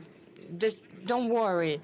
Well, you say that this is the basis for the development of society. It's important to preserve historical memory and the cultural diversity of Russian peoples. What are the cultural projects and initiatives priority for you personally? And will Russia protect the Russian-speaking people abroad? You spoke about prioritizing. Yes, I spoke about prioritizing the cultural projects, and will Russia protect Russian-speaking people and the Russian language abroad? And the question is, will there be created a program in Russia, a program for people that will be specializing on fighting information war being waged against us by the West? Are we going to create a specialty that will be program for specialists concerning information wars? The next question is about the prestige of the work of teachers. Well, regarding the protection of our compatriots abroad, of course we'll work on that, and we're working on it. We'll keep doing that. What I would like to draw attention to is what we're going to do about that. We need to do everything not to make the situation of our compatriots even worse, so we need to be very careful without using aggressive means. As for training information wars experts, well, it's not really combinable. As for the war experts, we have such. We'll keep training them, given that this is the part of improving armed forces. As for the work with the compatriots in total, this work is underway. We'll continue it.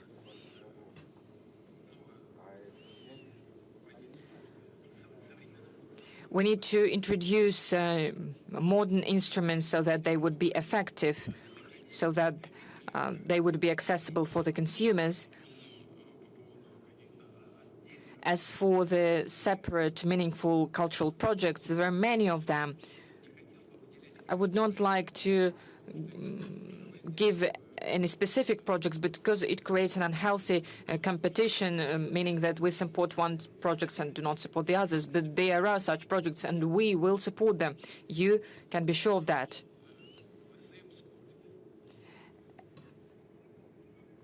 Vesem Skorist, please. Hello. It was the poster was held by a young man because I'm really was tired. I'm from Tatarstan Republic. My colleague from Kazan has already asked a question. Thank you very much for M12. It's really easy to travel from Moscow to Kazan with children, with family, but we always want something more. Well, you understand by my poster, there is a high-speed highway. Is there any chance that our children would use it? Are you speaking about the high-speed railway? Yes. Yes, we are already working on design. For instance, St. Petersburg-Moscow railway, and we're also going to implement the Moscow-Kazan project. Thank you very much for our joint work. Thank you.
C'est bon? C'est bon, oui. C'est bon, alors on peut se mettre là.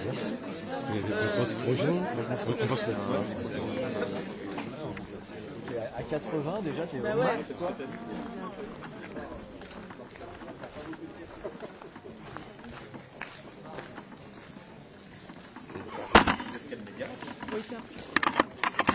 Tout à l'heure, c'était votre collègue photo. Ah oui, Oui, c'est ça. Vous avez chacun. c'est ça. On est avec toute l'équipe. Voilà, donc tu te mets là. Comme ça, j'ai le cadre Là, ne vous inquiétez pas. avec les pailles, tout ça. C'est parfait. Et vas-y. Pour vous, peut-être pas pour moi. La question de base qu'on pose à tout le monde, est-ce que vous pouvez me donner votre nom, Ouais. prénom, âge et fonction? Donc Damien Fanals, ça s'écrit V-A-N-H-A-L-S-T. Je suis agriculteur à Houdan, j'ai 44 ans et je suis président du canton de Houdan. Et qu'est-ce que vous attendez de cette rencontre avec Jean Barre spécifiquement? C'est compliqué parce qu'on attend beaucoup de choses et à la fois on s'attend pas à grand chose réellement, quoi. Parce qu'aujourd'hui, ce qui nous préoccupe le plus, c'est le devenir de nos éleveurs aujourd'hui. Et après, ce sont des sujets européens. Donc le devenir des éleveurs, en effet, c'est la crise, elle est française. Mais pour le reste, aujourd'hui, c'est ce qui nous embête le plus, ce sont des sujets européens, qui sont la réduction du budget de la PAC, qui sont la taxe en engrais, qui sont le Mercosur. Et tout ça vient de se mettre en plus, en effet, d'un gros sujet français qui est la surtransposition des lois. Concrètement, dans votre secteur dans lequel vous travaillez, quels sont les grands défis auxquels vous faites face en tant que... Au défi, mon défi, alors moi le but c'est de produire. Voilà, je suis agriculteur, je suis là pour nourrir les gens, c'est produire. L'inconvénient aujourd'hui, c'est qu'on nous met des lois par-dessus, donc qui nous empêchent de produire correctement. On nous impose des nouvelles taxes aujourd'hui avec l'engrais, donc on augmente nos coûts de production. On est sur un marché mondialisé, pour la grande culture notamment. Donc en fait, on n'est plus compétitif du tout. Et est-ce que vous participez à des blocages enfin, là, plusieurs syndicats? Oui, bien sûr, ouais, bien sûr. Ok. Ça vous inquiète là? Oui, c'est inquiétant parce que moi j'ai 3 enfants notamment, donc bon, j'ai encore le temps, ils sont jeunes, hein, mais dans l'absolu j'aurais bien aimé que l'exploitation perdure. Moi je suis on va dire que la 3e génération sur ma ferme, mais aujourd'hui donc moi je suis agréablement surpris, j'ai un bilan à 0 en prévision 2025, je pensais être en négatif. Donc à 0 je dis ouf. Alors mais à 0 vous faites rien à 0, hein, ça veut dire que l'année prochaine c'est mort, quoi. Donc c'est quoi l'avenir de nos exploitations, la transmission de nos fermes, quoi. Aujourd'hui, on veut signer le Mercosur, on veut demain rentrer l'Ukraine. Je pense que l'Ukraine qui rentre en Europe pour l'agriculture, c'est encore pire que le Mercosur. Donc en fait, on met une croix sur les exploitations. On a su fermer la sidérurgie en France. Là, on est en train de fermer les fermes. Et donc, alors qu'à côté, la Russie, la Chine, les États-Unis renforcent leur politique agricole, nous on fait quoi? On leur casse du sucre sur le dos. Et avec du sucre qui n'est pas français, entre autres. Et du coup, demain, qu'est-ce que vont devenir les fermes françaises? Il est temps peut-être que nos pouvoirs publics quand même réagissent et deviennent forts. Mais au niveau européen, là, aujourd'hui, on change de député tous les semaines presque. On a l'air de guignols à l'Europe. Donc il y a quand même 2 nettoyages à faire, le franco-français et au niveau européen, quoi. Merci beaucoup. Vous êtes de quelle région? Ici, Houdan. En fait, vous êtes sur le canton agricole. C'est pas le canton administratif, c'est le canton, enfin administratif aussi, mais c'est le canton de Houdan. Voilà. Super. Merci beaucoup. De rien. Merci. Et vous savez du coup s'il y a des agriculteurs des autres cantons qui vont venir ici cette rencontre? Non, là, ça est dans l'habitation. Alors, les autres qui sont d'autres cantons, ce sont des élus. Voilà, moi, je suis au niveau local. C'est les élus du département. Tout à l'heure, je vous ai dit, il y a le secrétaire général du département. Voilà, là, il est notre D'accord, ok, département. Ouais. Donc oui, c'est bien aussi parce que vous nous avez parlé des choses qui vous concernent vous ici sur le secteur.